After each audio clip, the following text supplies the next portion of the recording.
Dawn breaks on September 1st, 1939. Without a declaration of war, German bombers scream across the Polish skies. Tanks grind forward, infantry rushes in, and the world enters a conflict unlike anything it has ever seen before. Dive bombers roar through the sky, rail lines shatter, villages burn, and armored columns push relentlessly forward. Civilians flee in terror while soldiers fight desperately against impossible odds. The invasion of Poland has begun, a lightning strike that will drag the entire world into the most devastating war in human history. But this is only the beginning. Just weeks later from the east, the Soviet Union strikes with equal ferocity, crushing Poland in a brutal two-front war. Betrayed, surrounded and abandoned, Poland's struggle becomes the first tragic chapter of World War II. Tonight we will journey through every moment of the campaign, the secret pacts that sealed Poland's fate, the opening Blitzkrieg, the Siege of Warsaw, the Soviet betrayal, the desperate last stands, and the haunting legacy that reshaped the world. So settle in, close your eyes, and let the entire story of the invasion of Poland unfold. This is not just history, this is the opening act of World War II. When the guns of the First World War finally fell silent on November 11, 1918, Europe lay in ruins, scarred by 4 years of industrial slaughter. The victorious Allied powers gathered with a determination to ensure such destruction could never unfold again, but their solution would sow the seeds of another, even more catastrophic conflict. At the heart of their settlement stood the Treaty of Versailles, signed in June 1919 inside the opulent Hall of Mirrors, where the German Empire itself had been proclaimed in 1871. To the Allies, Versailles was a necessary safeguard. To the Germans, it was a humiliation carved into parchment. The treaty stripped Germany of colonies, territory and pride, cutting deep into its economy and military power. The German delegation was not allowed to negotiate. They were summoned only to sign, a symbolic act of submission. Newspapers in Berlin decried the diktat, a treaty forced at gunpoint, while Allied leaders congratulated themselves on securing peace. Yet beneath the triumph lay a dangerous illusion, for what they had created was not stability but bitterness. Millions of Germans believed their nation had been betrayed, stabbed in the back by politicians, and shackled by enemies. This resentment would fester, simmering quietly, as the new Weimar Republic struggled to survive. The territorial losses inflicted on Germany were sweeping, altering the map of Central Europe forever. Alsace-Lorraine returned to France, undoing the annexation that had haunted Franco-German relations for nearly half a century. The Saar region was placed under League of Nations administration, with France exploiting its coal mines, a humiliation that symbolized German economic dependence. In the east, vast lands were carved away to create the reborn Polish state, producing the infamous Polish corridor that severed East Prussia from the rest of Germany. Danzig, once a thriving German city, was made a free city under international oversight, angering both Germans and Poles. To the north, Schleswig was split after plebiscites, while in the west, the Rhineland was demilitarized, transforming Germany's industrial heart into a buffer zone. Overseas colonies in Africa and the Pacific were stripped away and handed to Allied victors, dismissed as mandates but in truth a redistribution of imperial spoils. Each clause felt like an insult, erasing decades of blood and sacrifice for empire. Germans viewed the loss not only as material dispossession, but as a symbolic dismantling of national greatness. Every border change carved resentment deeper into the German psyche. The economic terms of Versailles were equally crushing, designed to keep Germany weak and dependent. Reparations demanded payment of 132 billion gold marks, a staggering sum intended to compensate Allied nations for war damages. The German economy, already crippled by wartime blockades and inflation, staggered under the weight of such obligations. Factories closed, unemployment soared, and ordinary citizens faced hunger, poverty, and despair. The reparations became not just an economic burden, but a political symbol of national degradation, a constant reminder of defeat. French and Belgian troops occupied the Ruhr in 1923 when payments faltered, leading to strikes, passive resistance, and brutal crackdowns. Hyperinflation spiraled out of control, reducing the German mark to worthless paper, forcing families to wheelbarrow stacks of currency just to buy bread. Images of children playing with piles of worthless notes became emblematic of humiliation, deepening public rage. Middle-class savings evaporated overnight, shattering trust in government and fueling extremism. Versailles had turned economic recovery into an impossible dream, and with each crisis, the myth of Allied cruelty grew stronger. The military restrictions imposed by Versailles struck at the very core of German pride. The once mighty Imperial Army, which had marched into Belgium in 1914, with millions of men, was reduced to a force of only 100,000 soldiers. Conscription was banned, ensuring that no reserves could be trained, and officers were strictly limited. Tanks, heavy artillery, submarines, and military aircraft were forbidden entirely, leaving Germany defenseless against its neighbors. The Navy, once a global power rivaling Britain, was reduced to a handful of obsolete ships, with no ability to rebuild. The Rhineland's permanent demilitarization meant that German troops could not even defend their own industrial frontier. Veterans who had survived the trenches now returned to a land where their service was dishonored, their weapons confiscated, and their sacrifices mocked by peace terms. Secretly, German officers began plotting ways to bypass these restrictions, forging alliances with the Soviet Union for training and experimenting with forbidden weapons in secret. But for the public, the humiliation of disarmament was immediate and unbearable. The army had been the pride of the nation, and its dismantling felt like the mutilation of Germany itself. The psychological wounds inflicted by Versailles cut deeper than the physical and economic losses. The War Guilt Clause, Article 231 of the treaty, declared Germany solely responsible for the outbreak of the First World War. To Allied statesmen, it justified reparations. To Germans, it was an outrage that branded them as criminals before the world. No German, whether conservative, liberal, or socialist, could accept this moral condemnation without seething resentment. Veterans returned home feeling dishonored, mothers mourned sons in bitterness, and children grew up with stories of betrayal. Politicians who signed the treaty were branded November criminals, accused of stabbing the army in the back while it still fought on foreign soil. This myth of betrayal, that Germany had not truly been defeated on the battlefield, but sabotaged from within, became a rallying cry for nationalists. In beer halls and universities alike, conspiracy theories flourished about Jews, socialists, and traitors destroying the Reich. Versailles had not only broken borders and economies, it had broken German dignity. And dignity, once stolen, would demand vengeance. The Weimar Republic, born from revolution and defeat, was forced to carry the unbearable weight of Versailles. Every government crisis, every strike, every political assassination was interpreted through the lens of humiliation. Right-wing parties exploited Versailles as proof of Weimar weakness, promising to overturn the treaty and restore honor. Left-wing movements, though critical of nationalism, also despised the social inequality that reparations deepened. The Republic stood between extremes, unable to defend itself against accusations of betrayal. Even attempts to revise the treaty through diplomacy were viewed with suspicion, for no compromise could erase the original humiliation. Internationally, Britain and America began to recognize the treaty's severity. But France remained firm, determined to keep Germany weak at all costs. The fragile democracy at Weimar staggered, attacked by both communists and nationalists, yet always haunted by the shadow of Versailles. For ordinary Germans, daily suffering was not only material but psychological, as hope for renewal seemed crushed by Allied chains. Versailles had ensured that every hardship could be blamed on the Republic, undermining it from birth. Across Germany, resentment took root not just as political ideology, but as cultural obsession.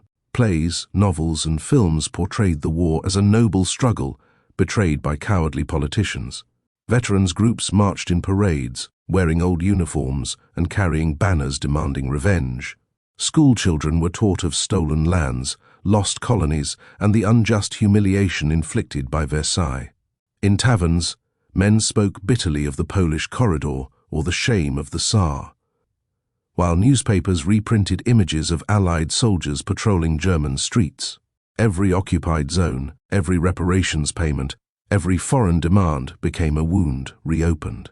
The treaty was not a distant memory, it was a daily reminder woven into life itself. Even in times of relative stability, the promise of undoing Versailles became a unifying theme across classes and parties. Politicians who dared to defend the treaty were shouted down or even assassinated. This relentless bitterness created fertile ground for radical movements, which promised not only recovery but vengeance. Versailles had become more than a treaty, it had become the great national trauma. In the end, the Treaty of Versailles was less a peace than a prelude to another war. It sought to crush German militarism, yet it only inflamed German nationalism. It aimed to secure Europe, yet it destabilized the very foundation of European politics. France believed it had guaranteed its safety, but in truth it had guaranteed its greatest enemy's fury. Britain worried about balance, but Britain too would suffer when Germany rose again. America, distant yet influential, withdrew into isolation, leaving the continent to fester in unresolved hatred. Versailles destroyed Germany's ability to recover peacefully, while fueling its desire for violent revenge. It turned defeat into humiliation, humiliation into resentment, and resentment into a political weapon.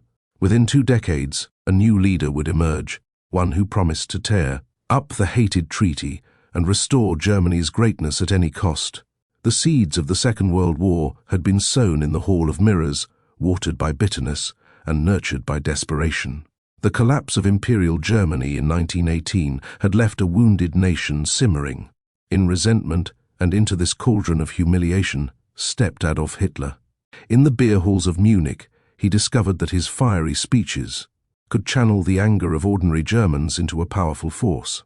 By the 1920s, as hyperinflation shredded savings and instability rocked the fragile Weimar Republic, Hitler's promises of rebirth gained traction. He spoke of a Germany betrayed not only by its enemies abroad, but by traitors within, communists, Jews, and so-called November criminals who had signed the armistice.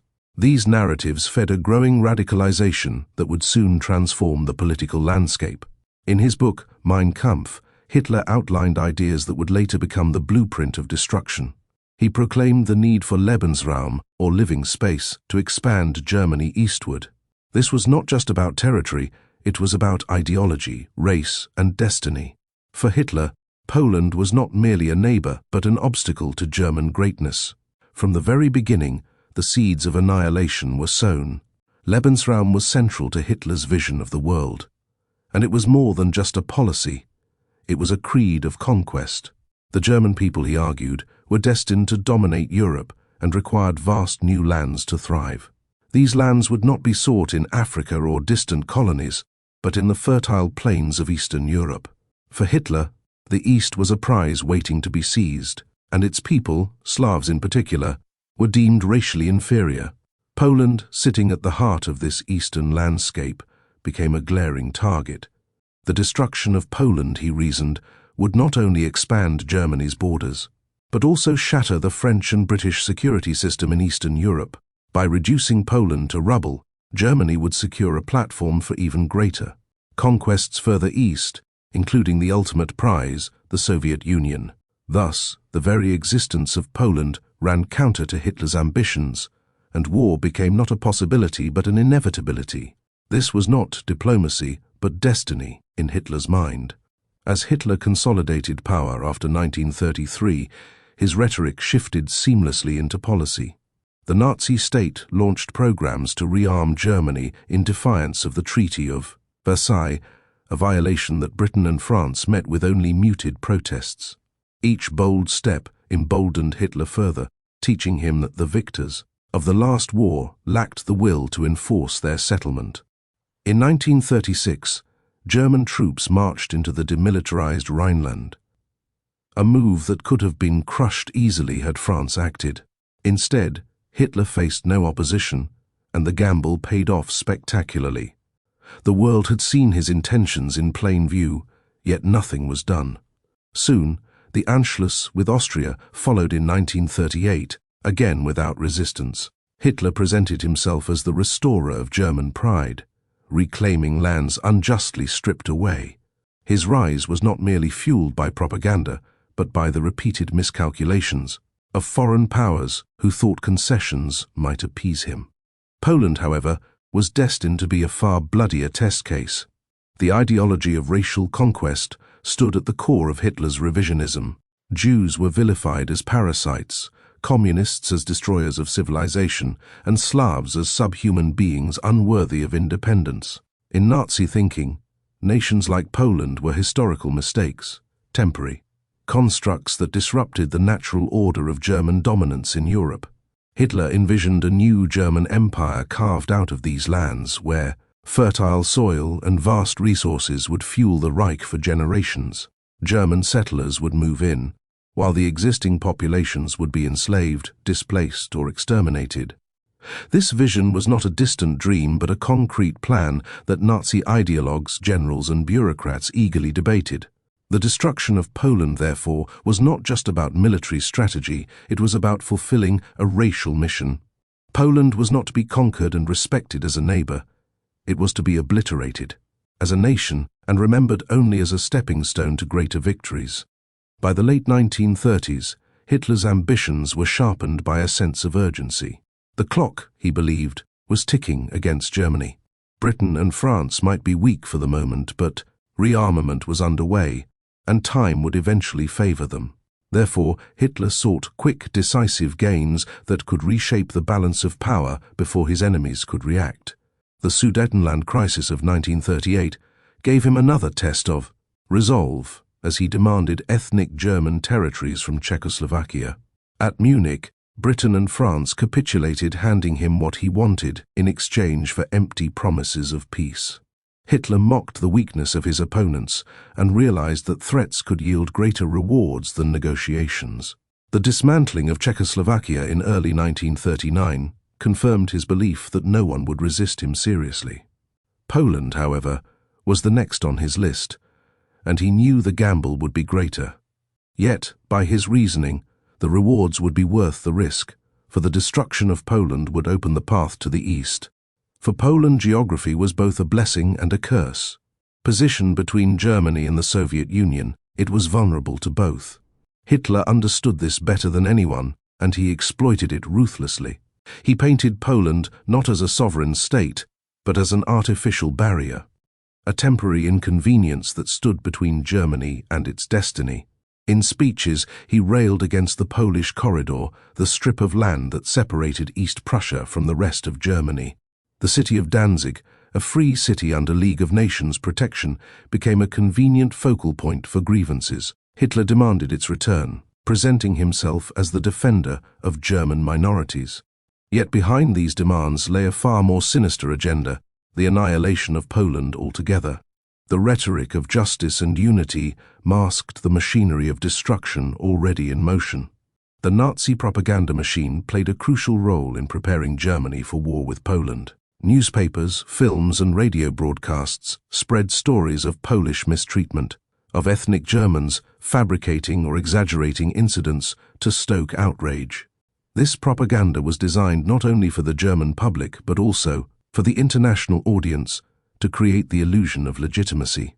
Hitler framed his aggression as a defensive necessity, painting Germany as the victim of Polish hostility. The reality was the reverse, but propaganda served its purpose by shaping perceptions and dulling resistance. Inside Germany, the idea of striking eastward resonated with deep-seated historical myths. Generations of Germans had seen the East as a frontier of expansion, a land of opportunity and conquest stretching back to medieval times. The Nazis merely dressed these old ambitions in modern ideological clothing. Thus, by the summer of 1939, the groundwork was laid, both politically and psychologically, for the destruction of Poland. The inevitability of conflict became clear in the final months before September 1939. Hitler had prepared the German military, rearmed the nation, and tested the will of Europe through a series of bold gambles. Each victory without bloodshed convinced him that destiny was on his side. Lebensraum was no longer a slogan, it was an urgent mission. Poland was the first true test of whether the Nazi dream could become reality. In Hitler's mind, the coming war would prove Germany's strength, humiliate its enemies, and create the foundation for a 1,000-year Reich. He was not seeking compromise or negotiation, but annihilation and conquest. The ideology of space and race had fused into a plan for war, and Poland was its first victim. As German generals prepared their armies, and as propagandists sharpened their lies, Hitler stood on the edge of a conflict that would plunge the world into darkness. In November 1918, as the First World War drew to its exhausted close, a nation absent from maps for over a century re-emerged: Poland. The collapse of the German, Austro-Hungarian and Russian empires created a rare opening for Polish nationalists who had long dreamed of sovereignty. Across Warsaw, Krakow, Lwów, and Poznan, citizens raised the red and white flag, proclaiming a reborn republic. Yet this was no smooth birth, for the new Poland faced contested borders with nearly all its neighbors. The boundaries were not defined by treaty but by conflict with Germans, Ukrainians, Czechs, Lithuanians, and Bolsheviks, all laying competing claims.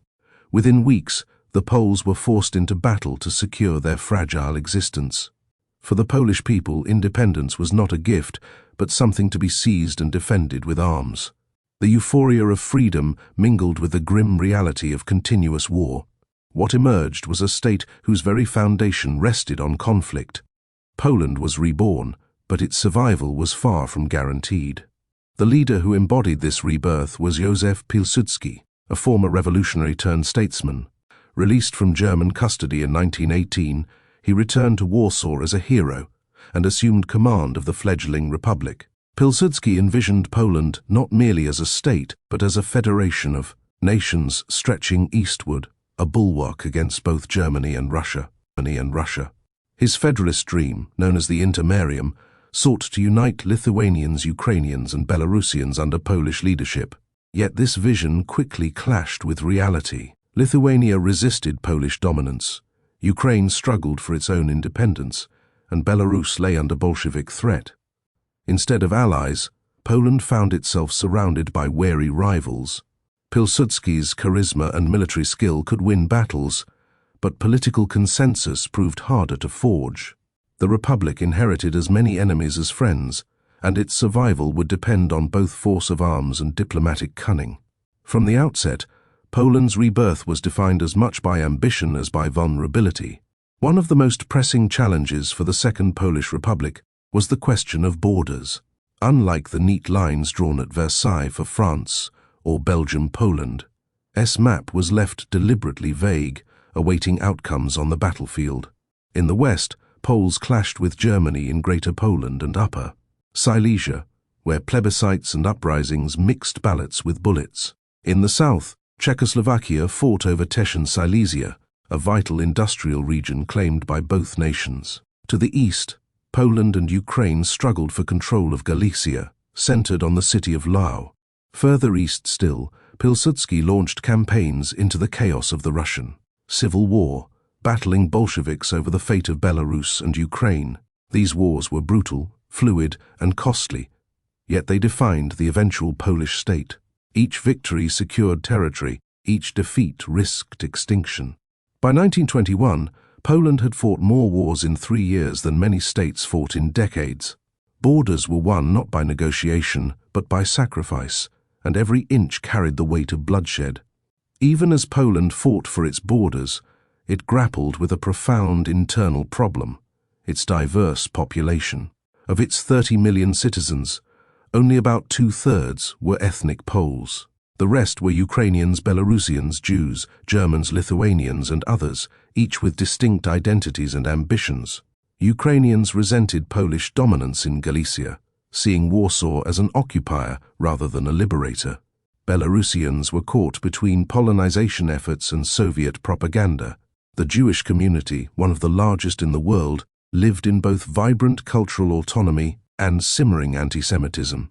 Germans in Silesia and Poznan yearned for connection with the Reich, while Lithuanians bitterly opposed Polish control of Vilnius. This mosaic of nationalities created constant tension. For the Polish state, unity meant balancing competing loyalties, suppressing separatism, and asserting a Polish national identity. For minorities, the Second Republic could feel less like a home and more like an imposition. Independence came with diversity, and diversity bred conflict. The political structure of the new republic reflected both idealism and instability. Poland adopted a parliamentary system with a broad franchise, embracing democratic principles in theory. In practice, however, political life was fractious, divided among dozens of parties, representing every conceivable interest.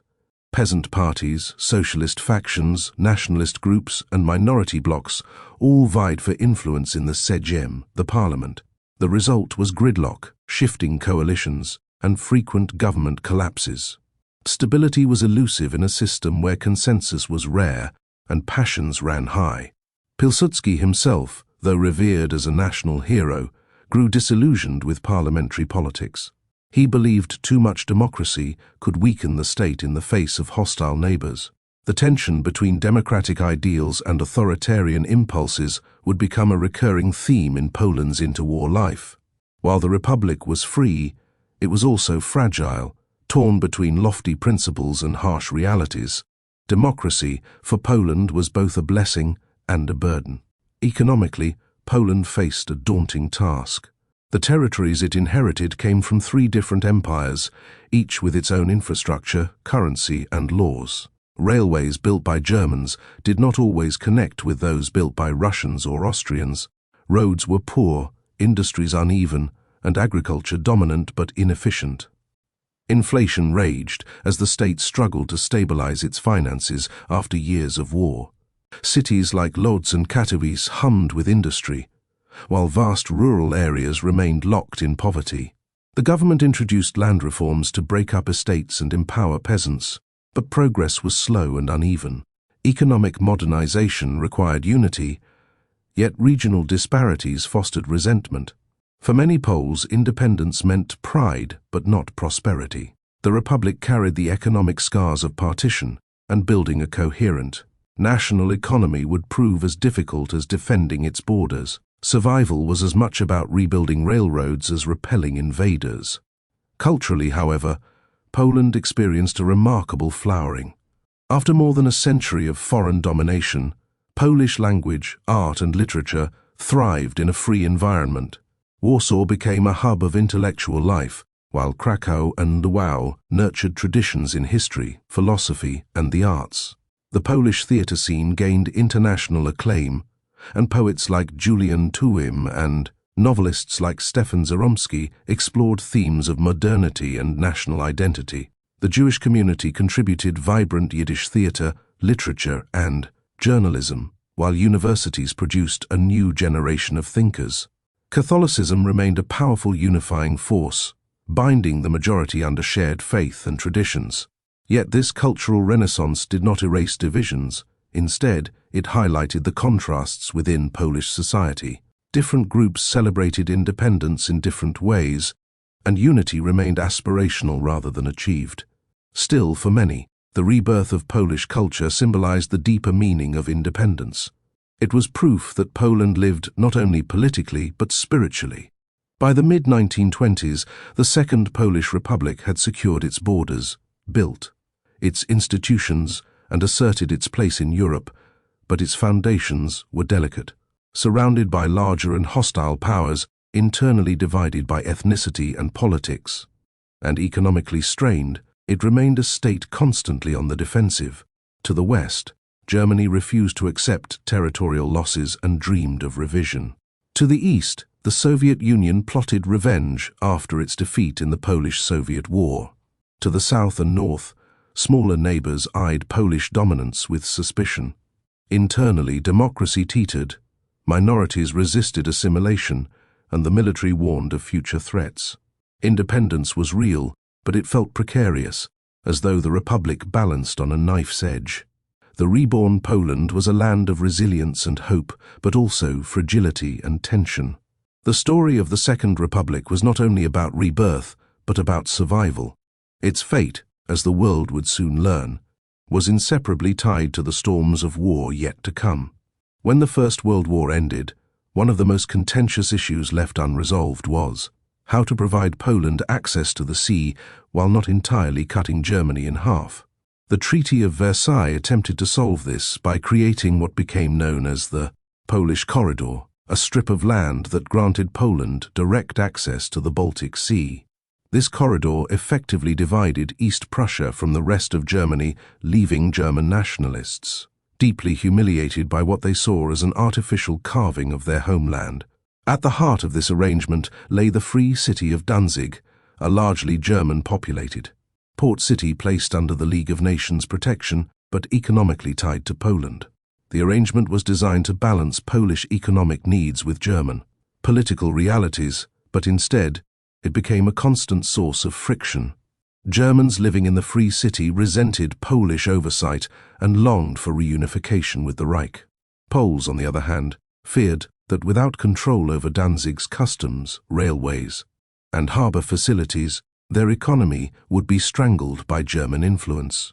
The situation created daily disputes over shipping rights, postal services, and citizenship laws. From the very beginning, the Danzig settlement was less a solution than a ticking time bomb. For Germany, the Polish corridor was more than an economic nuisance. It was a wound to national pride. German politicians across the political spectrum described it as an intolerable injustice, a dagger thrust into the body of the nation. The separation of East Prussia fostered a constant sense of grievance, fueling revanchist sentiment throughout the Weimar Republic. Every German schoolchild was taught that the corridor represented the betrayal of Versailles, a decision imposed by foreign victors and accepted only under duress. This narrative hardened over the years, creating fertile ground for extremist voices who promised to undo the humiliation. Adolf Hitler seized upon this grievance, presenting the corridor and Danzig as examples of Germany's right to self-determination being ignored. He skillfully used maps, speeches, and propaganda posters to depict Germany as unjustly amputated from its own territory. Each mention of Danzig at Nazi rallies was met with thunderous applause, as audiences saw it not as a technical issue of ports and customs, but as a symbol of national rebirth. By the late 1930s, the corridor had become more than a border dispute. It was transformed into a cultural and emotional rallying cry for war. For Poland, however, the corridor was not merely symbolic, it was essential for survival. Without access to the Baltic, Poland risked becoming a landlocked state, perpetually dependent on German goodwill for its trade. The new port of Gdynia, built from scratch in the interwar years, was a testament to Poland's determination to maintain its economic independence. Polish leaders invested heavily in infrastructure, railways, and shipping fleets to reduce dependence on Danzig's harbour. Yet despite these efforts, disputes with the Free City remained constant. Danzig's German-controlled Senate resisted Polish influence, while Poland insisted on its treaty rights to use the city's postal services, customs, and port facilities. The League of Nations often had to mediate between both sides, but its decisions rarely satisfied either party. To the Poles, any concession looked like a step toward dependency, while, to the Germans, every Polish demand was seen as arrogant interference. Thus, even minor quarrels over harbour fees or mail routes escalated into diplomatic crises. By the late 1930s, the corridor had become not just a logistical necessity for Poland, but a red line of sovereignty. Life in the free city of Danzig was defined by this tension. Although nominally under League of Nations supervision, the city was overwhelmingly German in language, culture, and political orientation.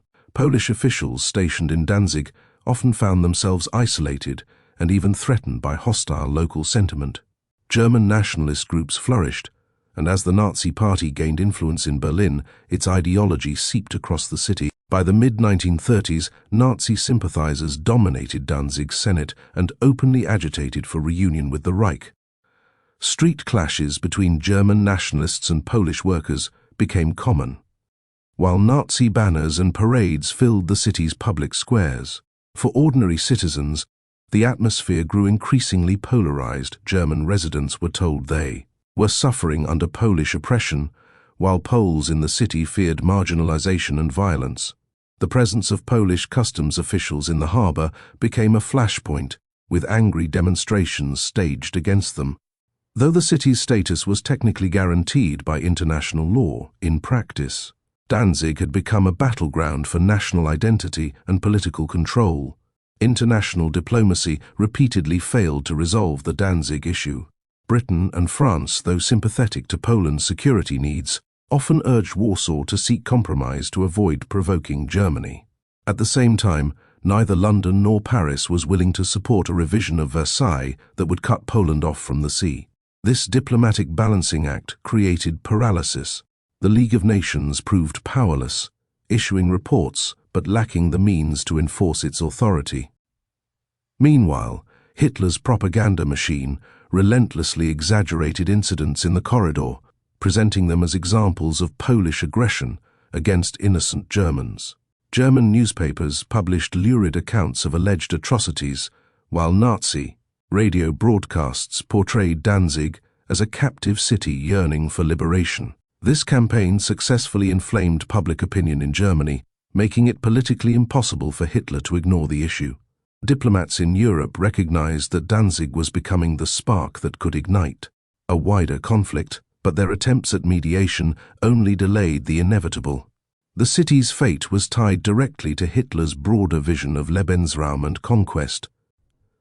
By 1938 and 1939, Hitler's demands for Danzig's return to Germany became explicit.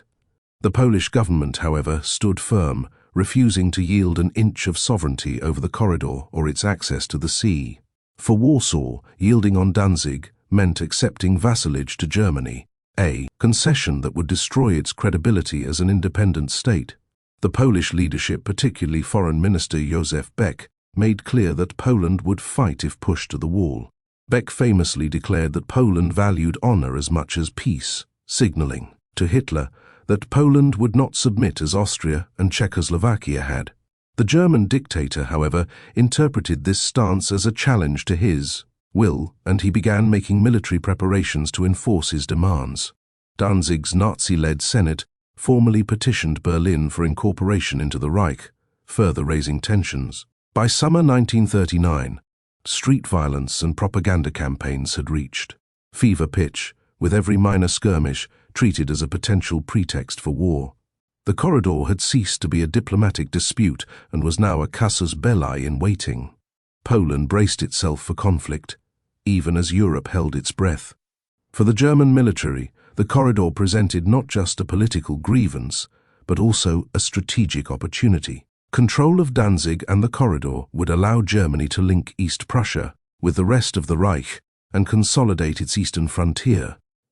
Planners in the Wehrmacht saw Poland as an obstacle to the grand designs of Lebensraum in the east. By eliminating the corridor, they would not only erase a symbol of Versailles humiliation but also open the way for broader conquest. For Hitler, Danzig was the perfect issue around which to mobilize the nation for war.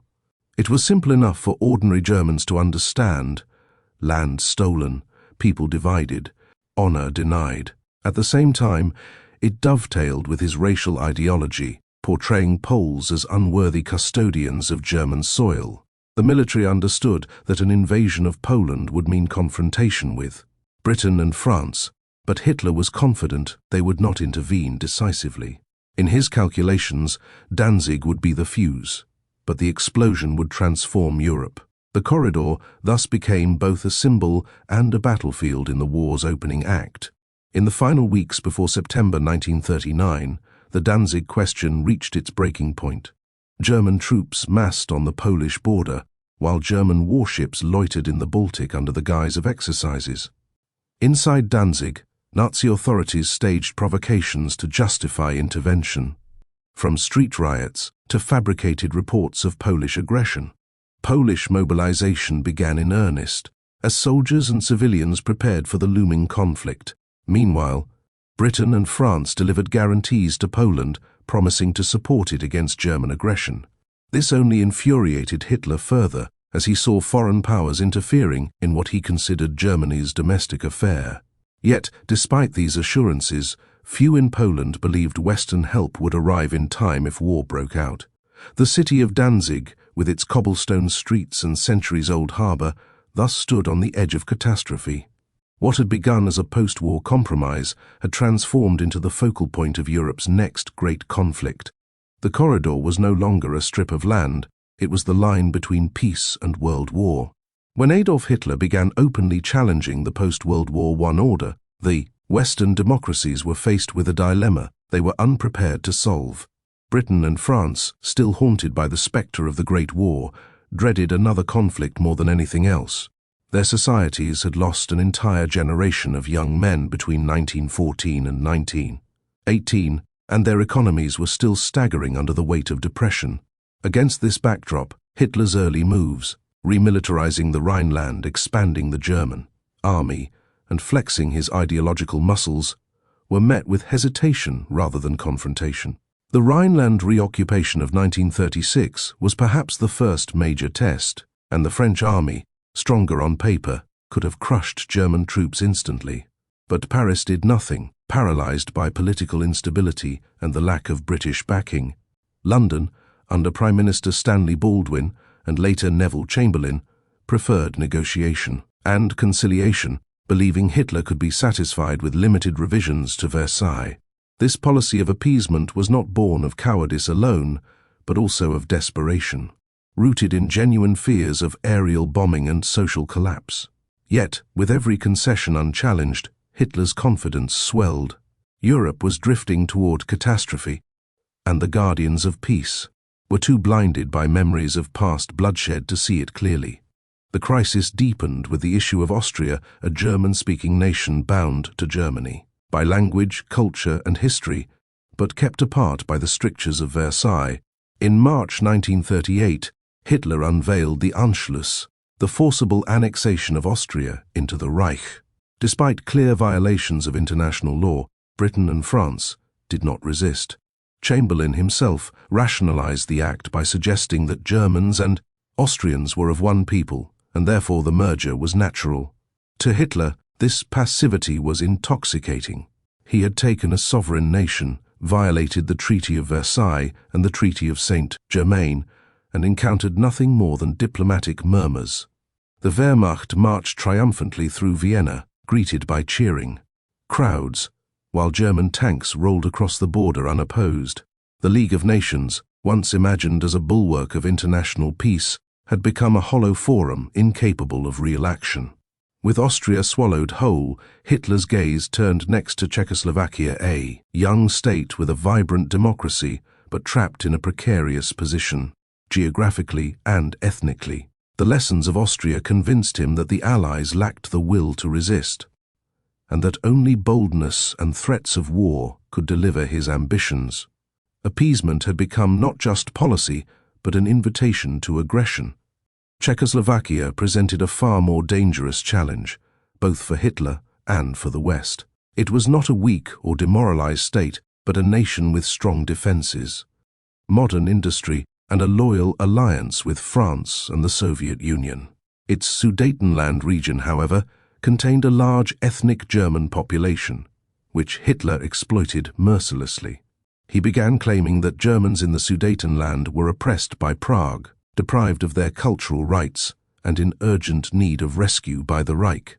Nazi propaganda flooded across borders, stoking grievances and inflating minor issues into supposed crimes against the German nation. Konrad Henlein, leader of the Sudeten German Party, acted as Hitler's proxy, demanding greater autonomy while secretly preparing for integration into Germany. The world watched as Hitler repeated his tactics, manufacture a crisis, then pose as the savior of oppressed Germans. Yet unlike Austria, Czechoslovakia had allies and fortifications, and Hitler risked real war if he struck recklessly. The fate of Europe now hinged on whether Britain and France would finally draw a line. But the mood in London and Paris was still dominated by fear of war, and Hitler sensed it with uncanny precision. He was gambling that democracies once again would choose appeasement over confrontation. The drama escalated in September 1938, when Hitler summoned British Prime Minister Neville Chamberlain and French Premier Édouard Daladier into talks. These were not negotiations among equals, but a display of bullying diplomacy. Hitler ranted about German rights, screamed about oppression in the Sudetenland, and threatened war if his demands were not met. The British public, already anxious about the prospect of Luftwaffe bombers reducing London to rubble, clamoured for peace at almost any price. Chamberlain, deeply convinced that he was the man destined to preserve peace in Europe, chose conciliation over defiance. The result was the infamous Munich Agreement. Britain and France compelled Czechoslovakia, which was not even invited to the final talks, to cede the Sudetenland to Germany. Chamberlain returned home to cheering crowds, waving a piece of paper that promised peace for our time. But beneath the optimism, the agreement marked a profound betrayal. Czechoslovakia had been abandoned by its allies, sacrificed in the hope that Hitler's appetite would finally be satisfied. In reality, Munich emboldened him further. He had learned that threats of war could win him everything he wanted, and that the Western democracies had neither the will nor the unity to oppose him. For Hitler, Munich was a triumph far beyond territorial gain. By acquiring the Sudetenland, he also inherited Czechoslovakia's formidable border fortifications, a network of bunkers and artillery positions that had been designed to deter any German invasion. Now, these defences were in his hands, stripped from Czechoslovakia without a shot fired. The psychological impact was equally profound. Germany had humiliated France, which had pledged to defend Czechoslovakia but had abandoned its commitment under British pressure. Stalin, observing from Moscow, concluded that the Western powers were unwilling to stand firm against fascism, a judgment that would later shape his fateful decision to sign the Nazi-Soviet Pact. The Munich Agreement destroyed trust in Western guarantees and demonstrated the fragility of collective security. Hitler, meanwhile, saw himself as invincible. He bragged to his generals that he had outmaneuvered the so-called statesmen of Europe, declaring them weaklings who would never resist him. The lesson was clear. The road to expansion lay not through war, at least not yet, but through blackmail, threats, and the skillful exploitation of appeasement. Munich was not the end of German ambitions, but merely the beginning. The aftermath of Munich was a period of disillusionment for those who had hoped appeasement would succeed. Czechoslovakia was crippled, stripped of its defences, and soon after dismembered entirely. When Hitler broke his promises and occupied Prague in March 1939. This was the ultimate proof that appeasement had failed. Hitler had not been placated by territorial concessions. Instead, he had been encouraged to expand further. For the West, the betrayal of Czechoslovakia also eroded their moral standing. Smaller nations across Europe saw clearly that alliances with Britain and France were fragile shields, easily broken under pressure. The credibility of the democracies was shattered, and Hitler's reputation soared among his supporters. He had achieved what no German leader since Bismarck had managed: expansion without war, humiliation of rivals, and the appearance of genius in international affairs. Chamberlain, meanwhile, still clung to the hope that Hitler could be reasoned with. Yet events were moving swiftly toward catastrophe. The failure of appeasement was no longer theoretical, it was unfolding. In real time, with Hitler poised to make his next move against Poland. Appeasement was not merely a failure of policy, but a reflection of deeper weaknesses within Western democracies. Britain had not rearmed sufficiently to confront Hitler, with its air force and army still lagging far behind. France, politically divided and demoralized, was hesitant to act without British leadership. Public opinion across both nations leaned heavily toward peace at any cost, with veterans of the Great War warning that another European conflict would mean destruction on an unimaginable scale. In London, the fear of aerial bombardment was so intense that civil defence drills were conducted, with estimates of hundreds of thousands of casualties in the first days of bombing. These anxieties fed directly into Chamberlain's strategy, making appeasement seem like the only viable option. The press, too, largely supported compromise, with newspapers urging leaders to avoid war at all costs. Appeasement was therefore not just the decision of politicians, but the will of populations traumatized by the past. Yet Hitler exploited this psychology brilliantly, manipulating Western fears to achieve his goals. What the democracies saw as diplomacy, he saw as weakness, and he vowed to exploit it again. By the spring of 1939, the illusion of appeasement had shattered completely, but the damage was already done. Hitler had learned the critical lesson that shaped the road to war. The West would yield until it was too late.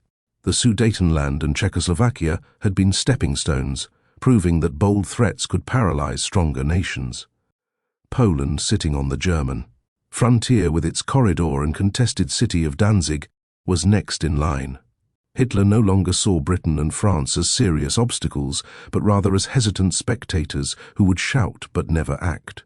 The failure of appeasement transformed his confidence into recklessness, fueling the conviction that he could seize Eastern Europe without sparking a world war. For Britain and France, the Munich betrayal left them scrambling to rebuild their credibility, issuing belated guarantees to Poland that they hoped would deter Hitler. But the guarantee came too late to erase the precedent of weakness. The era of appeasement had passed, but its consequences would echo into September 1939. By surrendering to Hitler's threats, Europe had invited disaster, and the road to Poland was now wide open. In the summer of 1939, Europe stood at a crossroads, uncertain whether war would erupt or whether diplomacy could still contain the ambitions of Adolf Hitler. The world was stunned when news broke that Germany and the Soviet Union, bitter ideological enemies, had signed a non-aggression pact in Moscow. For years, Hitler had raged against Bolshevism, painting the Soviet Union as the mortal enemy of civilization. At the same time, Stalin had regarded Nazi Germany as a dangerous, militaristic state bent on destroying socialism. Yet, in the ruthless logic of geopolitics, both dictators saw an opportunity in cooperation. For Hitler, it offered the guarantee that he would not face a two-front war if he invaded Poland. For Stalin, it bought time to strengthen the Soviet Union's defenses while gaining territorial concessions. The pact shocked the world because it aligned two regimes whose ideologies appeared irreconcilable. But to Hitler and Stalin, ideology was merely a weapon of convenience, and power was the true currency of survival. In this cynical marriage of convenience, the stage was set for Poland's destruction. The signing of the pact occurred in the late hours of August 23, 1939, inside the Kremlin, under an air of tense secrecy. German Foreign Minister Joachim von Ribbentrop arrived in Moscow, greeted with Stalin's forced smiles and the meticulous courtesy of Soviet officials.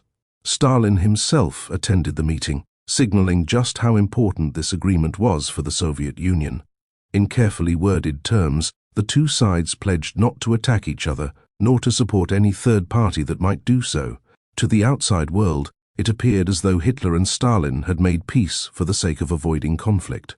But hidden behind the polished language of diplomacy was a much darker truth. Attached to the treaty was a secret protocol that carved up Eastern Europe between the two powers. It drew crude lines across maps, splitting Poland in half and assigning influence over the Baltic states. The public text spoke of peace, but the secret clauses whispered of conquest and betrayal. Poland's fate, and that of millions, was sealed before a single shot was fired. The secret protocol of the Molotov-Ribbentrop Pact was a masterpiece of cold calculation, designed with utter disregard for the people whose lives would be upended. According to the agreement, eastern Poland, including territories like Galicia and Volhynia, would fall under Soviet influence.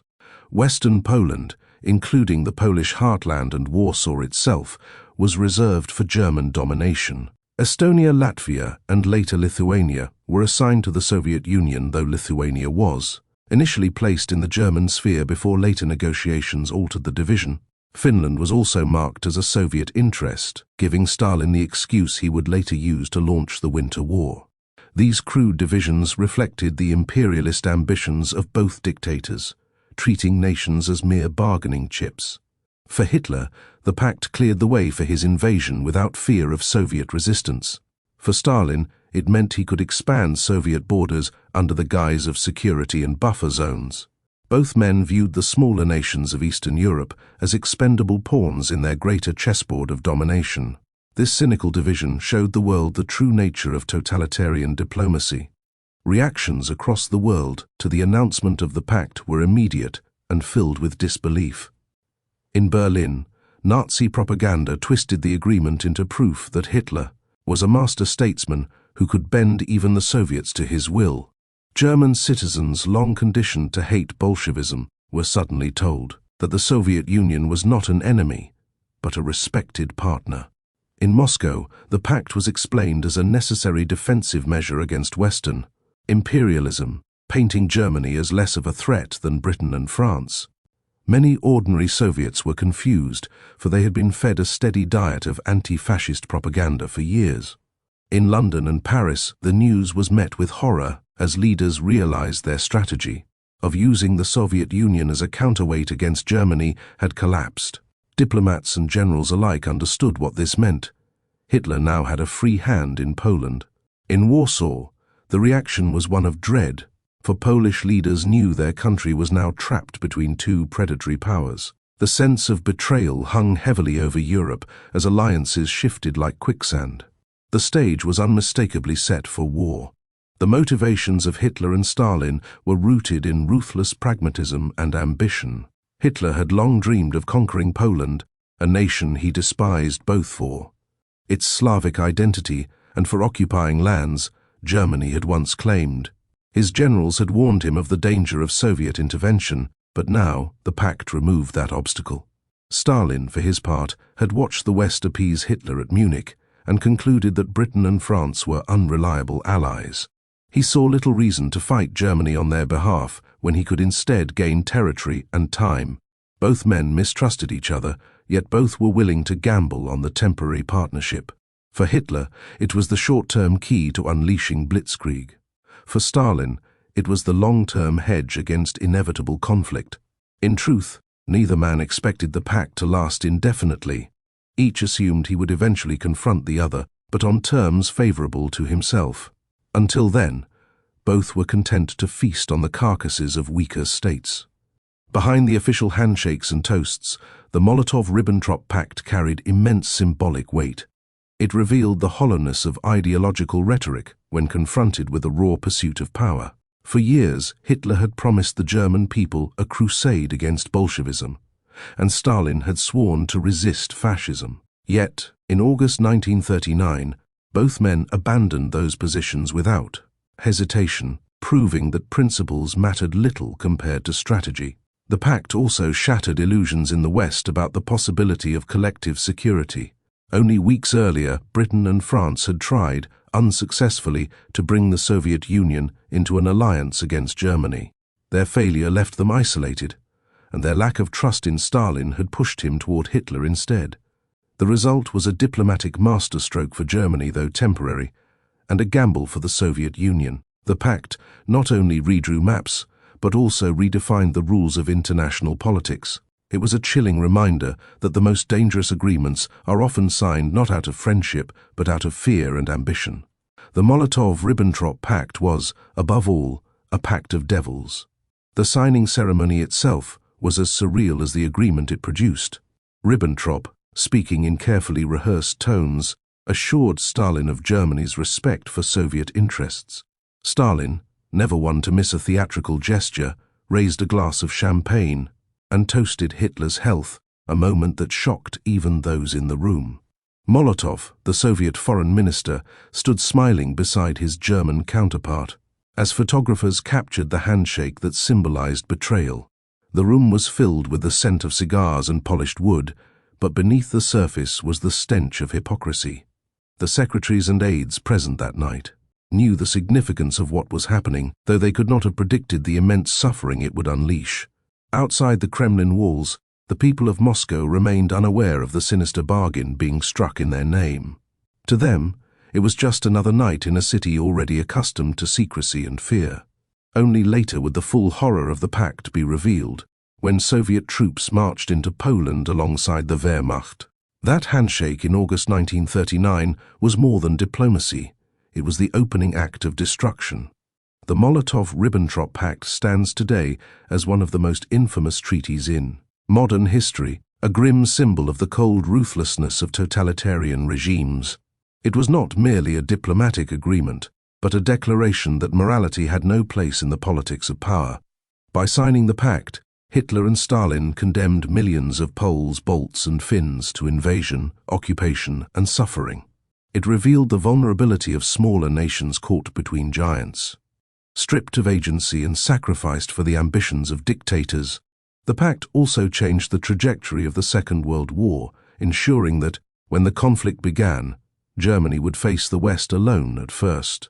Without Soviet resistance, Poland's fall was guaranteed, and the balance of power in Europe shifted dramatically. Though the Pact would ultimately collapse in 1941 when Hitler invaded the Soviet Union, its impact was already irreversible.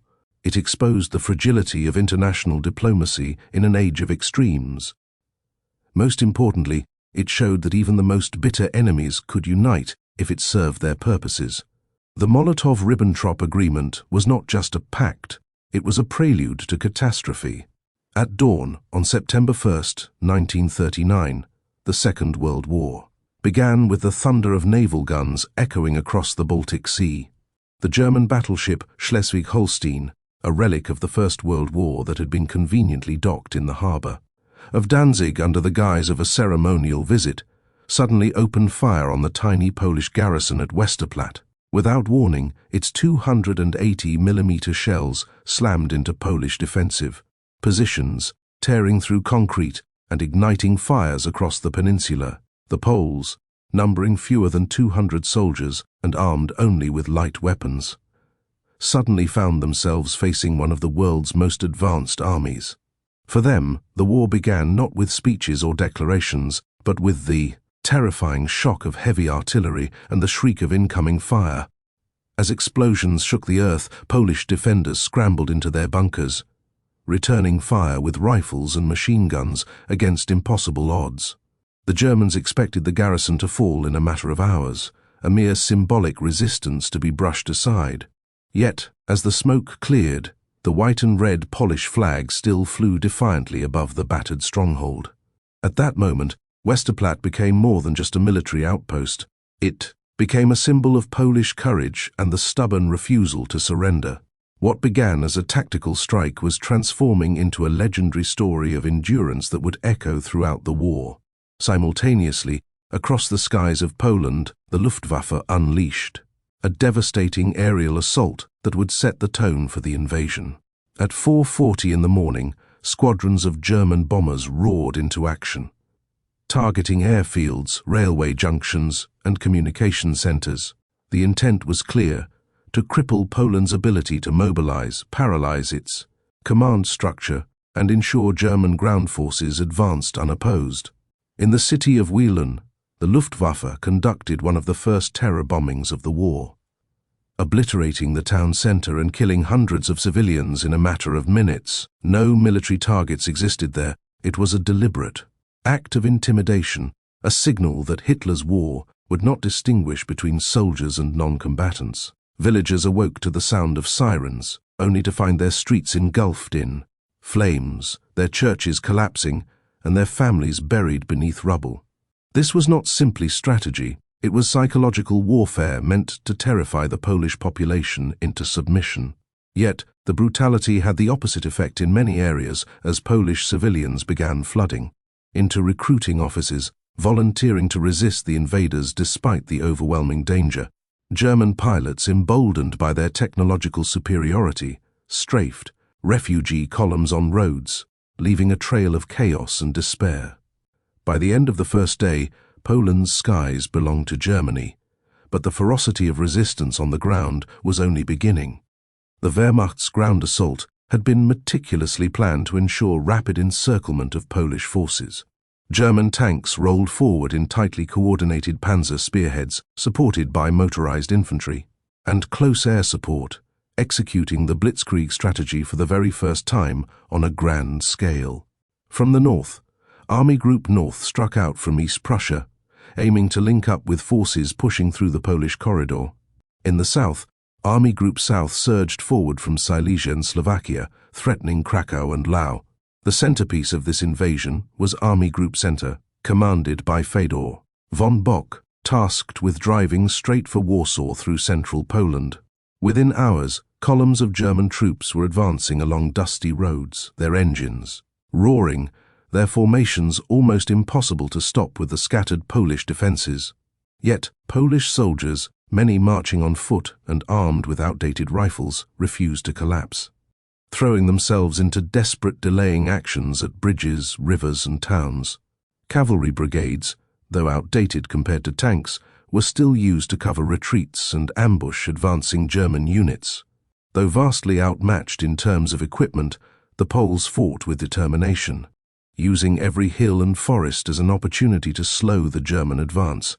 For the Wehrmacht, the day was a triumph of speed and coordination, but it was also a preview of the stubborn resistance that would make Poland far harder to conquer than expected. Back in Berlin, as the guns roared in Poland, Adolf Hitler prepared to address the Reichstag. Standing before rows of loyal deputies, he delivered a carefully crafted speech that presented Germany as the victim of Polish aggression. With his voice rising in staged indignation, Hitler claimed that German civilians in the Polish corridor had been subjected to intolerable atrocities, painting Poland as the aggressor that had forced Germany into war. He insisted that Germany was merely shooting back, a phrase deliberately chosen to mask the reality of premeditated invasion. The speech was broadcast across Germany, reaching millions of listeners who heard not an admission of conquest, but a justification framed as defensive necessity. To those already steeped in years of Nazi propaganda, Hitler's words seemed plausible, reinforcing the narrative of a righteous struggle against an enemy bent on German destruction. But outside of Germany, few were deceived, for the facts on the ground spoke louder than Hitler's rhetoric. In Warsaw, Polish leaders listened to reports of bombings and tank assaults, fully aware that this was not retaliation, but an orchestrated offensive. Hitler's speech marked not only the outbreak of war, but also the beginning of a propaganda war in which truth would be twisted to justify atrocity. The world had just entered an era where words could be as dangerous as bullets, and lies could pave the way for devastation. For the defenders at Westerplatte, the situation grew more desperate as the day wore on. German Marines launched repeated assaults on the Polish positions, storming through fire and smoke, confident that sheer numbers would overwhelm the defenders. Yet, each attack was repelled by determined Polish fire from hidden bunkers and fortified trenches. Small groups of defenders, often no more than a handful of men, held back entire companies with their grit and knowledge of the terrain. Ammunition was limited, water supplies dwindled, and the garrison knew no reinforcements could reach them. Still, they fought on, their survival itself a defiance of German expectations. As night fell, the Germans found themselves shocked by the resilience of such a tiny force that refused to break. In Danzig, local Nazi officials were enraged, demanding the garrison's immediate destruction. For the Poles, Westerplatte was not just a battle. It was a message to the nation that surrender was not inevitable. With each passing hour of resistance, the story of Westerplatte was being written into legend. Elsewhere in Poland, the first day of invasion was marked by scenes of chaos and resilience. Families fled their homes with what little they could carry, often leaving behind generations of possessions to escape the advancing German columns.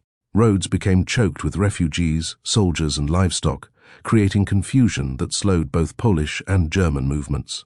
Train stations were flooded with crowds desperate to escape to the east, away from the front lines, yet many found themselves caught in the very heart of the conflict. Civilians dug makeshift shelters, listening to the distant rumble of artillery and the terrifying whine of aircraft overhead. Churches, schools, and government buildings were converted into field hospitals, preparing for the flood of casualties that was already beginning. Yet, amidst the fear, there was also resolve. Priests blessed departing soldiers, and local militias armed themselves with whatever they could find. Rumors of German atrocities spread quickly, fueling both terror and determination to resist. In many towns, mayors and local leaders swore oaths to defend their communities, even knowing their weapons were no match for tanks. The first day of war was not just a military event, it was a human catastrophe unfolding in real time. The international response to Germany's invasion was immediate but cautious. In London and Paris, governments convened emergency meetings, already under pressure to uphold their pledges to Poland. Britain and France had both promised military support in the event of German aggression. But there was hesitation in declaring war without exhausting all diplomatic channels.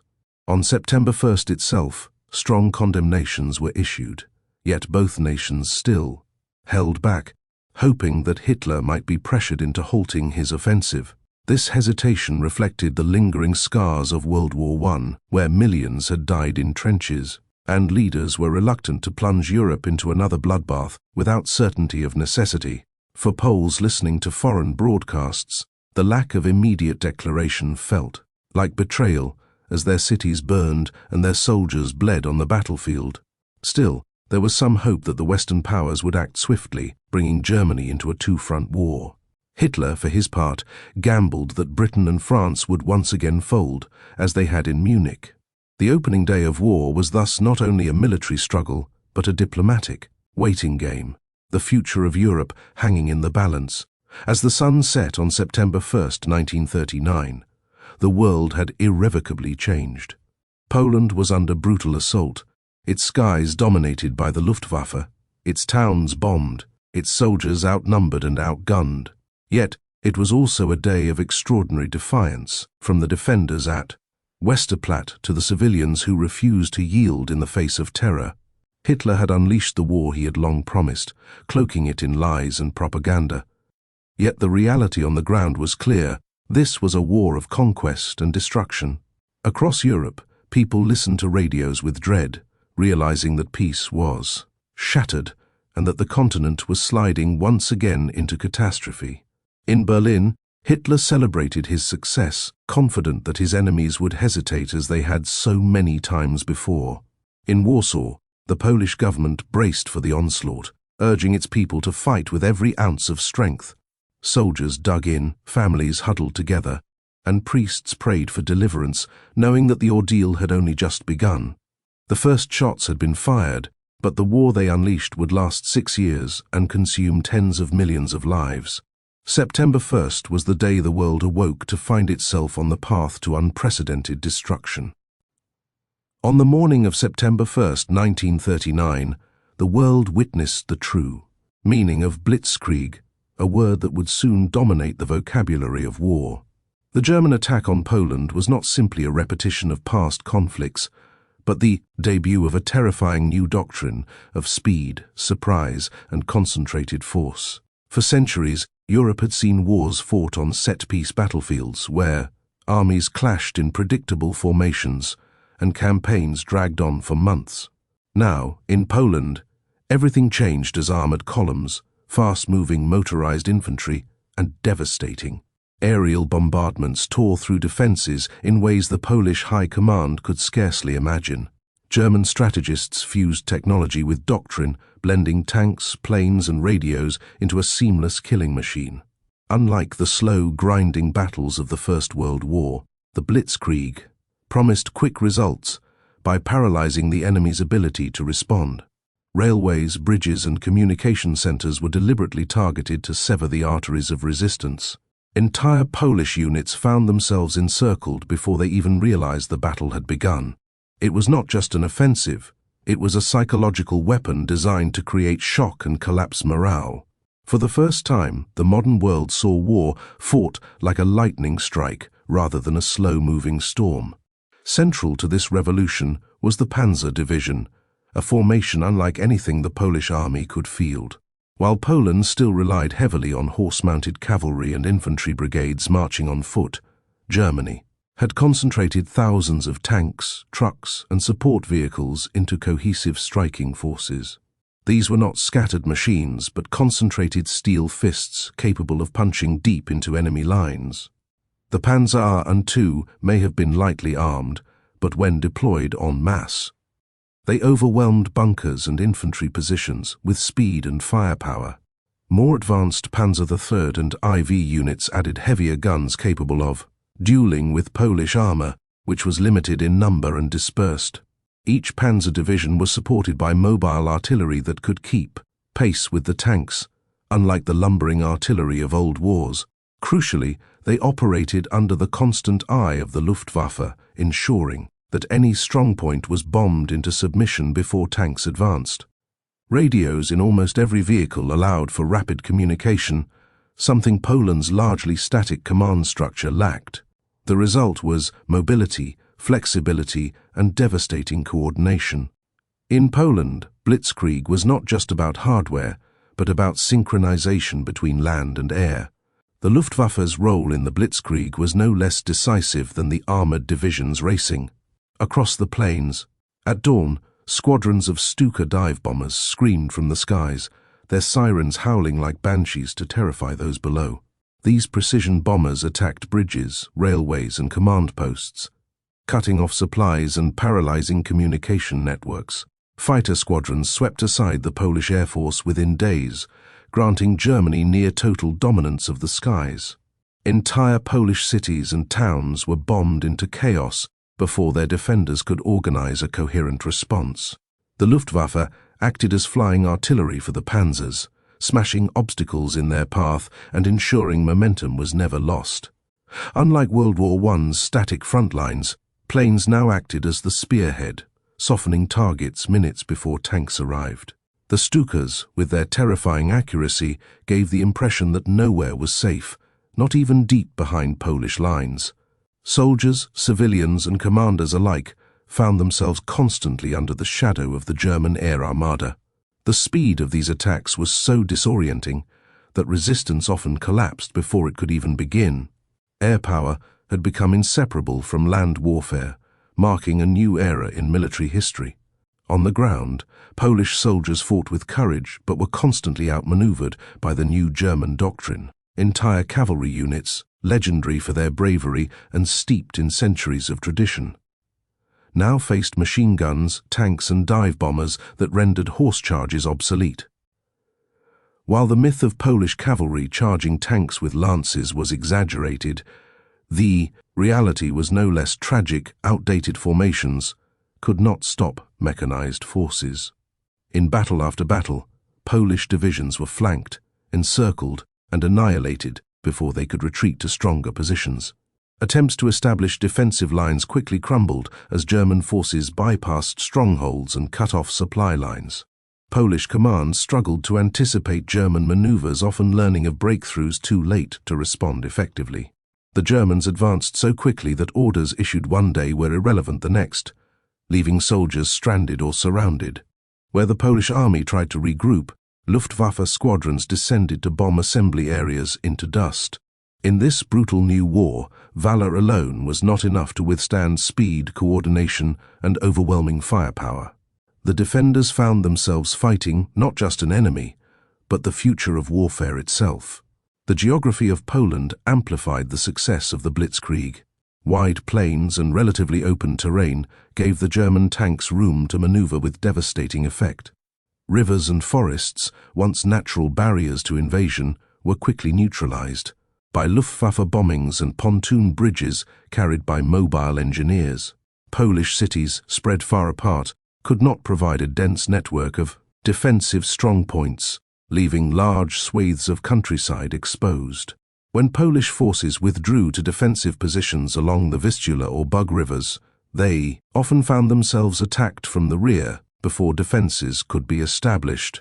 Germany's use of concentrated armored thrusts allowed entire armies to bypass fortresses and fortifications. Villages and towns fell in quick succession, creating the impression of a collapsing state. Polish infrastructure, already limited compared to Germany's, buckled under the speed of the attack. Railways were destroyed, phone lines severed, and bridges demolished before reinforcements could arrive. The natural landscape that Poles hoped would slow invaders became instead the perfect stage for mechanized warfare. Geography, once a shield, had turned into a liability in the age of Blitzkrieg. Encirclement was the hallmark of Blitzkrieg, and in Poland it reached terrifying effectiveness. German armored columns thrust deep into the rear, cutting off entire Polish armies from supplies and reinforcements. Infantry divisions, advancing behind the tanks, sealed the pockets and crushed resistance. Polish commanders, many of them trained in older doctrines of positional defense, were unable to adapt to the speed of these maneuvers. Battles that should have lasted weeks were concluded in days as entire units were forced to surrender. One famous example was the encirclement at Bzura, where Poland's largest counteroffensive was launched but quickly collapsed under Luftwaffe bombardment and German armor. Once surrounded, Polish troops often ran out of ammunition and food, leaving them little choice but to capitulate. The Wehrmacht exploited these collapses mercilessly, turning every breakthrough into an opportunity for mass capture. Prisoners were marched away by the tens of thousands, their formations shattered beyond recovery. Encirclement was not just a tactic, it was Blitzkrieg's very essence, the art of suffocating an enemy before it could breathe. Psychological warfare became another devastating component of the Blitzkrieg in Poland. The sudden collapse of defensive lines, the terrifying howls of Stuka sirens, and the constant presence of tanks created panic among both civilians and soldiers. Rumors spread faster than truth, often exaggerating German strength and sowing despair. Many towns surrendered without firing a shot, convinced resistance was futile against such a relentless enemy. Refugee columns clogged roads, hindering Polish troop movements and creating further chaos. German propaganda reinforced this sense of inevitability, broadcasting their victories to the world and mocking Poland's apparent helplessness. Soldiers who might otherwise have fought to the death were disheartened by the rapid collapse of their flanks and the absence of reinforcements. The speed of defeat created the illusion of German invincibility, a perception that would haunt Europe in the early years of the war. Blitzkrieg was not only a physical assault, it was a psychological storm aimed at breaking the will to resist. The fall of Poland in weeks, rather than months, left the world in awe and terror. In retrospect, the Blitzkrieg in Poland was both a demonstration and an experiment, a battlefield laboratory for a doctrine that would soon be unleashed across Europe. It was not yet perfected, and the Germans faced logistical challenges, but its effectiveness was undeniable. Within weeks, an independent nation was overrun, its army shattered, and its people subjected to occupation. What stunned the world was not merely the defeat itself, but the speed with which it occurred. Generals across Europe realized that traditional defensive planning was obsolete. In the face of mechanized speed and coordinated air-ground warfare, France, Britain, and the Soviet Union all studied the campaign with a mix of alarm and disbelief, recognizing that the rules of war had been rewritten. For Germany, the victory confirmed Hitler's belief in Blitzkrieg as the weapon of destiny, a tool to crush nations before they could resist. For Poland, it marked the beginning of a nightmare under dual occupation. For the world, it was a warning of storms to come. Blitzkrieg had been unleashed, and nothing would ever be the same. The skies over Poland in September 1939 were destined to become one of the earliest and most decisive arenas of the conflict. At the outbreak of the invasion, the Polish Air Force consisted of around 400 combat aircraft, a mixture of obsolete biplanes and a handful of modern fighters. Their most advanced machine, the PZLP-11, was already outdated compared to the German Messerschmitt Bf 109, a plane that represented the cutting edge of aviation design. Germany, on the other hand, deployed nearly 2,000 aircraft as part of the Luftwaffe's arsenal, overwhelming the Poles with both numbers and technology. The Luftwaffe had been carefully prepared by years of rearmament and testing during the Spanish Civil War, where its doctrines of air superiority and terror bombing were refined. In contrast, Poland had struggled to modernize, with limited funds and little time to develop new designs. Their biplane bombers, such as the PZL-23, Karas, were brave efforts of Polish engineering, but were slow and vulnerable against German interceptors. The skies that September would not be a fair duel of equals, but a clash of necessity against calculated dominance. From the very first hours of the war, the Luftwaffe's strategy was clear: cripple Polish defenses in the air and render the army blind. This set the stage for one of the most lopsided yet courageous struggles of aerial combat in the early war. On the morning of September 1st, as German forces crossed the Polish frontier, the Luftwaffe unleashed its first devastating strikes on Polish airfields. Bombers such as the Heinkel He-111 and Dornier Do-17 swept over, bases at Krakow, Warsaw and Poznan, targeting hangars, runways and parked aircraft. Yet, in a remarkable stroke of foresight, much of Poland's frontline aviation had already been dispersed to makeshift airfields in the countryside. This maneuver saved hundreds of planes from instant destruction, preventing the Luftwaffe from achieving complete air dominance on the first day. Polish pilots scrambled from hidden grass strips, often taking off under fire to confront incoming formations.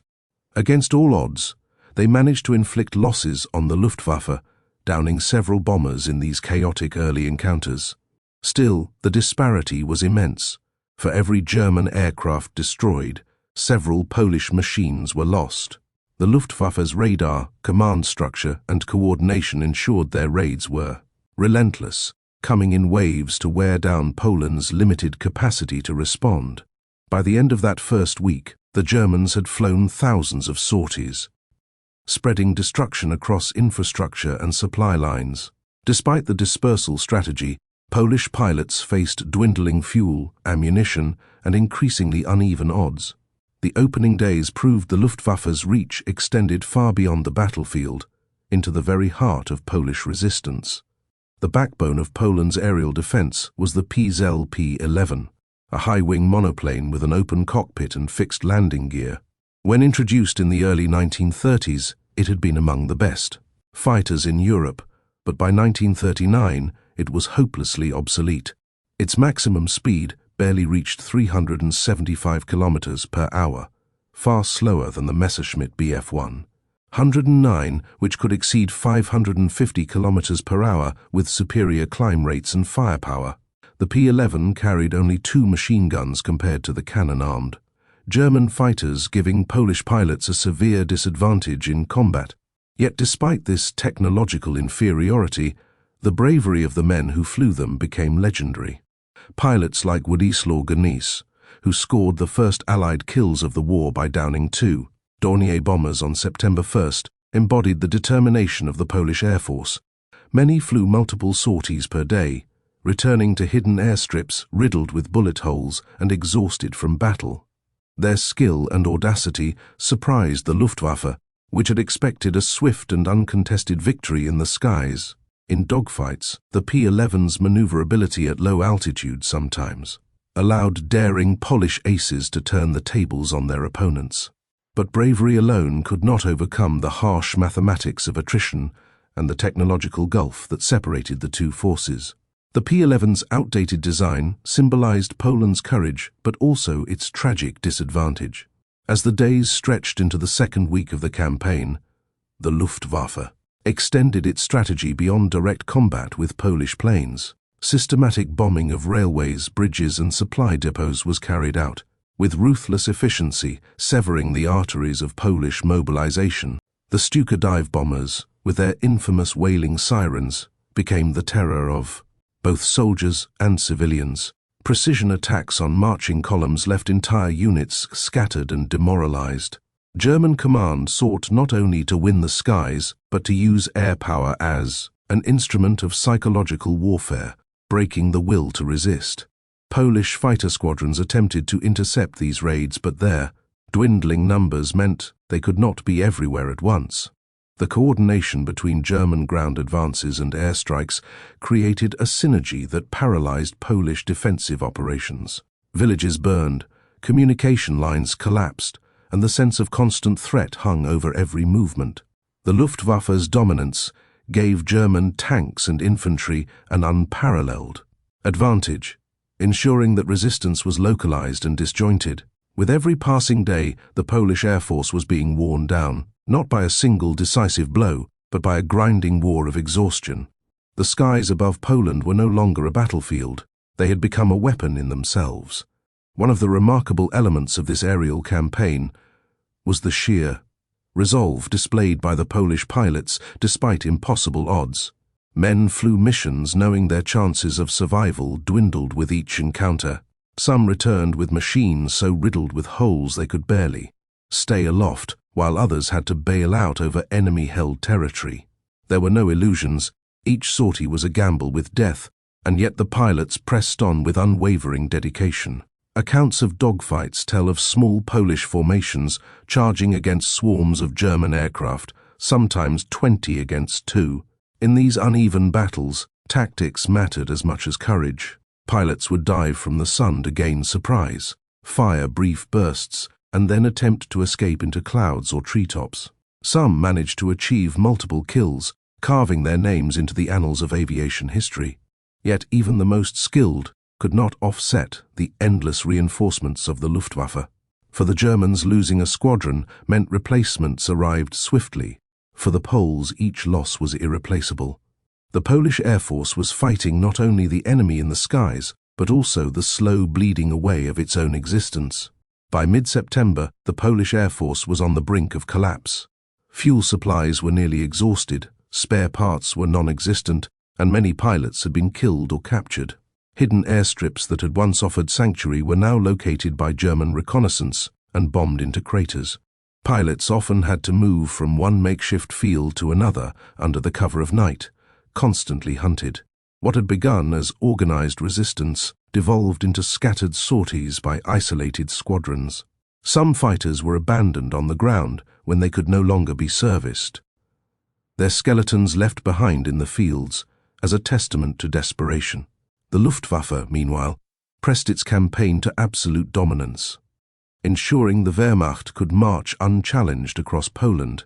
For the Polish commanders, it became clear that the air war was lost, but the spirit of their men refused to surrender easily. A few squadrons were ordered to retreat eastward, hoping to escape into Romania or Hungary and preserve at least some of their strength. The dream was to continue the fight abroad, to live to strike again even if Poland itself was falling. The final days of the Polish skies were filled with defiance, not surrender. While the Luftwaffe celebrated its crushing victory, the legacy of the Polish Air Force did not end in September 1939.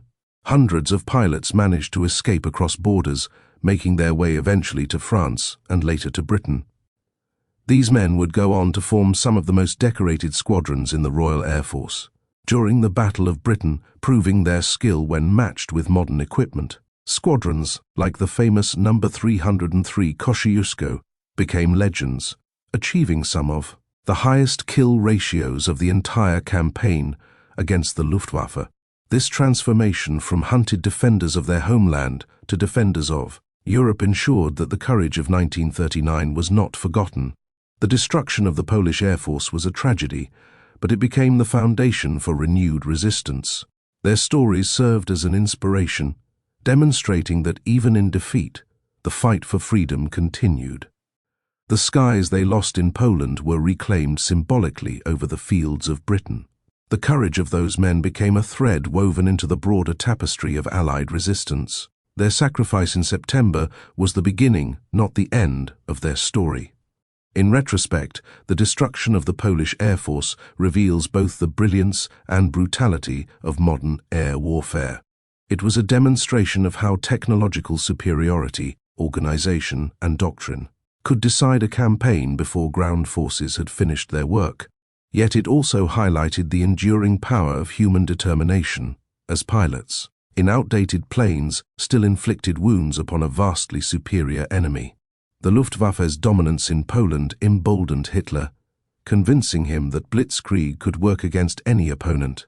However, the lessons learned by the Polish pilots and their eventual contributions in exile showed that wars were not decided by single campaigns alone. The fall of the Polish skies was not just a national tragedy, it was a prologue to a greater struggle. It revealed the cost of neglecting modernization and the price of being caught unprepared in a world of accelerating technological change. But it also revealed the depths of courage ordinary men could summon in extraordinary circumstances. When the last Polish planes fell silent in September 1939, they did not mark the end of resistance, but the beginning of a journey that would stretch across continents. The battle for the skies over Poland was lost, but its memory lived on as a beacon of sacrifice and defiance. When the invasion of Poland began, it was not only soldiers who faced the full fury of German aggression, but civilians as well. In the early hours of September 1, 1939, the quiet Polish town of Wielun became the first victim of what would become a horrifying new tactic: indiscriminate aerial bombing.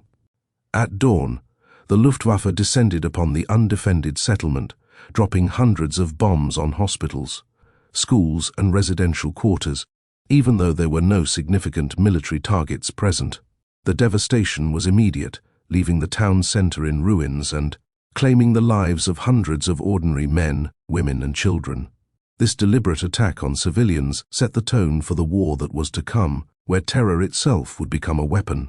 Wielun was chosen not for strategic reasons, but as a test site, a demonstration of the psychological shock that bombing innocent populations could produce. For the Germans, it was an experiment in warfare by fear. For the Poles, it was an unforgettable trauma, marking the beginning of their suffering. The blackened ruins, mangled bodies, and desperate survivors searching the rubble stood as the first grim testament to what the Nazis had unleashed. It was a calculated act meant to break morale before the larger battles had even begun. In Wielun, the civilian population became the front line of war, caught unarmed in the firestorm. The bombing of Wielun was not an isolated event, but the first in a series of air raids that would deliberately target non-combatants. The strategy of terror bombing was designed to create chaos, displace refugees, and paralyze communication across Poland. German aircraft targeted train stations, road junctions, and bridges where civilians desperately tried to flee advancing forces. Refugee columns, families dragging carts, children clutching their parents' hands, old people, too weak to walk quickly, were strafed mercilessly by machine gun fire from the sky. The Luftwaffe wanted not only to destroy infrastructure, but to sow terror, so deep that the Polish population would lose faith in resistance. Roads became scenes of horror, littered with burning wagons and the bodies of the innocent. These attacks were not accidental. Orders had been given to deliberately attack, fleeing civilians to clog roads and prevent Polish troops from using them. The result was mass panic, disorientation, and a collapse of civilian morale, which further complicated Poland's fragile defense.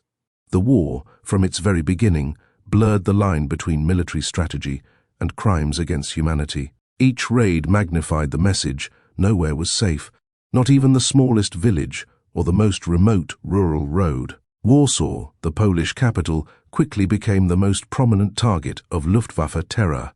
As early as September 1st, bombs rained down on the city, and within days the scale of destruction escalated to unprecedented levels. The skies above Warsaw roared with German bombers, unleashing wave after wave of explosives that struck residential districts, tram lines, churches, and marketplaces. The city's civilian population, numbering over 1 million, was utterly unprepared for this onslaught. The Polish anti-aircraft defenses were minimal, and while brave fighter pilots attempted to intercept, the sheer numbers of German aircraft overwhelmed them. By mid-September, Warsaw resembled a smoldering ruin, with entire neighborhoods flattened and tens of thousands left homeless. Fires raged uncontrollably, spreading from building to building, consuming whole streets in a matter of hours.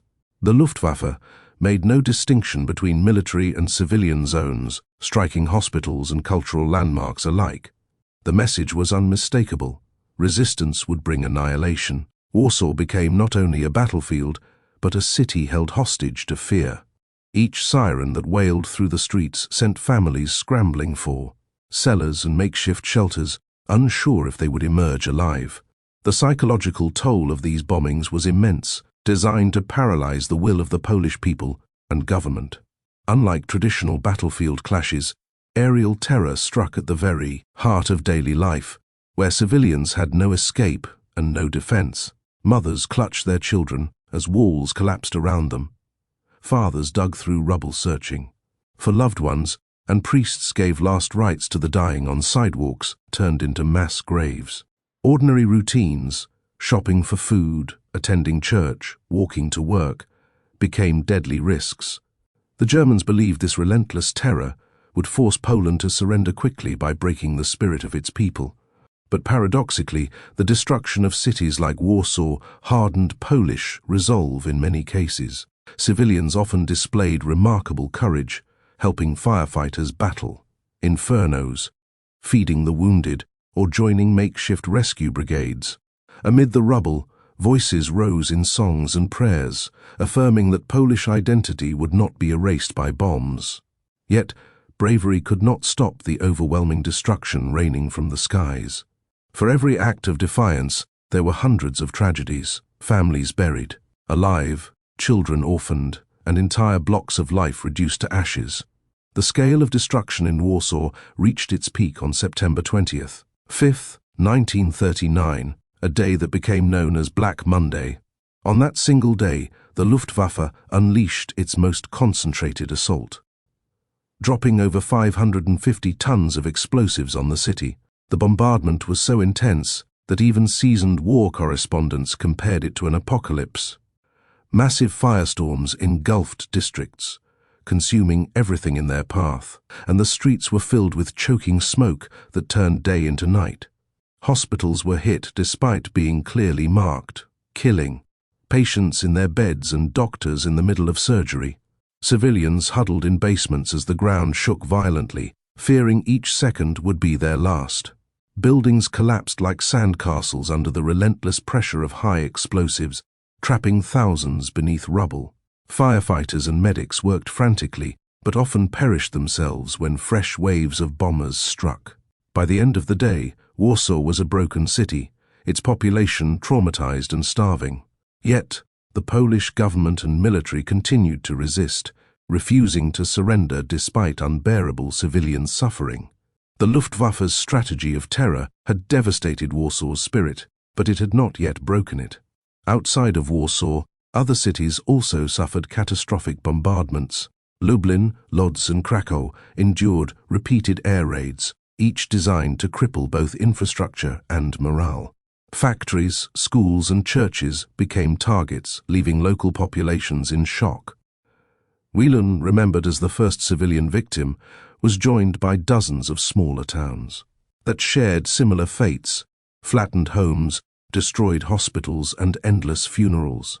The destruction extended even into the countryside, where villages were strafed to disrupt refugee movements and destroy supplies. No part of Poland was spared. Even remote rural areas saw German planes hunting down horse-drawn carts. This strategy produced one of the earliest examples of mass displacement in modern warfare, as millions fled in search of safety. The refugee crisis created additional chaos for the Polish army, as clogged roads slowed troop movements and evacuation efforts. By deliberately targeting civilians, the Luftwaffe not only inflicted casualties, but weaponized chaos itself. Each ruined town became both a humanitarian catastrophe and a military setback for Poland. The bombings also revealed the cold, calculated nature of Nazi ideology. These were not reckless acts of collateral damage, but intentional measures to demonstrate Germany's power and ruthlessness. Hitler and Göring understood the propaganda value of such destruction, portraying it as proof of Germany's unstoppable might.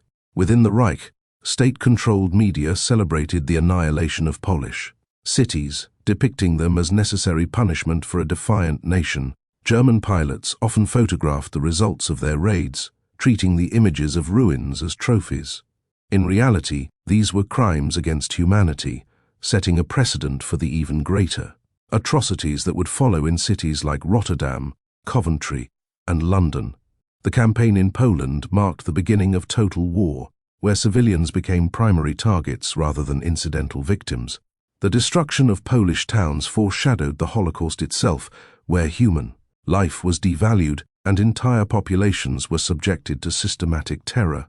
In this sense, the firestorms of 1939 were both a military strategy and an ideological rehearsal for genocide. By the time Warsaw finally surrendered on September 27th, after nearly a month of relentless bombing, the civilian population had endured one of the most terrifying sieges of the modern era. Tens of thousands lay dead, hundreds of thousands were displaced, and much of the capital was reduced to rubble. The Luftwaffe had demonstrated its capacity to annihilate entire cities, leaving the world shocked by the brutality of modern aerial warfare. Yet, despite this devastation, the Polish people did not forget or forgive. The memory of Wielun, Warsaw, and countless smaller towns burned itself into, the national consciousness becoming symbols of resilience as much as tragedy. For the Allies observing from afar, the bombardments offered a grim warning of what awaited Europe if Hitler was not stopped. But in September 1939, the world largely stood by, watching, in horror, as civilians paid the price of appeasement and hesitation. Poland's cities had been turned into test cases for a war without limits, one in which ordinary people became deliberate targets. This was the terrifying legacy of the terror bombings, a war that no longer distinguished between soldier and civilian, a war where the home front became the battlefield. By the second week of September 1939, Poland was being torn apart by the German onslaught, its armies retreating under the pressure of the Wehrmacht's mechanized fury. Yet, in the midst of this grim collapse, a bold plan emerged, one that would become the largest Polish counter-offensive of the entire campaign. The Battle of the Bzura was conceived not only as a desperate strike to relieve pressure on Warsaw, but also as a statement that Poland would not surrender quietly to German aggression. It was led primarily by the forces of General Tadeusz Kutrzeba, commander of the Poznan Army, and General Ladislaw Bortnowski of the Pomorze Army. These men saw in the Bzura River Valley a chance to strike at the overextended German flank and restore some balance to the battlefield. The Germans had pushed their spearheads deep into central Poland, leaving vulnerable supply lines exposed to attack. Polish High Command, reeling from defeats in the north and south, reluctantly gave approval for this audacious move. Though outnumbered, outgunned, and lacking modern support, the Polish divisions possessed the courage and resolve of men fighting for their nation's survival. The counterattack would be a gamble, but for Poland it was a gamble worth taking. The geography of the Bzura region shaped both opportunity and danger for the Polish forces. The river itself flowed through fertile plains and woodlands, a landscape that could shield infantry movements while complicating armored advances. Kutrzeba knew the terrain well and believed it could be exploited to offset German superiority in mechanized warfare. His plan called for striking the German Eighth Army under General Johannes Blaskowitz, a force that had advanced aggressively but now stretched thin along extended lines of communication.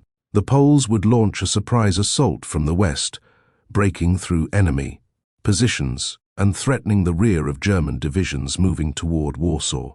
If successful, this maneuver would force the Germans to divert troops away from the siege of the capital, buying time for the defenders.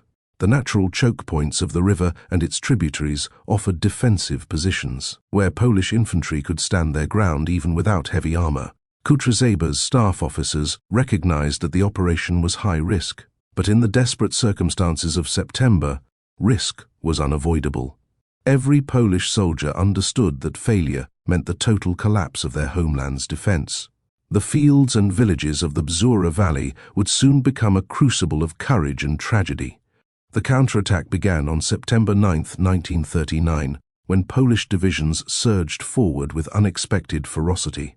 Caught off guard, German units in the region were momentarily stunned by the strength and coordination of the assault.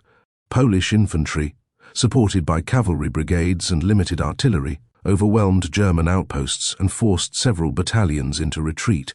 Entire German regiments, accustomed to rapid advances, now found themselves under intense fire and falling back in disarray. Kutrzeba's forces drove a wedge into enemy lines, capturing villages and cutting key supply routes. For the first time in the war, German troops experienced the bitter taste of a determined counter-offensive that threatened their momentum. The Polish cavalry, often derided in German propaganda, played a vital role in swift flanking maneuvers, exploiting gaps in the enemy formation. Prisoners were taken, German columns disrupted, and morale among Polish ranks soared with each hour of progress. In Warsaw, word of the counterattack spread quickly, giving civilians and defenders alike a moment of hope amid the darkness of siege preparations.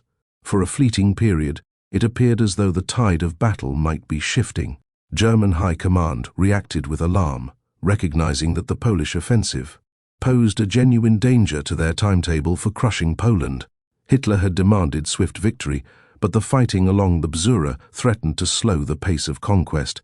The Eighth Army, shaken by Polish advances, requested reinforcements from neighboring formations. Soon, divisions from the 10th Army, including Panzer units, were redirected to contain and eliminate the Polish thrust. The Luftwaffe intensified its aerial operations, launching wave after wave of bombers against Polish concentrations near the river. The open countryside that had aided Polish infantry now became a deadly killing ground under relentless German air superiority. Still, Kutryzeba's men pressed on, determined to drive deeper into enemy lines despite mounting casualties. For several days, the Germans found themselves fighting a defensive struggle, a reversal of the roles they had played since the war began. Reports of destroyed German columns and captured equipment underscored the effectiveness of the Polish effort. But the immense weight of German resources was beginning to gather against the counterattack. The Polish advance reached its climax between September 12 and 16, when Kutryzeba's forces threatened to break through toward Lowitz and Sochaczew. Villages along the Bzura became battlegrounds where Polish infantry stormed farmhouses and churchyards, fighting street by street against entrenched German defenders. Cavalry charges, though often costly, succeeded in disrupting enemy artillery positions and sowing confusion in rear areas. At one point, Polish troops managed to capture several bridges and river crossings, briefly isolating German units. Yet each success was countered by devastating reprisals from the Luftwaffe, whose bombers reduced entire columns to wreckage on the roads. German tanks, once redirected to the area, began to tilt the balance decisively.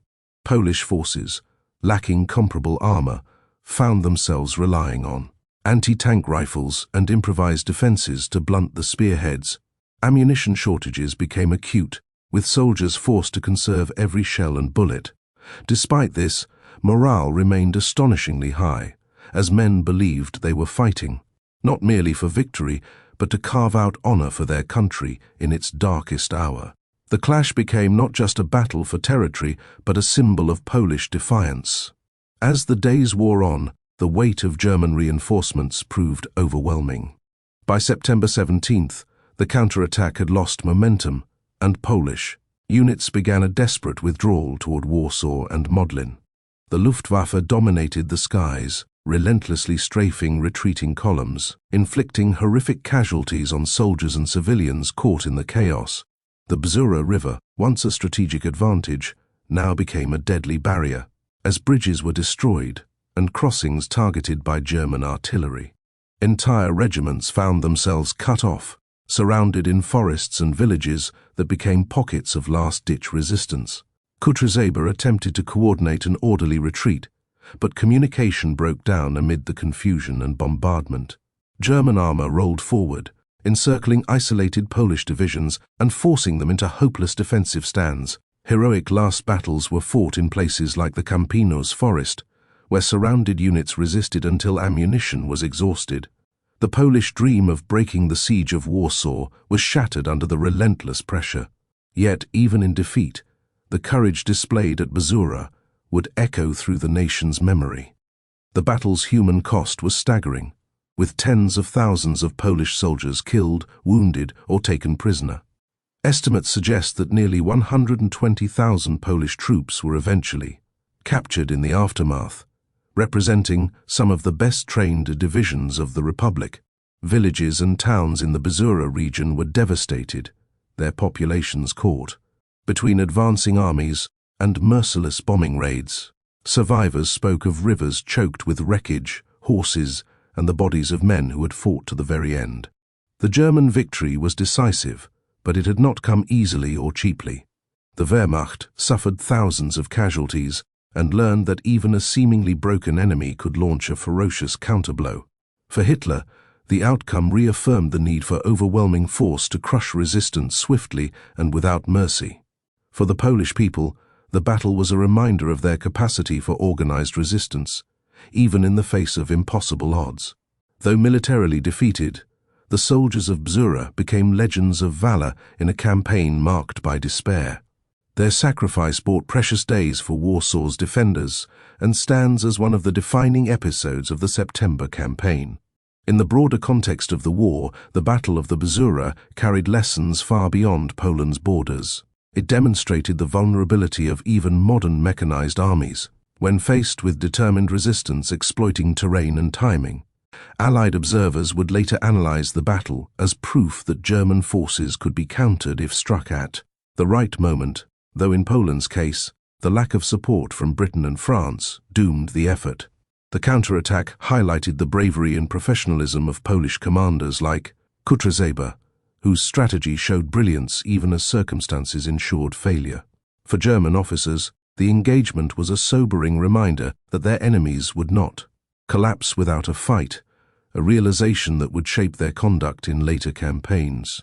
The tragic end of the battle, however, also foreshadowed the grim realities of modern war, where air power and armored divisions could annihilate even the most valiant resistance. In Polish memory, Bzura became a symbol of both pride and sorrow, celebrated for its audacity, yet mourned for its cost. To this day, it stands as a testament to a nation's determination to fight, even when defeat seemed certain. The fields where soldiers fell remain sacred ground, bearing witness to one of the greatest acts of defiance in Poland's history. When the German forces advanced into Poland in September 1939, their attention quickly turned toward the capital city, Warsaw, a metropolis of over 1 million people, and the political heart of the Polish nation. The Wehrmacht's strategy was clear: to break the spirit of Poland by capturing its most symbolic and strategic city. On September 8th, only a week after the invasion began, German armored divisions reached the outskirts of Warsaw, meeting stiff resistance from hastily organized defenders. Despite being unprepared for a modern mechanized war, Polish soldiers, supported by police forces, Boy Scouts, and even ordinary civilians, transformed the capital into a fortress of determination. Barricades were erected, trenches dug, and every able-bodied resident was called upon to contribute to the defense. The Luftwaffe unleashed waves of bombers seeking to terrorize the population into submission, but instead the attacks hardened Polish resolve. Civil defense groups formed spontaneously, rescuing the wounded from rubble and extinguishing fires. The city's radio broadcasts carried messages of courage, rallying Poles across the nation to continue resisting. Warsaw, though surrounded and under constant assault, stood defiant. The Germans expected a quick collapse, but instead they encountered one of the fiercest acts of urban resistance Europe had yet seen. The defenders of Warsaw were a patchwork force, yet their unity created an unyielding front. Polish, regular army units that had retreated from earlier battles regrouped in the city, bringing with them scattered artillery pieces, machine guns, and limited supplies. Soldiers worked side by side with civilians who brought food, water, and even homemade weapons to the front lines. Improvised barricades blocked major streets, forcing German tanks to fight through narrow, fortified lanes where ambushes awaited. Snipers hid in church towers and apartment blocks, striking whenever enemy infantry attempted to advance. The population, though terrified, displayed remarkable resilience. Women organized field kitchens. Children delivered messages, and priests turned basements into makeshift hospitals. Electricity failed in many districts, leaving families in darkness while shells exploded outside. Yet in the midst of destruction, morale was sustained by the belief that France and Britain, Poland's allies, would soon intervene. Though few resources remained, the psychological strength of the defenders kept the city from collapsing in the first crucial weeks. Warsaw became a living example of national unity, where every citizen, soldier or not, became part of the struggle. The Luftwaffe's campaign against Warsaw represented one of the earliest large-scale attempts to destroy a city through sustained aerial bombardment. On September 10th, waves of German bombers began systematic attacks, striking railways, water supplies, hospitals, and residential districts with ruthless efficiency. The Germans believed that by breaking civilian morale, military resistance would collapse, but instead, the opposite occurred. Fires engulfed entire neighborhoods, with flames visible from miles away, yet Warsaw's firefighters and volunteers risked everything to contain them. The destruction was catastrophic. Blocks of tenements crumbled into rubble, leaving thousands homeless overnight. Hospitals filled beyond capacity, forcing doctors to perform surgeries without anesthesia and treat wounds in hallways and stairwells. Water pipes shattered under bombardment, making even drinking water a scarce resource. Yet every raid seemed only to fuel hatred for the occupiers. Instead of begging for surrender, Warsaw's citizens shouted defiantly from cellars and shelters, "Warsaw waltzy!" Warsaw fights. It was an early display of how modern air power, while terrifying, could never fully extinguish the will of a determined people.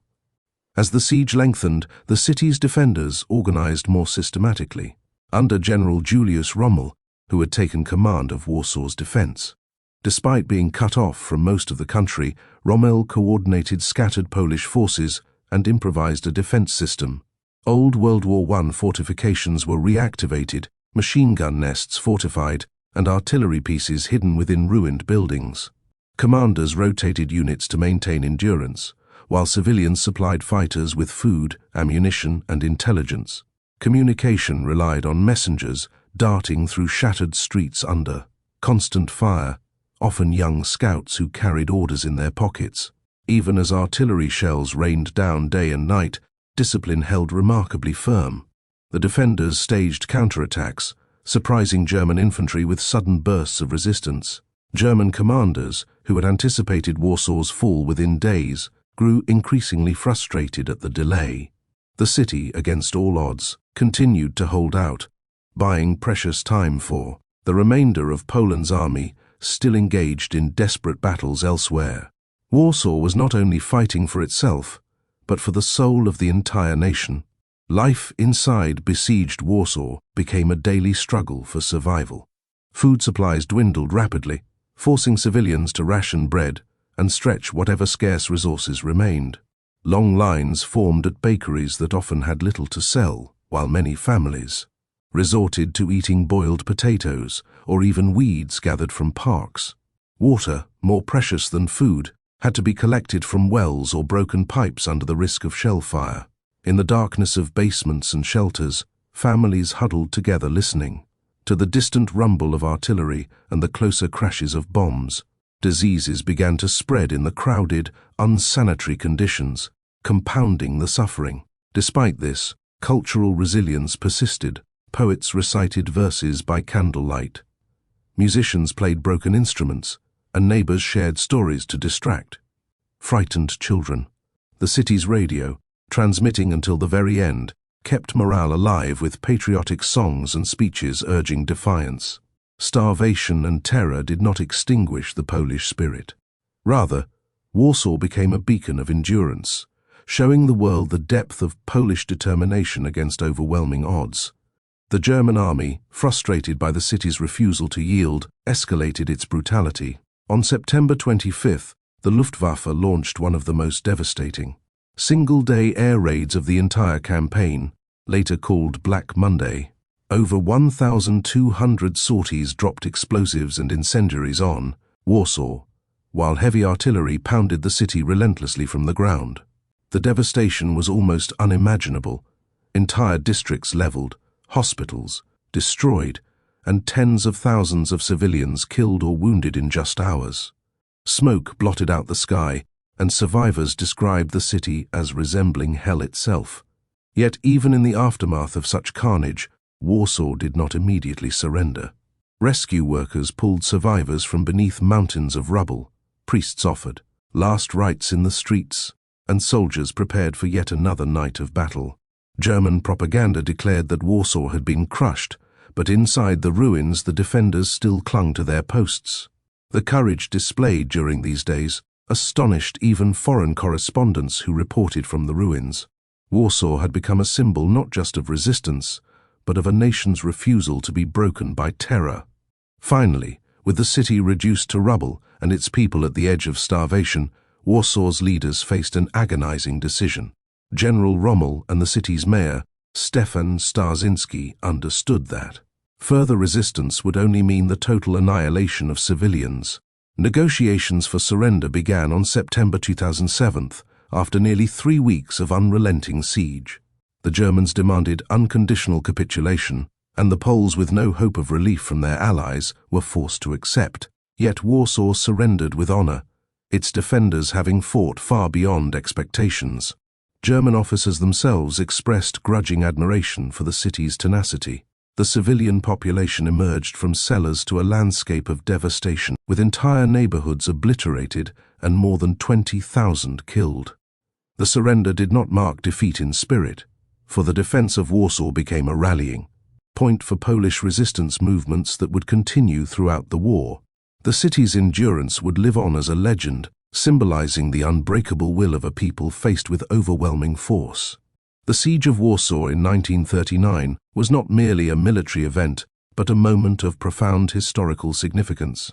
It demonstrated the brutality of modern warfare, where civilians were no longer bystanders but deliberate targets in strategies of terror.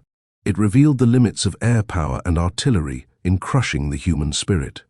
As Warsaw's defenders resisted long after logic dictated surrender, it exposed the failure of Poland's allies who watched from the west, but offered no meaningful help as the city was bombarded into ruins.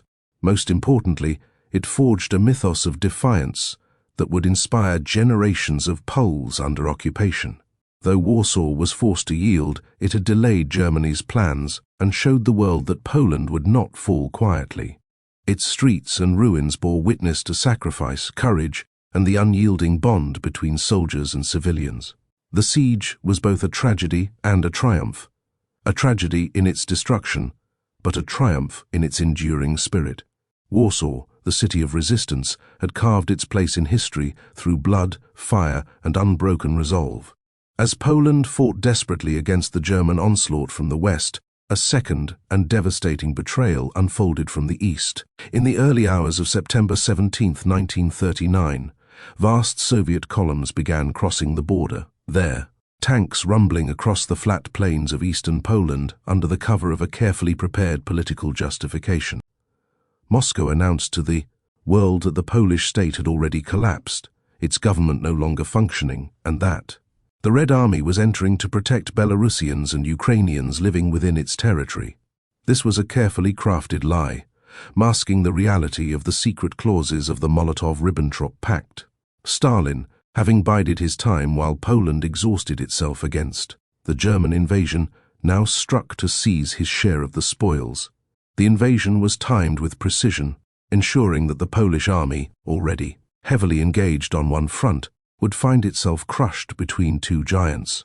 Soviet soldiers advanced in overwhelming numbers, their formations stretching for miles, accompanied by armored brigades and aircraft. What Poland had once considered its safety net, its vast eastern territories, now became a death trap. The country's fate, already precarious, was sealed with this act of treachery. The Soviet invasion was not an impulsive move, but rather the fulfillment of a dark agreement signed weeks earlier. On August 23, 1939, Molotov and Ribbentrop had put pen to paper on a pact that stunned the world, pledging non-aggression between Nazi Germany and the Soviet Union. But hidden within its secret protocol was the blueprint for the destruction of Poland, with a line drawn across the map that neatly divided the country into German and Soviet spheres of influence. Stalin had no intention of allowing Germany to take the entire prize, nor did Hitler desire a Soviet challenge to his rear. The arrangement ensured that Poland, long trapped between two ambitious empires, would once again be partitioned, as it had been in the 18th century. With Hitler's armies pressing hard toward Warsaw, Stalin saw the perfect moment to act.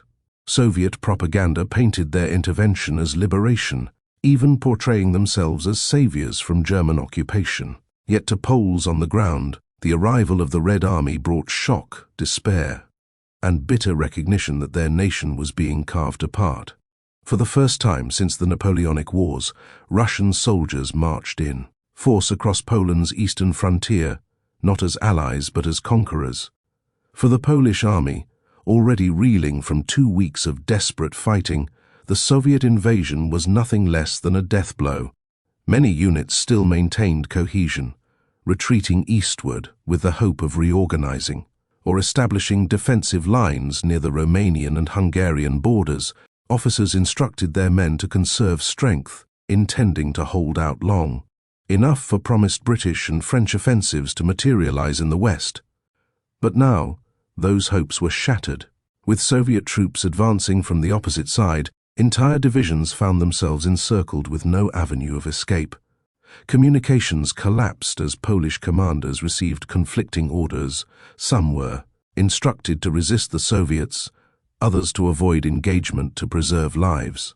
In the chaos, battles broke out along river crossings and small towns where Polish units, already worn down, tried to fight their way through overwhelming Soviet firepower. The army, which had bled valiantly against German panzers, was now forced into an impossible two-front war. Morale, already stretched, crumbled under the grim reality that Poland was not only under siege but betrayed from every direction. The reaction of Polish civilians to the Soviet invasion was one of disbelief, followed quickly by terror. Eastern Poland, largely untouched by the German war machine, had been seen as a sanctuary, a region where refugees and retreating soldiers could regroup. Instead, Soviet tanks rolled into villages with banners proclaiming liberation, while Red Army soldiers seized supplies, arrested local leaders, and imposed martial law. Many Ukrainians and Belarusians, who had long harbored grievances under Polish rule, initially welcomed the Soviets, though their enthusiasm quickly soured under the reality of occupation. Jewish communities, caught between Nazi persecution and Soviet repression, faced an agonizing dilemma, uncertain which empire posed the greater threat. Families who had fled Warsaw and Western Poland now found themselves trapped, with no escape routes left as the borders were sealed. Rumors spread rapidly. Stories of deportations, executions, and arrests began to circulate within days of the Red Army's arrival. The illusion of safety vanished, replaced by the grim truth that Poland was being consumed by both of its powerful neighbors. Fear and uncertainty spread faster than the armies themselves, breaking the spirit of resistance among countless civilians. Diplomatic channels offered little hope as Poland's government-in-exile scrambled to respond. President Ignacy Mościcki and military leaders, retreating toward the Romanian border, found themselves cut off by advancing Soviet forces. With communications breaking down, the Polish High Command was forced into exile, hoping to regroup abroad. The Western allies, who had promised aid, issued strong words of condemnation but no direct action. Britain and France, locked in their policy of limited engagement, had no plans to challenge the Soviet Union militarily. In Moscow, the Soviets claimed their invasion was a humanitarian mission, exploiting international confusion to justify what was, in truth, naked aggression. For Poland's leaders, the betrayal was staggering, not only because of the invasion itself, but because it shattered any illusion of international protection. Exile became the only option, with Poland's government shifting to Paris, and later London, determined to continue the struggle from afar. But for those still inside the country, the message was clear: they were on their own. The double invasion marked not just a military defeat, but the end of sovereignty in any practical sense. The Soviet occupation quickly revealed its brutal intentions through mass arrests and executions. Soviet security forces, the dreaded NKVD, moved in behind the advancing Red Army to identify and eliminate potential opposition. Polish officers, intellectuals, priests, and landowners were systematically targeted, their names placed on lists prepared long before the invasion. Tens of thousands were rounded up and sent to labor camps deep within the Soviet Union, where many would perish under inhuman conditions. Others faced immediate execution as the Soviets sought to decapitate Polish society by destroying its leadership class. Perhaps the most infamous example of this brutality would come later in 1940, with the massacre of over 20,000 Polish officers and intelligentsia in the Katyn forest and other sites. But even in the first weeks of occupation, the pattern of repression was unmistakable. Deportations began almost immediately, with families torn apart and entire communities uprooted. The eastern half of Poland, once envisioned as a place of refuge, became a graveyard of hope. Stalin's intentions were clear: Poland was not to be merely occupied, but dismantled from within. The German and Soviet invaders wasted no time in coordinating their conquest. Despite their ideological hostility, the two regimes worked together pragmatically, ensuring that their respective armies did not collide and that the partition proceeded smoothly. In several towns, German and Soviet soldiers even staged joint parades, presenting a surreal image of two sworn enemies celebrating side by side.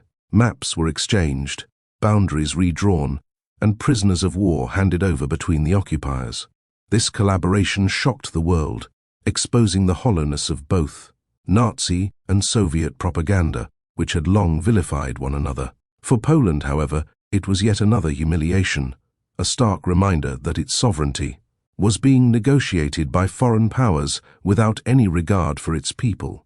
In a matter of weeks, the country had been erased from the map once more, as it had been in the late 18th century. To Poles, the sight of Germans and Soviets shaking hands over their land was a dagger to the heart. It symbolized not just conquest, but a calculated partnership designed to obliterate their nation. By the end of September 1939, the fate of Poland was sealed.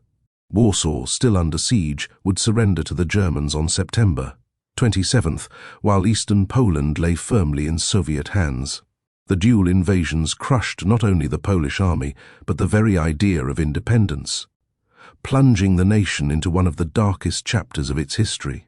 Yet even as their homeland was divided, the Polish people refused to surrender their identity. Thousands of soldiers and civilians escaped through Romania and Hungary, determined to continue the fight from abroad.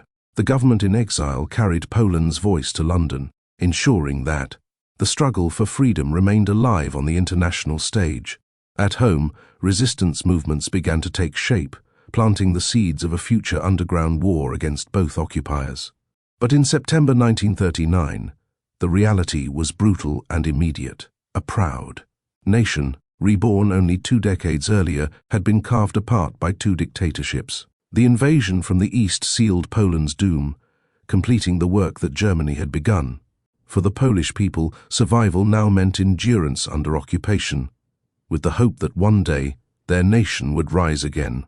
As September 1939 moved into its 3rd week, the political heart of Poland began to disintegrate under the crushing weight of invasion from both west and east. In the first days of the German attack, government ministers had remained in Warsaw, broadcasting messages of defiance and issuing orders to the military. But as German forces pressed deeper and the skies above Warsaw filled with relentless bombing raids, the city itself was becoming ungovernable. Ministries were scattered, communication lines severed, and officials had to operate from basements and makeshift offices. Messages between the central government and frontline commanders often arrived late or not at all, leaving generals to guess at the intentions of their political leaders. The chain of command that held the Polish state together was beginning to unravel. By mid-September, the situation had worsened dramatically when news reached Warsaw that the Soviet Union had crossed the eastern frontier. What had been seen as a war against one enemy now became a hopeless struggle against 2. The government faced a chilling choice: stay and risk capture by either Hitler or Stalin, or flee and attempt to preserve some form of Polish sovereignty abroad. This looming decision marked the beginning of the final collapse of the Polish state. The decision to abandon Warsaw was not made lightly, and it carried the weight of history and national survival. President Ignacy Mościcki, Prime Minister Felicjan Sławoj-Składkowski, and Commander-in-Chief Marshal Edward Rydz smigly convened urgent meetings in the capital to assess the situation. Reports streamed in of German divisions tightening their grip, Luftwaffe squadrons reducing districts to rubble, and Polish units falling back in disarray.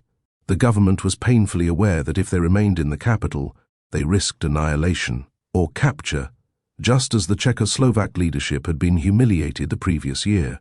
To them, Poland's fight had to be carried on, even if from beyond its borders. Plans were quietly drawn to evacuate the highest-ranking officials toward the southeastern corner of the country near the Romanian border. This region was known as the Romanian Bridgehead, a defensive area where Polish leaders hoped to regroup and possibly establish contact with their Western allies. To avoid panic, the evacuation was kept secret from most of the public, but rumors spread quickly, and whispers of abandonment, unsettled the population already living under fire. The very thought of government officials fleeing while soldiers and civilians remained exposed sowed seeds of distrust. Yet, for the leaders, the act of departure was not surrender, but a desperate attempt to keep Poland alive in exile. The physical journey of the government out of Warsaw was fraught with danger and disorder. Long convoys of cars, trucks, and horse-drawn carriages wound their way through chaotic roads, clogged with refugees and retreating soldiers. Columns stretched for miles, slowed by bomb craters, bridges destroyed by German bombers, and traffic jams that sometimes left officials stranded for hours. The Luftwaffe took every opportunity to harass these fleeing groups, strafing highways and setting vehicles ablaze. Government officials often abandoned cars to continue on foot or in commandeered wagons, creating scenes that underscored the collapse of state order. The once proud leaders of Poland, symbols of authority and command, now looked like fugitives blending into a tide of desperate civilians. Soldiers escorting the convoys could do little to protect them from the aerial assault. Fear mingled with shame as the reality set in. The Polish government was no longer functioning as the directing organ of a nation at war. Instead, it was struggling simply to survive, relying on secrecy, speed, and sheer luck to avoid capture. The road south became not only a path of retreat, but a symbol of the state's dissolution. While the officials fled, generals at the front lines faced the war with little or no direction from above. Marshal Edward Rids Smigley, as commander-in-chief, attempted to coordinate the military effort while also staying ahead of advancing German forces. His orders became increasingly unrealistic, calling for regrouping armies that no longer existed or demanding counterattacks from units that were already shattered. Commanders received contradictory instructions. Some were told to fall back toward the Romanian bridgehead, while others were ordered to hold impossible defensive lines. With the Soviet invasion on September 17th, the confusion became complete. Many commanders initially believed the Soviets were coming as allies to help against Germany, only to find themselves attacked on sight. The collapse of communication with the government meant generals often had to make decisions independently without clarity on whether resistance or retreat was the official policy. Morale among officers eroded as they realized that their leaders had left the battlefield without them. In the absence of a functioning state, the Polish military became fragmented. Bands of resistance, united in courage but divided in strategy. The war for them had transformed into a fight of honor rather than coordinated defense. In Warsaw, the news of the government's departure reached the civilian population slowly but with devastating psychological impact. For days, citizens had drawn strength from radio broadcasts promising defiance and eventual victory. Now, word spread that the president, prime minister, and marshal had left the capital behind. To many, it felt like a betrayal, a wound to morale at the moment of greatest suffering. Rumors circulated in cafes, shelters, and street corners that the nation was leaderless, abandoned to its fate. Some clung to the belief that the government's escape was a temporary necessity, a move to rally foreign help, but others saw it as cowardice in the face of annihilation. German propaganda seized the opportunity, dropping leaflets and broadcasting messages that Poland's leaders had fled, urging soldiers to lay down their arms. The psychological war was as devastating as the physical one, eroding the sense of unity that had sustained the city under siege. For ordinary people still enduring bombardment, hunger, and destruction, the absence of leadership deepened their despair. Warsaw remained defiant, but the knowledge that the state itself was disintegrating made the suffering even heavier to bear. The escape of the government led to a tense standoff at the Romanian border. By September 17th, the convoys of ministers, military leaders, and their families had reached the frontier. Romania, though neutral, was under heavy pressure from both Germany and the Soviet Union to prevent Poland from using its territory as a base of operations. Romanian authorities, unwilling to provoke either totalitarian power, allowed the Polish leaders to cross but promptly interned them, preventing further military action from Romanian soil. This internment effectively paralyzed the leadership, cutting them off from direct command of Polish forces still fighting within the homeland. President Moszkicki resigned soon after, paving the way for the creation of a government in exile in France and later in Britain. For the Polish people, the sight of their leaders slipping into foreign custody was devastating, confirming that their state had ceased to function on Polish soil. The collapse of the state was now undeniable. Poland's future would be decided abroad, far from the fields, cities and villages still burning under German and Soviet attack. The exile marked both the survival of Polish legitimacy and the death of Poland as a sovereign state within its borders. The consequences of the government's flight were profound and lasting. Without centralized leadership, Poland's military resistance fragmented into local efforts, with commanders relying on personal judgment rather than coordinated strategy. Underground movements began to form almost immediately, as civilians, soldiers, and intellectuals recognized that the fight for Poland would continue, but not under the visible banner of their state. The government in exile, when eventually reconstituted abroad, faced the enormous challenge of asserting authority over resistance forces at home while maintaining credibility with foreign allies. For Britain and France, who had declared war on Germany but taken little direct action, the absence of a functioning Polish state made coordination more difficult. The collapse of authority also emboldened Germany and the Soviet Union, who moved quickly to solidify their hold on occupied territories. For the Polish people, the knowledge that their leaders had left created a psychological wound that would take years to heal. Yet, in exile, the Polish government preserved a thread of continuity, ensuring that Poland's voice was not completely silenced on the international stage. The collapse was real, but it was not total defeat, merely the beginning of a long, painful journey of survival in exile.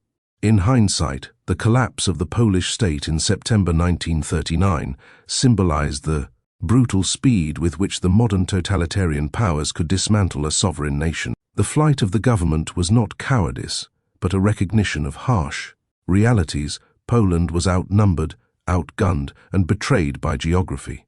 Yet, the images of ministers fleeing in convoys while civilians endured bombings created a bitter legacy. For many Poles, the collapse felt like abandonment. For others, it was the only way the nation's legal identity could survive.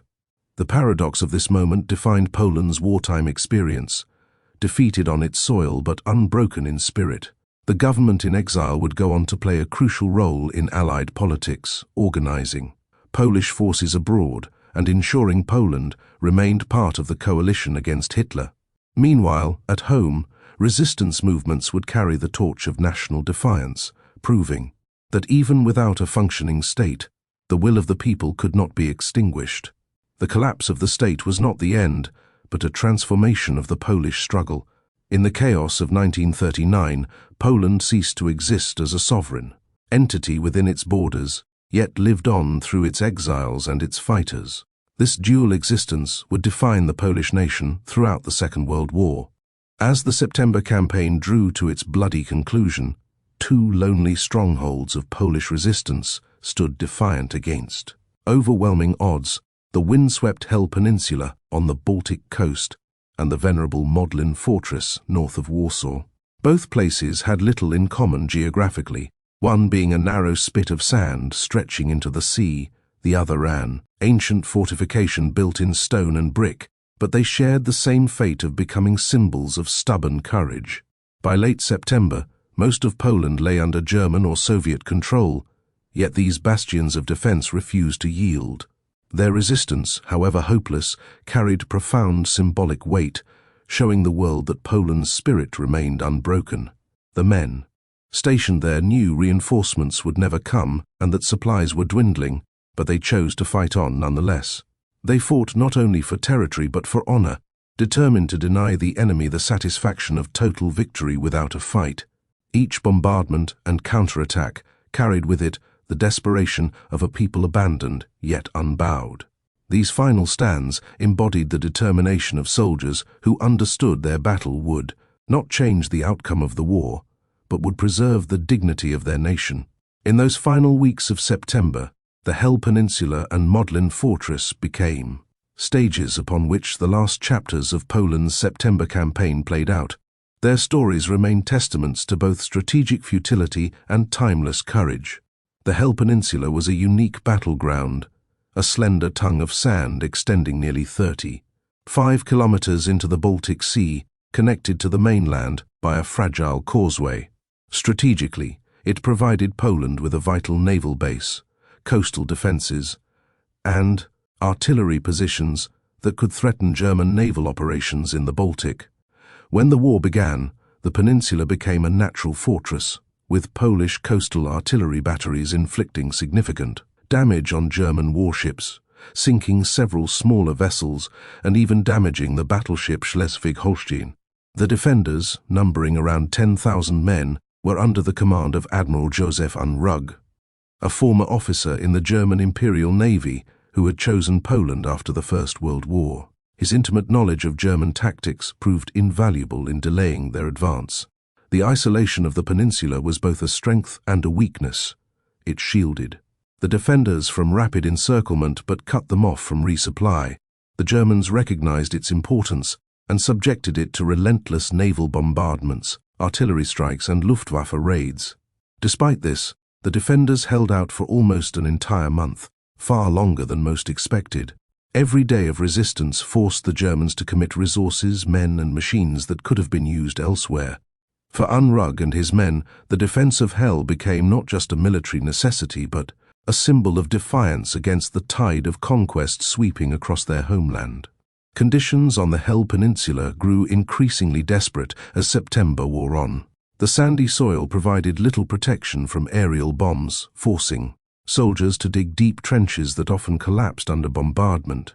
German dive bombers pounded the narrow strip daily, turning it into a scarred wasteland of craters and burning wreckage. Food supplies ran low, and water was rationed, with soldiers often subsisting on hard biscuits and whatever fish could be caught from the sea. Ammunition, particularly for the heavy coastal guns, dwindled as the days passed. Yet morale, remarkably, remained firm, fueled by the knowledge that they were among the last Polish soldiers still fighting. The men of Hel developed a grim camaraderie, joking bitterly that they were defending the last piece of Poland. Admiral Unrugh's calm leadership steadied his exhausted troops as he issued daily orders with quiet precision, always mindful of discipline and honor. By the final days of September, the Germans began advancing across the narrow strip of land, tightening the noose. Mines, barbed wire, and determined Polish rifle fire slowed their progress, but the outcome was inevitable. On October 2nd, 1939, after more than a month of resistance, Admiral Unrugh finally surrendered, citing the futility of further bloodshed. His men laid down their arms with pride, knowing they had held out longer than many thought possible. Far to the south, along the banks of the Vistula River, another last stand unfolded at Modlin Fortress. Built originally by Napoleon in the early 19th century and expanded under the Tsars, Modlin was a sprawling citadel with massive defensive walls stretching over 2 kilometers, making it one of the largest fortresses in Europe. At the outbreak of war, Modlin became a key defensive point for Polish forces retreating from central Poland and the failed defense of Warsaw. By mid-September, nearly 24,000 Polish soldiers had gathered there under the command of General Wiktor Tomy. They were a mix of regular infantry, artillery units, and remnants of broken divisions, drawn together in one last organized defense. Despite being outdated compared to modern German weaponry, Modlin's thick walls and artillery batteries provided a formidable challenge. The fortress quickly became a magnet for German assaults, with Luftwaffe bombers reducing much of its outer defenses to rubble. Still, the garrison held firm, repelling several attacks and inflicting significant casualties on the attackers. For the defenders, Modlin represented not just a military position but the last stronghold of organized Polish resistance in central Poland. Its survival became a matter of both morale and honor, a final bastion standing while much of the country had already fallen. The siege of Modlin Fortress was characterized by relentless German pressure and unyielding Polish resistance. For nearly 2 weeks, the garrison endured daily bombardments from artillery and air raids, which turned barracks, supply depots, and defensive walls into heaps of smoking ruins. The fortress became a living hell, with soldiers sleeping in damp underground tunnels, their ears ringing from the constant shelling above. Supplies dwindled quickly, and hunger began to gnaw at the men's strength. Ammunition became precious, with soldiers rationing every bullet and shell for maximum effect. The defenders, however, refused to yield, often launching small counterattacks. That disrupted German positions and bought precious time. The Germans, frustrated by the stubborn resistance, increased the intensity of their bombardments, attempting to starve the garrison into submission. Civilians who had fled to the fortress for safety shared in the misery, enduring starvation, thirst, and constant fear. Yet in the face of this devastation, General Tommy maintained strict discipline, inspiring his troops to endure beyond their limits. Modlin's walls, battered but not broken, continued to shelter a garrison that refused to abandon its duty even as hope faded. By the final days of September, Modlin Fortress stood as one of the last major centers of organized resistance in Poland. With Warsaw itself under siege and nearing surrender, the defenders at Modlin understood that their position was increasingly hopeless. German commanders offered terms of surrender, but General Tommy initially refused, insisting that his men would fight on until absolutely necessary. He was keenly aware of his responsibility for the thousands under his command, balancing the need for honor with the reality of survival. When Warsaw capitulated on September 28th, Modlin was effectively cut off from any hope of relief. German artillery fire intensified, and the fortress was engulfed in flames. Ammunition stores were nearly depleted, and starvation loomed as rations dwindled to almost nothing. Finally, on September 29th, after 16 days of resistance, General Tommy ordered the surrender of Modlin Fortress. The German commanders, recognizing the tenacity of the defenders, granted them the honors of war, allowing the Polish officers to retain their swords. For the garrison, it was a bitter but dignified end to a courageous stand. The fall of Hel Peninsula and Modlin Fortress marked the symbolic end of Poland's September campaign. Though scattered units continued fighting in forests and countryside, organized resistance was effectively crushed. These last stands demonstrated both the bravery of Polish soldiers and the futility of their position against two of the most powerful military machines in the world. The men who defended Hel and Modlin had bought their country precious time, delaying German operations and showing that Poland would not go quietly into defeat. Their stubborn defense inspired respect even from their enemies, many of whom acknowledged the valor of Polish arms. For the Polish people, these final battles became stories of honor, proof that their nation had resisted to the very last possible moment. The soldiers who fought there carried with them the knowledge that they had done all they could, even when abandoned by allies and encircled by foes.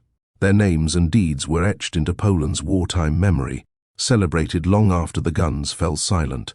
Though Poland was crushed in 1939, the legacy of Hel and Modlin proved that its spirit of resistance could never be extinguished. In the years to come, that spirit would rise again in underground movements, in exiled armies, and on battlefields across Europe. In reflecting on these final stands, one sees both tragedy and triumph woven together. The tragedy lay in the hopelessness of the struggle, the absence of meaningful aid from Britain and France, and the overwhelming force brought to bear by Germany and the Soviet Union. Yet the triumph was found in the courage of ordinary men who refused to yield even in the face of certain defeat. The defense of Hel Peninsula showed how even a small, isolated force could resist for weeks against superior firepower, while Modlin Fortress demonstrated the resilience of fortifications and the determination of soldiers to hold them. These battles highlighted the harsh realities of modern warfare, where outdated defenses met mechanized armies, yet also the enduring human qualities of honor, loyalty, and defiance. The soldiers at Hel and Modlin fought not for victory, but for dignity, writing their chapter into the history of resistance with blood and sacrifice. Their stands were not forgotten. They became part of the larger story of Poland's struggle for freedom, a story that would continue throughout the Second World War. When the guns finally fell silent at these outposts, the world had witnessed not merely defeat, but the enduring will of a nation to resist tyranny. The last stands at Hell and Modlin remain immortal reminders that even in the darkest moments, courage can light the way. By the final days of September 1939, the once proud Polish army was no longer a cohesive, fighting force but a shattered collection of exhausted soldiers scattered across a devastated land. Thousands had surrendered to the Wehrmacht after being encircled in battles they had no hope of winning, while others, still clinging to honor, sought refuge in forests or villages, refusing to lay down arms until the very last moment. The sheer number of captured soldiers overwhelmed both German and Soviet forces, who suddenly found themselves responsible for tens of thousands of prisoners. In fields outside towns, long columns of men marched silently, stripped of their weapons and dignity, guarded by bayonet-wielding soldiers. Many carried nothing but the clothes on their backs, their boots worn through after weeks of retreat and combat. Exhaustion marked their faces, and hunger gnawed at their bodies as supplies had long since run out. These men were not greeted with the protections outlined in the Geneva Convention, but rather with disdain and violence. Prisoners were often beaten, mocked, and in some cases shot outright if they resisted or lagged behind during forced marches. The collapse of organized command meant that many of these surrenders were chaotic, with no formal negotiation but simply the reality of hopelessness. For the captured Polish soldier, captivity was not survival, it was the beginning of another nightmare. The German treatment of Polish prisoners was harsh from the very outset, reflecting the Nazi regime's racial ideology that deemed Slavs inferior. Soldiers were herded into makeshift enclosures, schoolyards, barns and fields, without shelter, sanitation or food. Guards, indoctrinated in Hitler's vision of conquest, treated the men less like captives of war and more like subhuman obstacles who had dared resist the Reich. Beatings were common, particularly against officers and educated men who were singled out as potential leaders of resistance. In many locations, wounded soldiers who could not walk were left behind to die or were executed on the spot. For those captured in large groups, the marches to transit camps often turned into ordeals of suffering, with men collapsing along the roadsides only to be shot where they lay. Prisoners were forced to sleep in the open, exposed to cold September nights, and scavenge for food, in ditches or from sympathetic peasants, who themselves risked punishment for showing kindness. The cruelty was deliberate, designed not just to punish but to humiliate an entire nation through its army. While some were eventually transferred to more permanent prisoner of war camps, many endured days or weeks in a state of limbo, where survival depended entirely on chance. If German treatment of Polish prisoners was brutal, Soviet treatment was far darker, for it was rooted not only in contempt but in a calculated political design. When the Red Army swept in from the east, thousands of Polish soldiers found themselves caught between two invading powers, forced to surrender to one side or the other. The Soviets portrayed themselves as liberators of the Belarusian and Ukrainian peoples under Polish rule, yet their handling of captured soldiers revealed a sinister intention. Entire units were surrounded and ordered to disarm, then marched eastward under guard into hastily prepared camps. Unlike the Germans, who primarily sought to neutralize Poland as a military threat, the Soviets saw in these prisoners an opportunity to decapitate the future leadership of a nation. Officers, policemen, priests and intellectuals were immediately identified, separated from the rank and file and transported deeper into Soviet territory. The line between prisoner and condemned man blurred quickly under Stalin's system of repression. For those taken east, the journey itself became the first step toward an uncertain and often tragic fate. The Soviet camps, set up in places like Kozelsk, Starobelsk and Ostashkov, soon filled with thousands of Polish officers and officials. Conditions were poor but initially survivable, as the NKVD gathered intelligence and carefully documented every captive. The men themselves lived in an uneasy limbo, writing letters home, clinging to the hope that eventually they would be exchanged or released. Yet beneath the surface, a deadly plan was forming. Stalin's government had no interest in preserving a Polish elite that might someday resist Soviet domination of Eastern Europe. The presence of so many officers, judges, and scholars represented, in the eyes of the Kremlin, a threat to Soviet control over the territories it had seized. By the spring of 1940, this policy of suspicion would culminate in mass executions, later known to history as the Katyn massacre. But even in late 1939, there were signs of what was to come. Secretive interrogations tightened, restrictions, and a growing sense among the prisoners that they were not destined for mere captivity.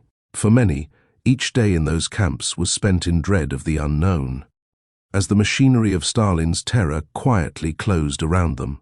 Among the rank-and-file soldiers captured by both Germans and Soviets, captivity took on the form of grinding misery rather than swift death. Prisoners in German camps such as Stalag 2B or Stalag V8C were forced into labor almost immediately, digging trenches, repairing roads, or working in fields to support the German war effort. These men endured endless hours of toil, meager rations, and beatings from guards who considered them little better than slaves. Disease spread rapidly through overcrowded barracks, where straw mats and lice-infested blankets offered scant comfort. In Soviet custody, ordinary soldiers were often deported alongside civilians into Siberia or Kazakhstan, where they became part of the massive system of forced labor camps known as the Gulag. Entire families of soldiers, wives and children included, were swept up in these deportations, condemned to years of backbreaking work in forests, mines, and collective farms.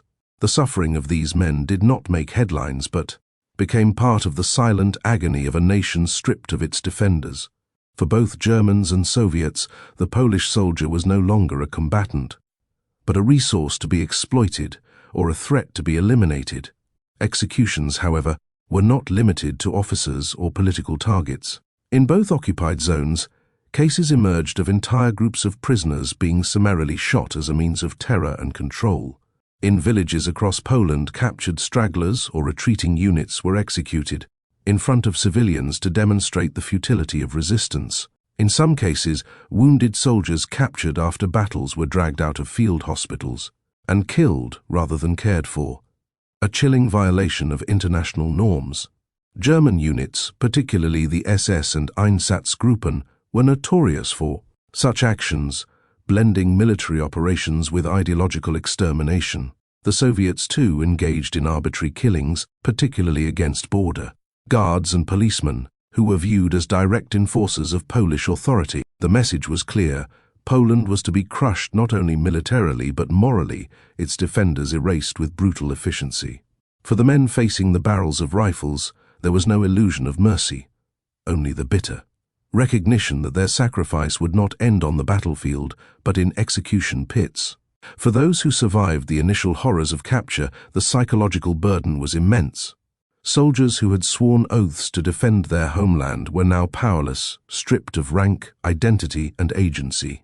Letters from families, when they managed to arrive, carried both comfort and despair, for loved ones were themselves suffering under occupation. Rumors circulated constantly in the camps.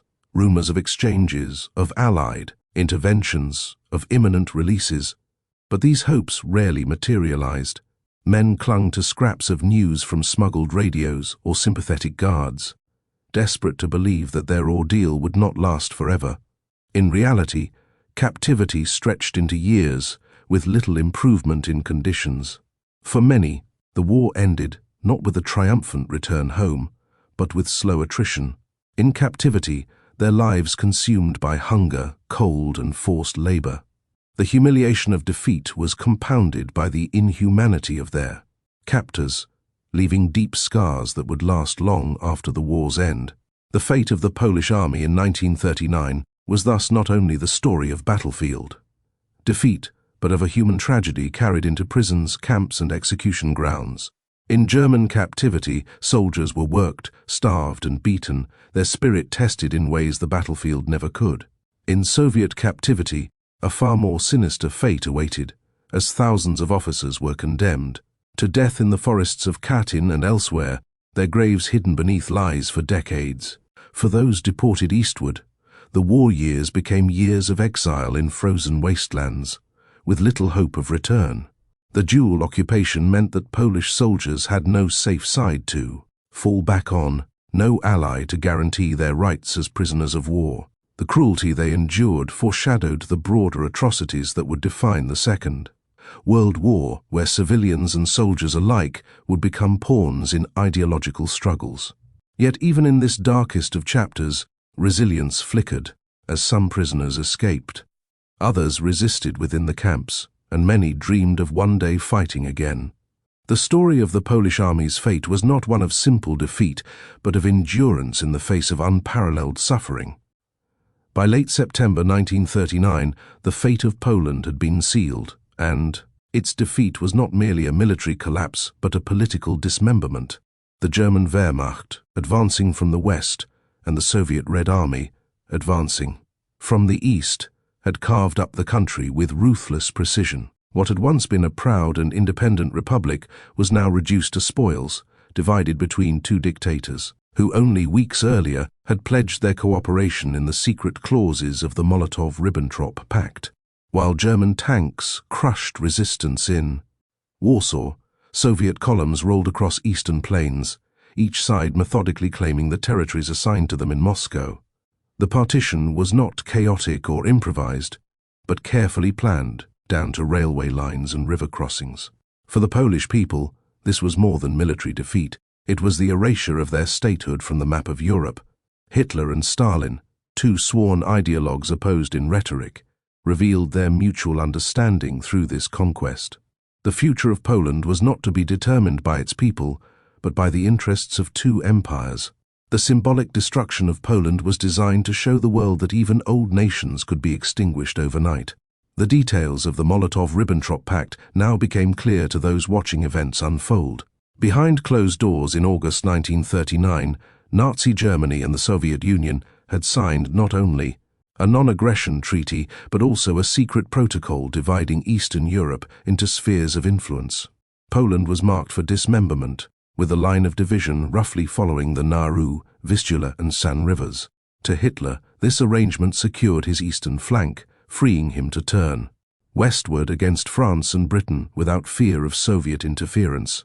To Stalin, the agreement bought time, territorial expansion, and a buffer zone that placed Soviet troops closer to Central Europe.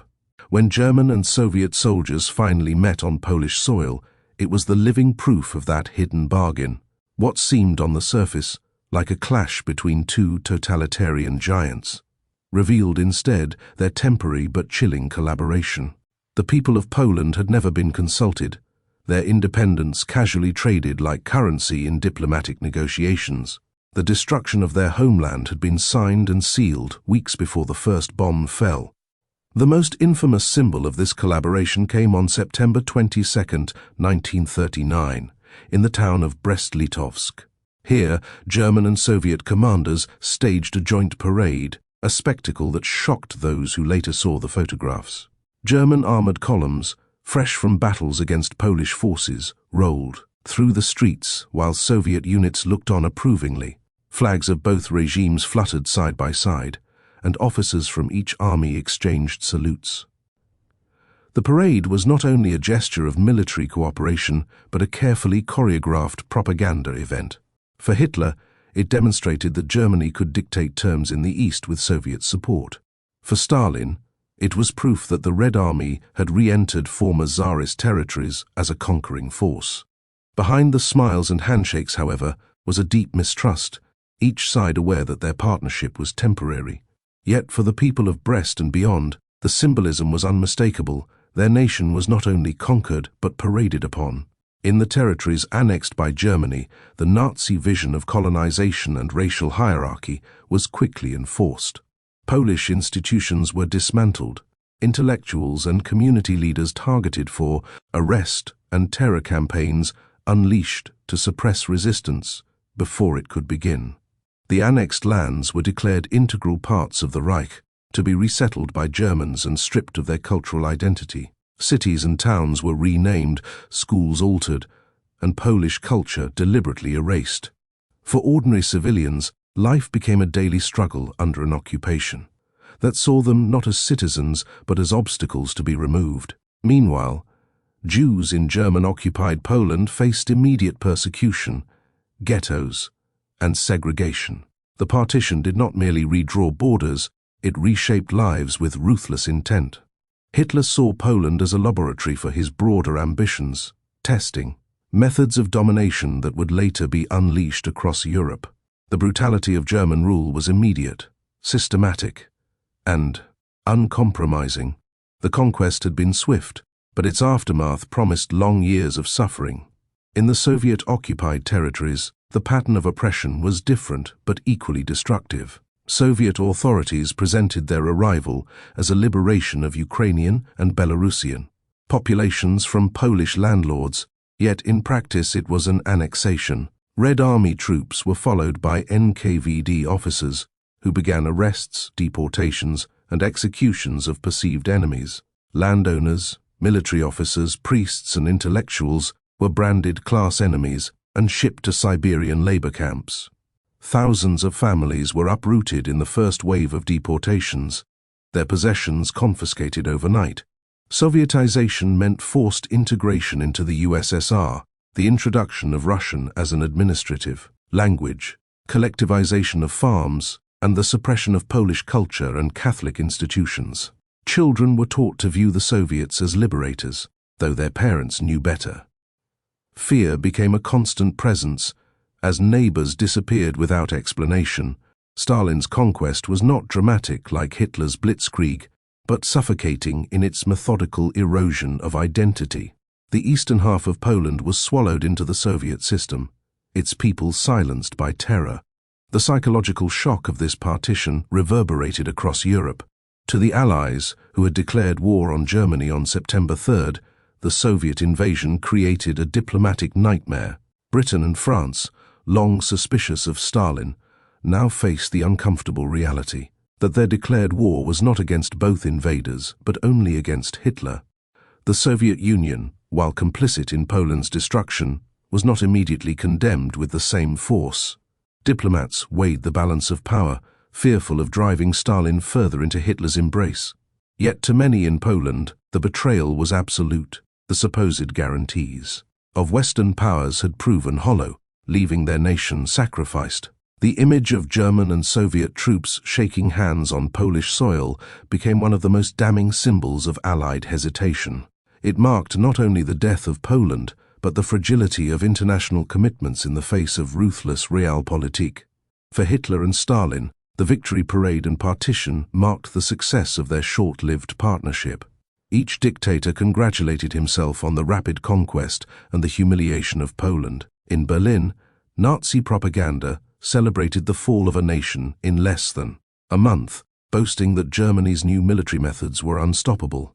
In Moscow, Stalin presented the annexation as the reunion of Ukrainian and Belarusian lands with the Soviet motherland. Each side sought to legitimize their conquest through staged imagery, speeches, and political theater. Yet beneath the surface, both men remained wary of one another. Hitler believed the Soviet Union would eventually have to be destroyed, while Stalin suspected Germany's promises were temporary. Still, for a brief moment in 1939, their goals overlapped perfectly, and Poland was the stage upon which they demonstrated their shared power. The victory parade at Brest-Litovsk was not only a military display, but the symbolic funeral of a European nation. The partition of Poland in 1939 was not the end of its story, but the beginning of a long night of occupation, resistance, and suffering. Millions of Poles now lived under foreign flags, their futures dictated by two of history's most brutal regimes. Families were torn apart, identities stripped, and survival became the central concern of daily life. Yet even as German and Soviet troops shook hands, seeds of resistance were already taking root. Underground networks began to form, messages of defiance whispered in occupied streets. The memory of independence, though suppressed, was not extinguished. Poland's fate had been sealed on paper in Moscow, but its spirit endured in the determination of its people. The symbolic meeting of Hitler's and Stalin's armies may have marked the end of the September campaign, But it did not erase Poland's will to fight. That will would resurface again and again, making Poland one of the most defiant nations in occupied Europe. The partition was the destruction of a state, but not of a nation. The fall of Poland in 1939 did not mark the end of suffering, but the beginning of a long and brutal occupation that would reshape the very fabric of Polish society. From the first days of German control, the Nazi regime implemented a system of terror designed to extinguish Polish culture, identity, and resistance. Streets were patrolled by German soldiers, their boots echoing like a reminder of subjugation, while posters in German announced decrees that stripped Poles of their basic rights. Schools were closed or reduced to teaching only manual labor skills, and universities were shuttered, with professors arrested in sweeping operations. Intellectuals, clergy, and community leaders were deliberately targeted in what became known as the Intelligenzaktion, the systematic elimination of Poland's educated class. Public executions were staged in town squares, often forcing local residents to watch, to sow fear, and suppress even the smallest act of defiance. Ordinary people were forbidden from owning radios, typewriters, or even Polish flags, as the occupiers tried to erase all symbols of national pride. Families lived in constant fear of the midnight knock at the door, knowing that an arrest often meant disappearance forever. The rhythm of daily life became one of silence, fear, and survival under the watchful eyes of German occupation authorities. In these dark early months, the groundwork for long-term repression was brutally established, leaving the population traumatized but not yet broken. While the Germans dominated western and central Poland, the Soviets occupied the east, creating a dual system of oppression that enveloped the entire nation. Stalin's NKVD, the feared secret police, moved quickly to impose Soviet control by arresting officers, teachers, landowners, and anyone suspected of harboring loyalty to the Polish state. Deportations became a weapon of terror, with entire families herded into cattle cars and sent to the distant reaches of Siberia and Kazakhstan, often without food or adequate clothing. Thousands perished in the freezing conditions during these forced journeys, and those who survived faced years of back-breaking labor in remote camps. The Soviets also sought to dismantle Polish society by targeting institutions such as the Catholic Church, dissolving organizations, and confiscating property. Peasants were forced into collective farms, while children were taught in schools to forget their Polish heritage and embrace Soviet ideology. Like the Germans, the Soviets carried out executions, most infamously in places like Katyn, where thousands of Polish officers were murdered in secret. In the East, Poles often felt the double sting of betrayal, as neighbors who cooperated with the new Soviet authorities reported on those who resisted. Families were divided, with some members disappearing into gulags, while others tried to cling to fragments of their former lives. Together, German and Soviet repression created a suffocating atmosphere that left no corner of Poland untouched. The nation was not just conquered but systematically dismantled, piece by piece. In the German-occupied territories, Warsaw quickly became a symbol of the occupiers' iron grip and the Polish people's quiet resilience. The city was transformed into a showcase of Nazi rule, with swastikas flying from public buildings and German officers parading through the streets. Polish citizens were forced to bow their heads in the presence of Germans, and failure to do so could result in a beating or arrest.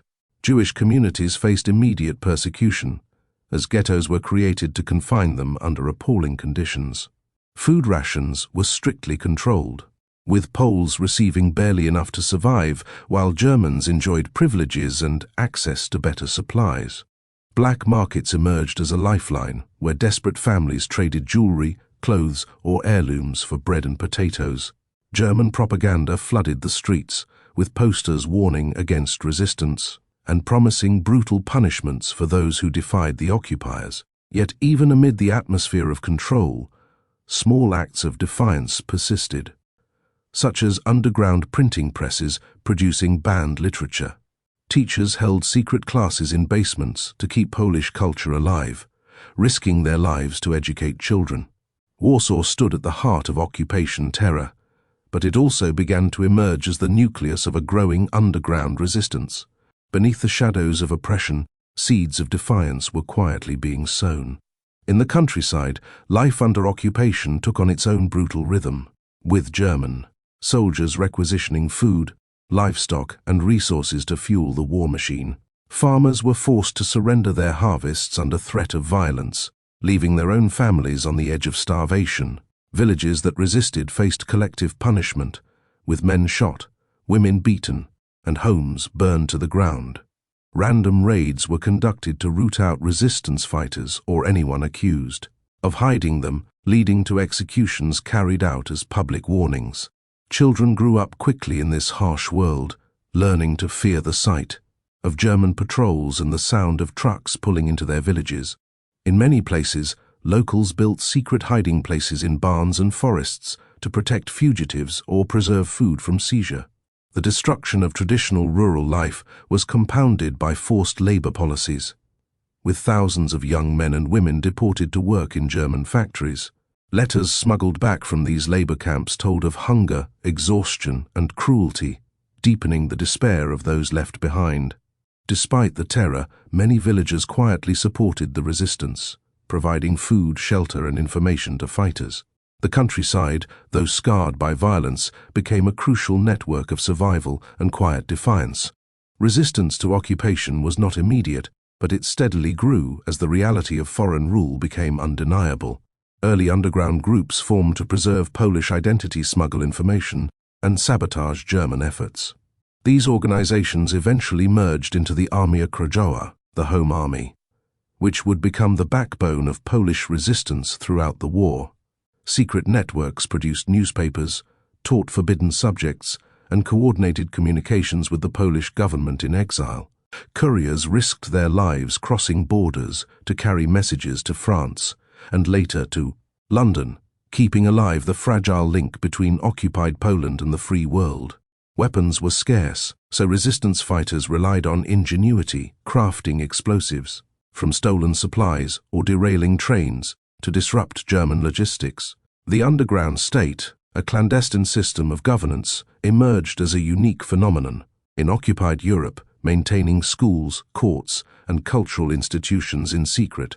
Women played vital roles as couriers, nurses, and organizers, often overlooked yet indispensable to the movement. Even children became involved, distributing leaflets or painting anti-German slogans on walls at night. Though constantly hunted by the Gestapo, the resistance persisted, a quiet heartbeat of hope in a country otherwise shrouded in terror. The foundations of organized defiance were being laid, setting the stage for future uprisings.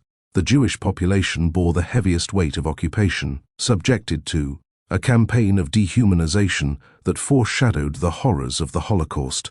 From the very beginning, Jews were stripped of their rights, forced to wear identifying armbands, and segregated from the rest of society. Ghettos were established in cities like Warsaw, Lodz, and Krakow, where thousands were crammed into cramped, unsanitary quarters. Starvation, disease, and brutality claimed lives daily, while German guards controlled every movement in and out. Smuggling became a desperate means of survival, with children crawling through holes in walls or sewers to bring back food. Resistance also existed within the ghettos, with underground schools, secret religious ceremonies, and the first stirrings of armed groups. Families tried to preserve fragments of normalcy, even as loved ones were taken away in roundups to unknown destinations. The Jewish story in occupied Poland became one of unimaginable suffering, but also of resilience in the face of annihilation. The ghettos were both prisons and crucibles of courage, where defiance took many forms despite overwhelming odds. For the Jewish population, occupation meant living under a constant shadow of death, yet still clinging to dignity. The Soviet occupation in the East pursued a different but equally devastating agenda of repression. Soviet authorities dismantled Polish institutions, replacing them with puppet administrations loyal to Moscow. Polish officers, civil servants, and community leaders were arrested en masse, many of them never to be seen again. Families were uprooted in waves of deportations, with trains bound for Siberia and Central Asia carrying tens of thousands at a time. The The NKVD maintained a climate of fear, using informants and surveillance to stamp out even whispers of resistance. Unlike the Germans, who sought to exploit Poland for their war effort, the Soviets aimed to integrate Eastern Poland into the Soviet Union entirely. Schools taught Marxist ideology, and Russian became the language of authority, erasing Polish culture and identity from public life. The Catholic Church was harassed, its priests imprisoned or deported, while property was seized for collective farms.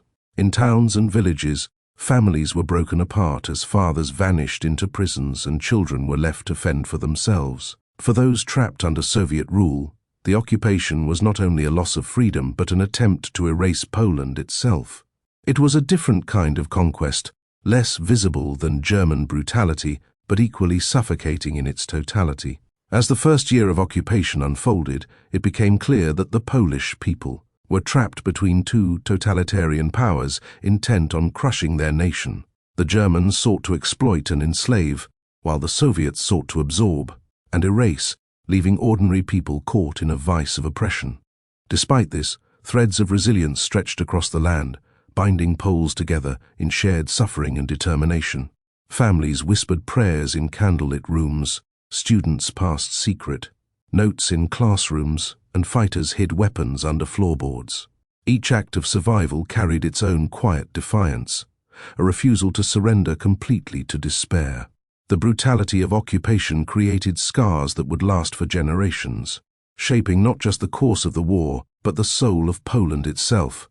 Terror was everywhere, but so too was courage, often in forms that seemed small but carried immense weight.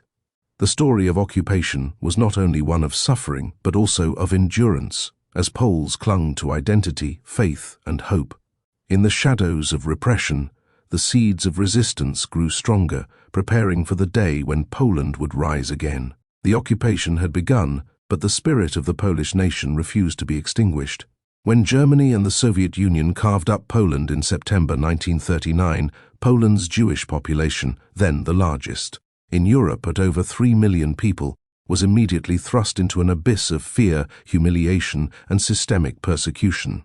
Centuries of Jewish life in towns, cities, and villages were suddenly uprooted. As the Nazi regime wasted no time in implementing anti-Semitic policies, Jews were ordered to wear distinctive armbands with the Star of David, a mark intended not only for identification, but for isolation, ridicule, and dehumanization. German soldiers and officials imposed collective fines, stripped Jewish-owned businesses, and orchestrated public humiliations in marketplaces and streets. Rabbis were often singled out, their beards torn or cut as crowds were forced to watch. Synagogues, central to Jewish communal life, were desecrated, looted, and in many cases burned. The Nazis sought to make clear from the very beginning that Jewish existence would be framed as alien, unwelcome, and disposable under the new order. For many Polish Jews, the first days of occupation already carried the scent of annihilation, even if its full scale remained unimaginable. The ghetto walls, gas chambers, and death camps of the future were still only shadows, but the seeds had been planted in these initial acts of cruelty. The Nazi occupation did not invent anti-Semitism in Poland, but it weaponized it on a scale never seen before. Long-standing prejudices and stereotypes that had simmered for centuries were suddenly given state sanction and violent expression. Local collaboration, though not universal, sometimes manifested in the looting of Jewish homes and shops, encouraged by the promise of material gain or by fear of German authority. Nazi propaganda flooded newspapers, posters, and loudspeakers, portraying Jews as parasites, conspirators, and enemies of the new Europe. In some towns, German officers staged mock trials and public spectacles where Jews were beaten, tortured, or killed to instill fear among both Jewish and non-Jewish populations. At the same time, laws were passed stripping Jews of rights, banning them from certain professions, restricting their movement, and reducing them to second-class inhabitants in their own homeland. Each measure was not just legalistic bureaucracy, but a calculated blow at identity, livelihood, and dignity. By late 1939, Jews across occupied Poland found themselves dispossessed, vulnerable, and increasingly isolated from their non-Jewish neighbors. The curtain was rising on a far darker phase that would transform prejudice into systematic destruction. In the general government, the central territory of occupied Poland under Hans Frank, the policy of separation intensified rapidly. Jews were ordered into forced labor, often working on road construction, cleaning rubble, or agricultural tasks under brutal conditions. Those deemed unfit for labor, including the elderly and sick, were often beaten or killed outright, a chilling foreshadowing of later extermination. The Nazis confiscated Jewish-owned property, handing over shops, factories, and apartments to Germans or sympathetic locals, further erasing Jewish presence from economic life. In cities like Warsaw, Lublin, and Krakow, Jewish communities became targets of constant police raids, arbitrary arrests, and collective punishments. Whole families were driven from their homes with little warning, forced into overcrowded temporary housing where disease and hunger spread unchecked. Jewish councils, known as Judenrat, were established under German orders to administer these communities, a tool designed to shift the burden of implementing Nazi decrees onto Jewish leaders themselves. This system created impossible moral dilemmas as councils struggled to mitigate suffering while inadvertently enabling German plans. Already, the Nazis had begun rehearsing the machinery of oppression that would later form the backbone of the Holocaust. Each new decree stripped away another layer of humanity, preparing Polish Jews for a life behind walls that had not yet been built. The year 1940 saw the first significant step toward physical segregation, the creation of ghettos. In many towns and cities, Germans cordoned off neighborhoods, forcing Jews to leave behind possessions and homes to move into confined districts. The Warsaw Ghetto, the largest of them all, eventually held over 400,000 people crammed into an area of just 1.3 square miles. Ghettos were surrounded by walls, barbed wire, or armed patrols, turning once lively Jewish streets into prisons of misery. Overcrowding was catastrophic, with multiple families squeezed into single apartments and children sleeping on floors without heat or sanitation. Food supplies were deliberately restricted by German authorities, creating conditions of hunger and starvation where smuggling became both a lifeline and a crime punishable by death. Typhus and other diseases flourished in the unsanitary environment, further devastating the weakened population. Yet, despite the harshness, cultural life persisted within the ghettos, clandestine schools, underground. Newspapers and even musical performances sought to preserve dignity amidst despair. The ghettos were more than holding pens, they were laboratories of slow destruction, testing the limits of human endurance and the efficiency of Nazi oppression. Daily life in the ghettos was a paradox of despair and resilience. On one hand, survival was constantly in question, as ration cards provided only a fraction of the calories needed to live, forcing families into black market trade. Children risked their lives slipping through cracks in walls or sewers to smuggle bread or potatoes back to their starving families. German guards often shot these children on sight, using their deaths as brutal warnings.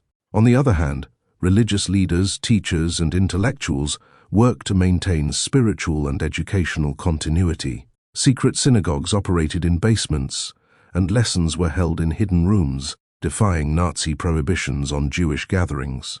Diaries, drawings, and testimonies from ghetto inhabitants, like those of Emanuel Ringelblum in Warsaw, documented not only suffering, but the determination to preserve memory and humanity. Weddings, prayers, and even theatrical plays took place, affirming that culture and identity could not be entirely erased by brute force. These fragile acts of defiance provided a spark of meaning amid overwhelming dehumanization, even as the ghettos steadily became stepping stones toward extermination. The Soviets, in their share of occupied Poland, pursued a different but equally devastating policy toward Jews. Unlike the Germans, they did not target Jews specifically for annihilation, but instead absorbed them into the wider program of dismantling Polish society. Many Jews, like ethnic Poles, were deported to Siberia, Kazakhstan, and other remote regions under charges of counter-revolutionary activity or bourgeois nationalism. Families were uprooted with little notice, packed into cattle cars, and shipped eastward, under brutal conditions where cold, hunger, and disease claimed countless lives. Jewish political leaders, intellectuals, and business owners were particularly targeted, stripped of influence and wealth. At the same time, Soviet authorities discouraged religious practice, closed synagogues, and sought to erase Jewish cultural expression as part of their broader anti-religious campaign. While Soviet occupation lacked the genocidal character of Nazi rule, it contributed to the destruction of Jewish life in eastern Poland by uprooting communities, scattering families, and severing cultural continuity. For Polish Jews, caught between two totalitarian powers, the future seemed dark and uncertain, with no safe refuge on either side of the partition. By 1941, the ghetto system was firmly in place, and the next phase of Nazi policy was beginning to emerge, the transition from persecution to extermination. Deportations began on a small scale, with Jews sent to labor camps, or transferred between ghettos under the pretense of resettlement. Rumors spread of mass shootings in forests, particularly in areas under Einsatzgruppen activity, where entire Jewish communities were massacred in pits and ravines. Though many clung to hope that survival was possible through work, compliance, or endurance, the reality was far more grim. German planning documents and discussions at the highest levels increasingly spoke of a final solution, a chilling euphemism for total annihilation. Ghettos, once framed as temporary, became way stations toward death camps like Treblinka, Sobibor, and Belzec, which would later be built in occupied Polish territory. The years 1939 to 1941, thus, laid the essential foundations for genocide, creating a controlled, isolated, and weakened Jewish population ready to be funneled into the machinery of mass killing. The fate of Polish Jews in these early years of occupation was thus a story of transition, from prejudice to policy, from exclusion to confinement, and from persecution to impending annihilation. Each stage was carefully designed to strip away identity, security, and hope, preparing the way for the Holocaust that would soon engulf all of Europe. German brutality rooted in centuries of anti-Semitism, but supercharged by modern bureaucracy and ideology, turned Poland into the central theater of genocide. The ghettos, the deportations, and the humiliations of 1939 to 19 were not isolated atrocities, but stepping stones in a larger plan. At the same time, the Jewish response, whether through resilience, documentation, or cultural preservation, revealed a community refusing to vanish silently. Diaries, underground archives, and whispered lessons in forbidden classrooms ensured that their voices would outlive their oppressors, yet the scale of destruction to come was beyond what most could yet imagine. With the German invasion of the Soviet Union in 1941, the machinery of mass killing would accelerate, and the ghettos of Poland would become the gateways to death camps. The Holocaust was not a sudden storm, but a meticulously prepared catastrophe, and in Poland its foundations had already been laid. When Germany invaded Poland on September 1, 1939, Britain and France were bound by treaties promising to defend the Poles in the event of aggression. In the tense hours that followed, London and Paris sent ultimatums to Hitler demanding withdrawal, but the German Blitzkrieg pressed forward without hesitation. On September 3rd, Britain and France declared war, a moment that seemed to signal hope for Poland, but proved hollow in practice. For ordinary Poles under bombardment, the announcements were met with cautious optimism, believing that Allied armies would soon launch a counter-offensive into Western Germany. Yet, the reality was chillingly different, as the Allies made no immediate military moves to relieve the pressure on Poland. French troops cautiously entered a sliver of German territory near the Saarland, but halted within days, unwilling to risk a full engagement. The British, for their part, mobilized the Royal Navy and began preparations for a long war. But no soldiers crossed into continental Europe to directly challenge Hitler's forces. To the Polish leadership, this hesitancy was a stunning betrayal of written commitments that had been given with such gravity only months before. As Warsaw burned and Polish troops fought desperately, the Western Allies remained behind their fortified lines. The war had technically begun, but in practice, Poland was left to die alone. This period came to be known as the Phony War, or the Sitzkrieg, a strange limbo in which war was declared but not truly fought on the Western Front. French and British soldiers sat entrenched along the Maginot Line staring across the frontier into Germany, while nothing of consequence occurred. The lull provided Hitler with invaluable time to secure Poland, consolidate his gains, and prepare for his next campaigns. For the Allied high commands, the reasoning was a mixture of caution, fear, and flawed strategic thinking.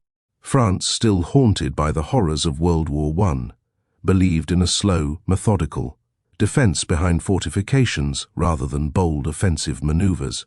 Britain, lacking a large standing army, was reluctant to send forces unprepared into the continental meat grinder. Meanwhile, German propaganda gleefully mocked this inactivity, portraying the Western Allies as impotent and cowardly. The phony war frustrated not only the Poles, but also rank-and-file soldiers in France, and Britain, who expected swift action after their leaders' solemn declarations. Instead, life along the Western Front was eerily quiet, filled with routine drills, occasional skirmishes, and long stretches of boredom. As the days turned into weeks, the reality became clear. There would be no immediate Allied rescue for Poland. For Poland, the consequences of this Allied passivity were catastrophic, as every day of inaction gave Germany more time to grind down Polish resistance. The Luftwaffe bombed cities with impunity, shattering infrastructure and demoralizing civilians, while Wehrmacht armored columns surged deeper into the countryside. Polish generals had held out hope that French troops would storm into Germany's western heartland, forcing Hitler to divert divisions away from Poland. Yet, when the so-called Saar offensive proved to be little more than a token gesture, despair spread through the ranks. The British had pledged to launch bombing raids against German industry, but instead, Royal Air Force planes dropped leaflets, urging Germans to resist Hitler, a gesture that felt insulting compared to the blood being spilled in Warsaw and beyond. In cabinet meetings within besieged Poland, leaders realized that their allies had effectively abandoned them, even while using Polish sacrifice to justify their own war declarations. This sense of betrayal cut deeply, especially given Poland's history of foreign powers exploiting its vulnerability. As the German invasion intensified and the Soviet Union prepared to march from the east, the absence of Western support sealed Poland's doom. For Polish citizens, who had celebrated Britain and France's entry into the war, the silence of Allied guns became a bitter symbol of broken promises. The Western betrayal was not yet fully named, but its reality was already being felt in blood and ashes. The motives behind Allied hesitation were complex, rooted in both political calculations and military anxieties.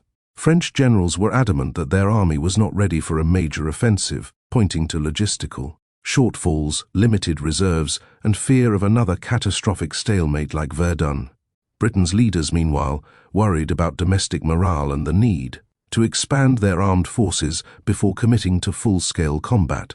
Yet these excuses did little to ease Polish suffering, as the Wehrmacht exploited every moment of Allied inaction to encircle and annihilate Polish formations. In Paris, Prime Minister Édouard Daladier faced immense pressure from cautious military advisors, who insisted that France should conserve its strength until Germany made the first move. In London, Neville Chamberlain still clung to a hope that war might be contained or limited, and that large-scale fighting could be postponed. The tragic irony was that while the Allies hesitated, Hitler was demonstrating the devastating power of Blitzkrieg, swift, mobile, and merciless warfare that demanded an equally aggressive response. Instead, Allied commanders chose caution, effectively writing off Poland as the price of buying time for themselves. In the eyes of the Polish government, this was not prudence but betrayal, a betrayal that cost thousands of lives each passing day. The chasm between promises made and actions taken grew wider with each silent hour along the Western Front.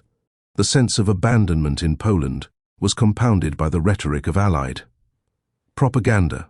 which continued to assure the public that help was on the way. Newspapers in Britain and France hailed the bravery of Polish soldiers while offering empty reassurances that German forces would soon face retaliation. In Poland, underground newspapers and radio broadcasts relayed these reports, encouraging civilians to hold out for relief that never came. Each day, as bombers roared overhead and cities collapsed into rubble, ordinary Poles began to realize that these promises were illusions. Civilians who had stockpiled food and water for what they thought would be a temporary crisis now faced starvation and despair. The realization that Poland was effectively fighting a two-front war alone, with Germany in the west and, eventually, the Soviet Union in the east, was devastating. Anger grew not only at Germany's barbarity but at Britain and France's hesitation to act on their solemn commitments. When Soviet troops finally invaded on September 17th, the betrayal felt complete, as Poland's fate was sealed by both enemies and indifferent allies.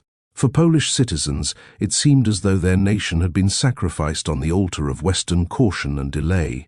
This disillusionment would linger long after the campaign ended, shaping Polish attitudes toward the Allies for decades. Among Allied leaders, the debate over whether to do more for Poland was fierce, but ultimately paralyzed by indecision.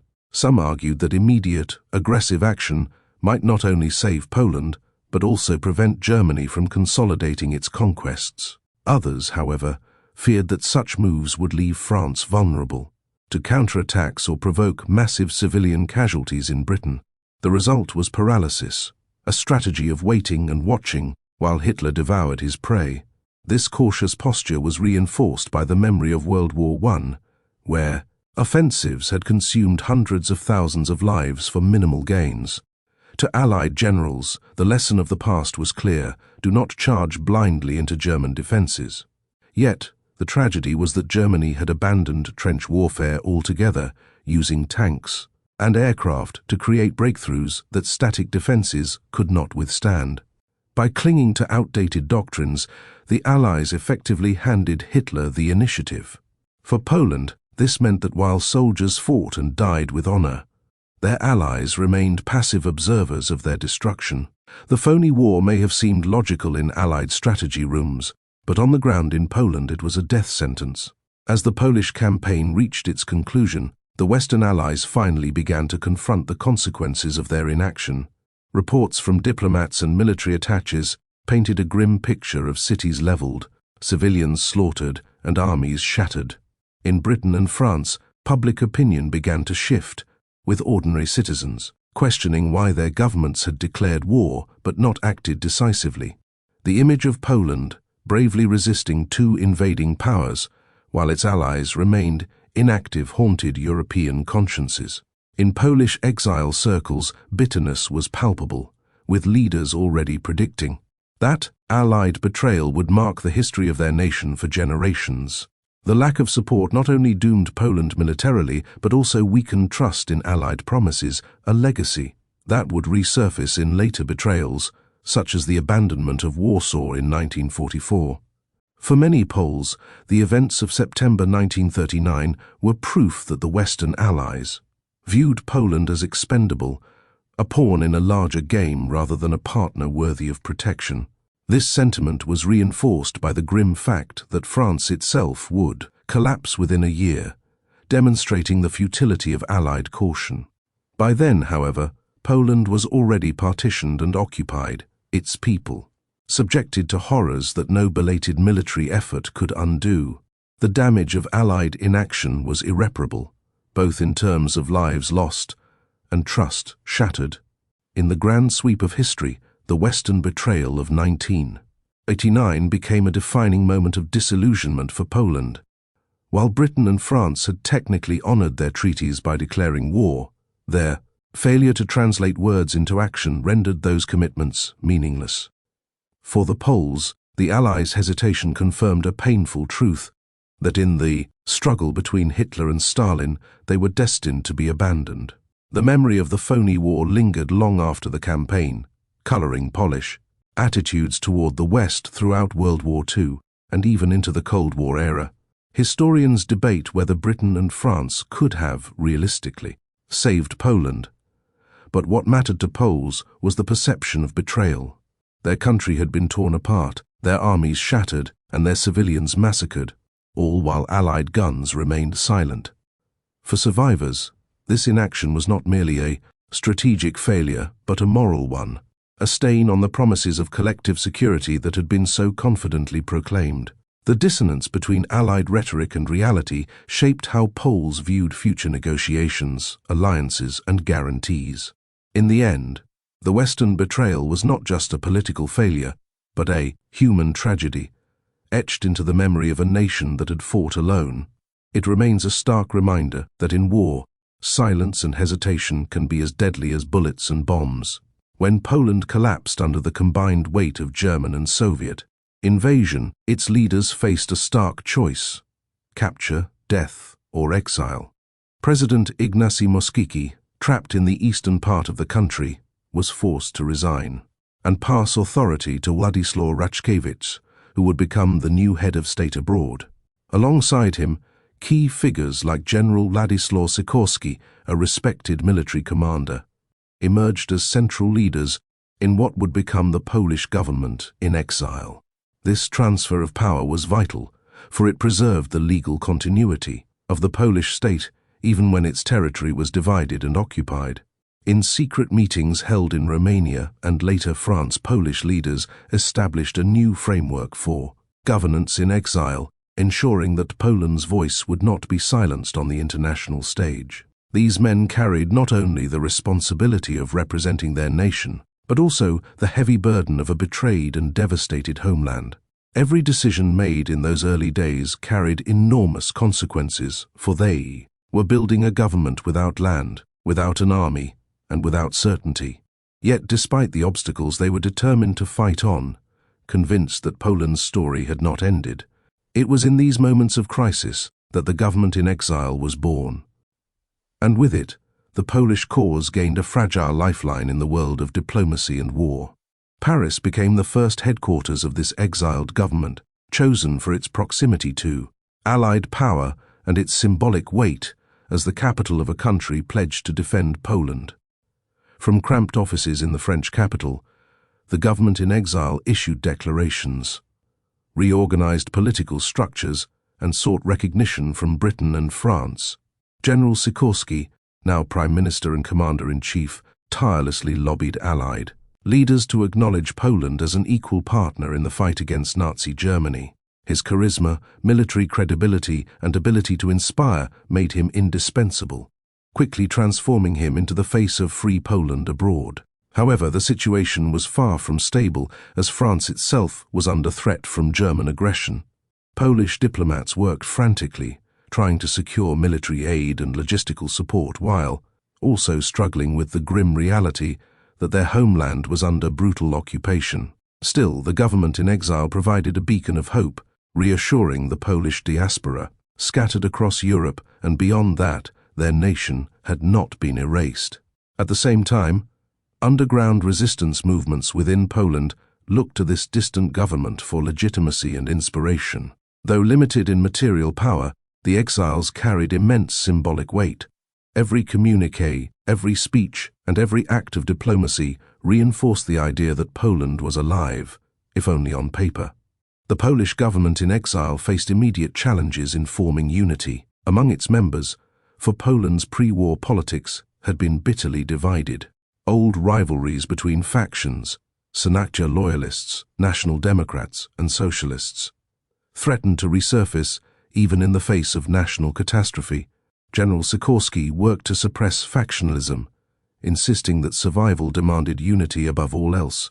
He invited representatives from across the political spectrum, creating a coalition cabinet that could speak with one voice in foreign capitals. Yet tensions lingered, particularly with loyalists of Marshal Józef Pilsudski's regime, who resented Sikorski's rise to prominence. Diplomacy required presenting a united front, but the personal animosities of Polish politics often bubbled beneath the surface. These internal struggles consumed valuable time, distracting leaders from the greater challenge of securing Poland's position among the Allies. Nonetheless, Sikorski's determination and pragmatism kept the government afloat at least in its fragile early years. By building a broad base of support, he ensured that Poland in exile could not be dismissed as the project of one faction. Instead, it represented the continuity of the entire Polish state, fractured but not destroyed. In this way, the Government-in-Exile became not only a political body, but also a powerful symbol of national resilience. Even as Poland's leaders worked from exile, the question of military power loomed large. Thousands of Polish soldiers had escaped across borders, interned in Romania, Hungary, and Lithuania, desperate to rejoin the fight. Sikorski and his cabinet worked feverishly to organize these men into new Polish units under Allied command. In France, Polish divisions began to take shape, trained and armed to fight alongside the French army in anticipation of a German assault. The Polish Air Force, rebuilt from remnants, would later play a decisive role in the skies of Britain. These armed forces in exile became the most visible proof of Poland's continued struggle, transforming the government from a political shell into a force with real military significance. But there were setbacks too, for logistics were chaotic, resources scarce, and many Polish soldiers trapped behind Soviet lines. Despite these difficulties, the government in exile succeeded in creating the framework for a Polish army abroad, one that would soon prove itself in battle. For Polish leaders, military presence was not only about fighting, it was about ensuring that Poland would have a seat at the table when peace was negotiated.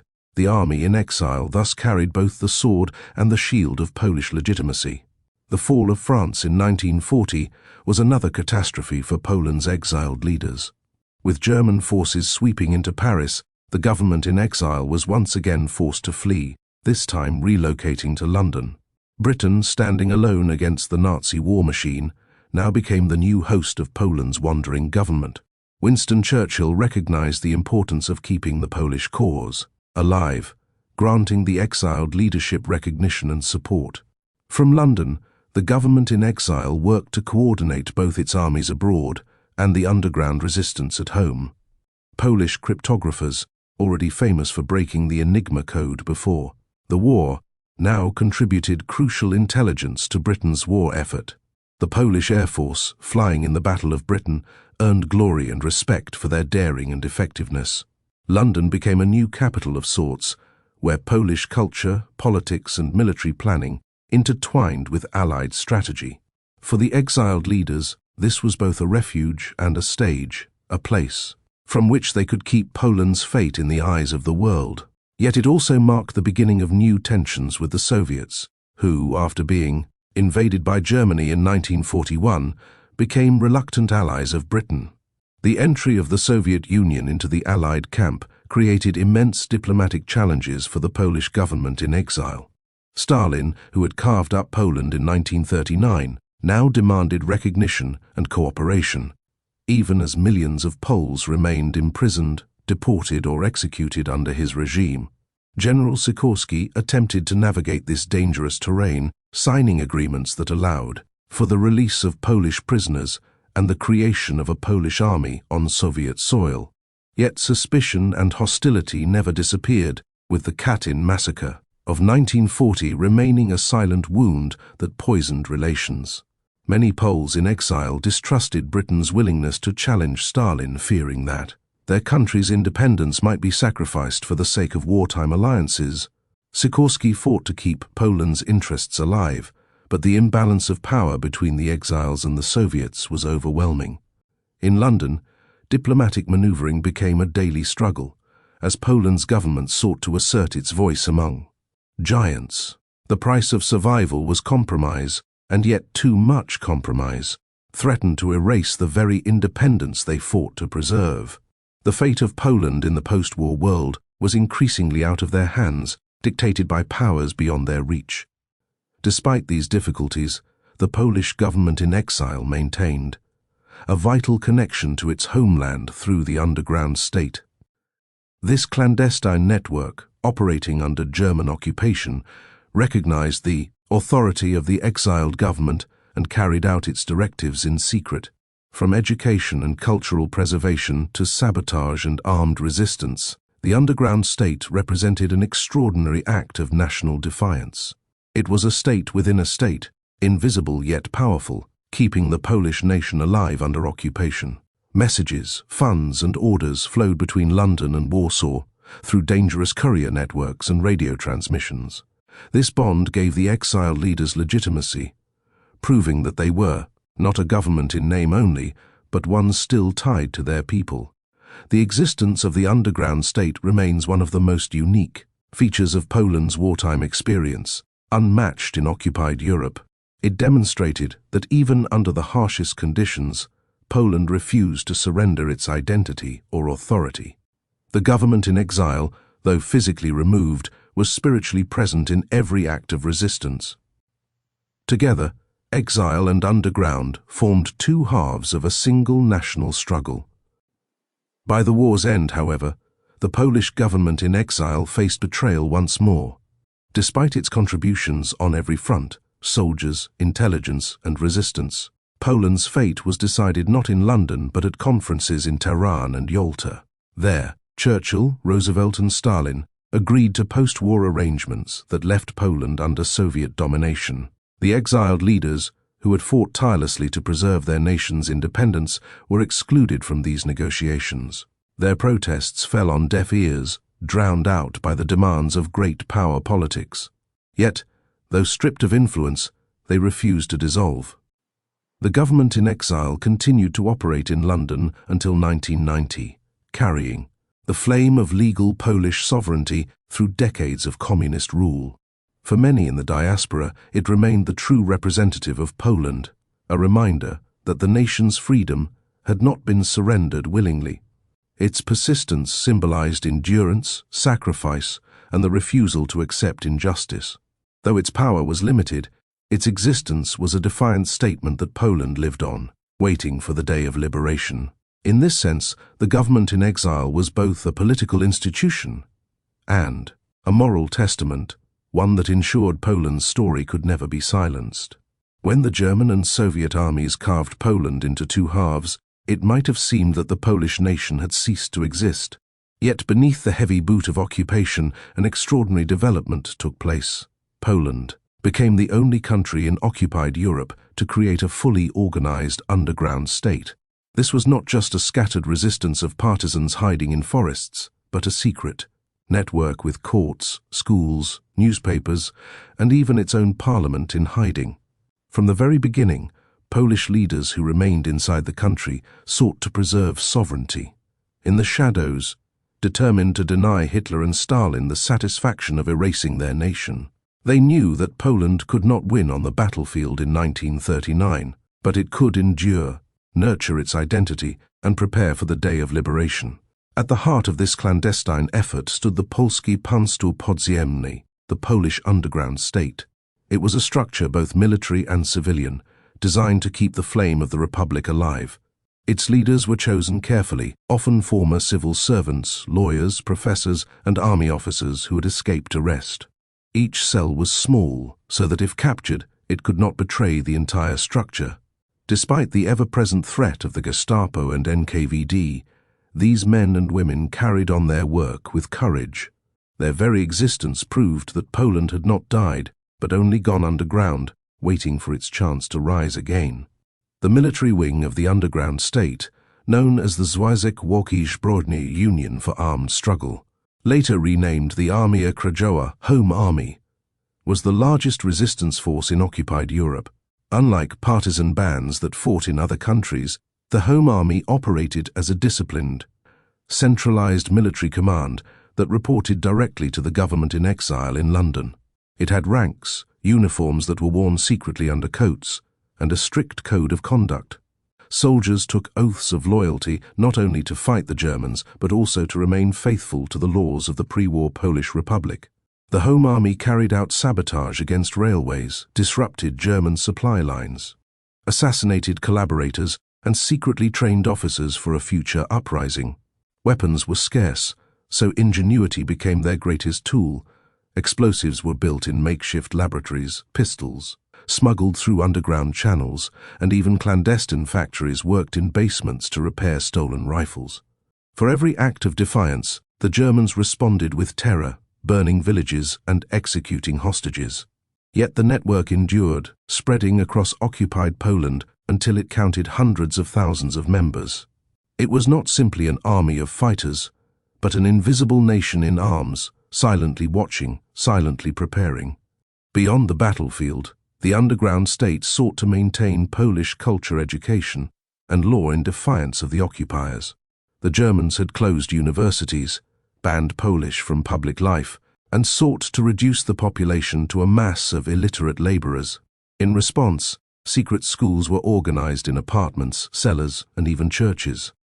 Professors who once lectured in grand halls now whispered lessons to a handful of students around a kitchen table, teaching mathematics, history, literature, and law. Entire underground universities existed, granting degrees recognized after the war. Meanwhile, clandestine newspapers circulated widely, produced with stolen typewriters and smuggled ink, often printed by candlelight in hidden rooms. Titles such as Bulletin Informacyjny carried news from the front, editorials, mocking German propaganda and coded instructions to the resistance. Every page was a weapon, every word a blow against Nazi lies. Secret courts were also established, which tried collaborators and criminals, ensuring that even under occupation, justice continued in the name of the Polish Republic.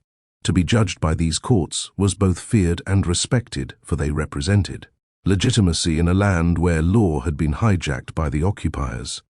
Perhaps the most extraordinary achievement of the underground state was its ability to maintain contact with the Government-in-Exile in London. Couriers risked their lives crossing borders, carrying documents through mountains and forests, often under assumed identities. Radio operators set up transmitters in attics and barns, sending coded messages across Europe while constantly moving to avoid German direction-finding equipment. These brave men and women ensured that reports of atrocities, such as the mass executions and the persecution of Jews, reached the outside world. It was through the underground state that the world first learned about the horrors of Auschwitz, smuggled out by couriers like Witold Pilecki, who voluntarily infiltrated the camp to bear witness. Funds, weapons, and instructions from London also flowed back into Poland, though always in limited supply. The lifeline was fragile, often interrupted by arrests or ambushes, but it never broke entirely. In a Europe where entire nations seemed paralyzed by German occupation, Poland remained uniquely connected to its government abroad.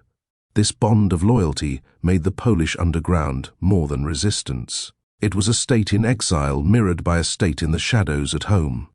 The dangers of serving the underground state were immense, and the cost was often paid in blood.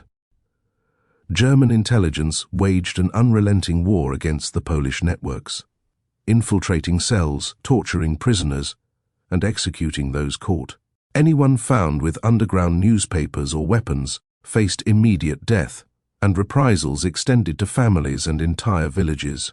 Yet despite the terror, ordinary Poles continued to give shelter, food, and assistance to resistance members. A shopkeeper might pass secret notes with loaves of bread, while a schoolteacher might conceal ammunition in a stack of books. Women played a vital role as couriers, nurses, and organizers, often underestimated by the Germans who failed to realize the extent of their involvement. Many members of the underground were captured, beaten, and executed, their names whispered later as martyrs of the hidden nation. Every loss was a wound, but it also deepened the resolve of those who remained. The resilience of this underground society demonstrated that Poland's spirit could not be extinguished by fear alone.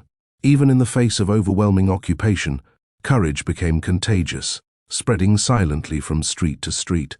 The underground state was not free of internal challenges, as political divisions threatened unity.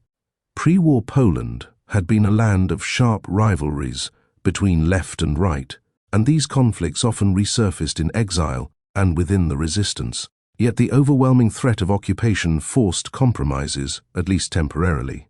Political parties from across the spectrum, socialists, nationalists, peasant parties, and Catholics, participated in clandestine councils. They debated, argued, and drafted policies in basements, keeping alive the democratic traditions of the Republic. Though disagreements sometimes led to bitterness, the fact that such political life continued under occupation was itself remarkable. It gave the Polish people a sense that their nation had not been destroyed, but merely silenced, awaiting resurrection. It also prepared a generation of leaders who would guide Poland's post-war struggle, though. Few foresaw the iron grip of communism that awaited them after 1945. In the moment, however, the underground state symbolized unity against the occupiers, proof that the Polish nation existed not on maps, but in the hearts and minds of its people. Resistance took many forms beyond politics and military action, for defiance was woven into daily life. People painted patriotic symbols like the Polish eagle or the letter P on walls at night, knowing they risked execution if caught. Secret plays, concerts, and religious ceremonies were held in defiance of German orders, sustaining morale through culture and faith. Children carried messages hidden in toys, while priests offered forbidden prayers for the homeland during Mass. Farmers hid food that was supposed to be seized for German troops, ensuring that underground fighters would not starve. Every small act was a rebellion, every refusal to submit a spark of dignity preserved. The occupiers sought to erase Polish identity, but each act of defiance, no matter how minor, reasserted its survival. The underground state provided organization, but the people themselves provided the lifeblood of resistance. The war was long and brutal, but it was fought not only with guns and bombs but also with courage, wit, and quiet determination. This hidden Poland endured precisely because it was sustained by millions of invisible hands. By the time the war reached its final years, the Polish underground state had become a vast and intricate organism, stretching from the largest cities to the smallest villages. It prepared the way for great acts of resistance, most notably the Warsaw Uprising of 1944, which sought to liberate the capital before the Soviets arrived. Though the uprising would end in tragedy, its roots lay in years of patient work, secret organization, and unwavering faith in independence. The underground state demonstrated that occupation could not erase sovereignty when a people refused to surrender their identity. Its schools produced graduates, its courts dispensed justice, its army fought battles, and its leaders kept contact with the free world. In every way that mattered, the Polish nation had survived the conquest of 1939. This was a defiance unlike any other in occupied Europe, a full republic in the shadows. It was fragile, hunted, and often betrayed, but it endured. The underground state was Poland's heartbeat during its darkest years, proof that even when conquered, a nation can live on in spirit. In this invisible Poland, freedom never truly died. It merely waited. When German forces invaded Poland on September 1, 1939, the world witnessed something entirely new in the conduct of war. Instead of the slow, grinding offensives that had characterized the First World War, the Wehrmacht unleashed a sudden and coordinated strike that combined tanks, motorized infantry, aircraft, and artillery into a single devastating assault. This tactic, later labeled Blitzkrieg or Lightning War, was not just a strategy of speed, but one of paralyzing an enemy before it could mount a coherent defense. Luftwaffe bombers crippled communications and transportation networks within hours, while Stuka dive bombers sowed fear by screaming overhead as they struck roads and bridges. On the ground, armored spearheads bypassed strongpoints, encircling entire Polish formations before they could retreat or reorganize. Within days, Polish defenses, built around older notions of fixed lines and static resistance, were being outflanked and overwhelmed.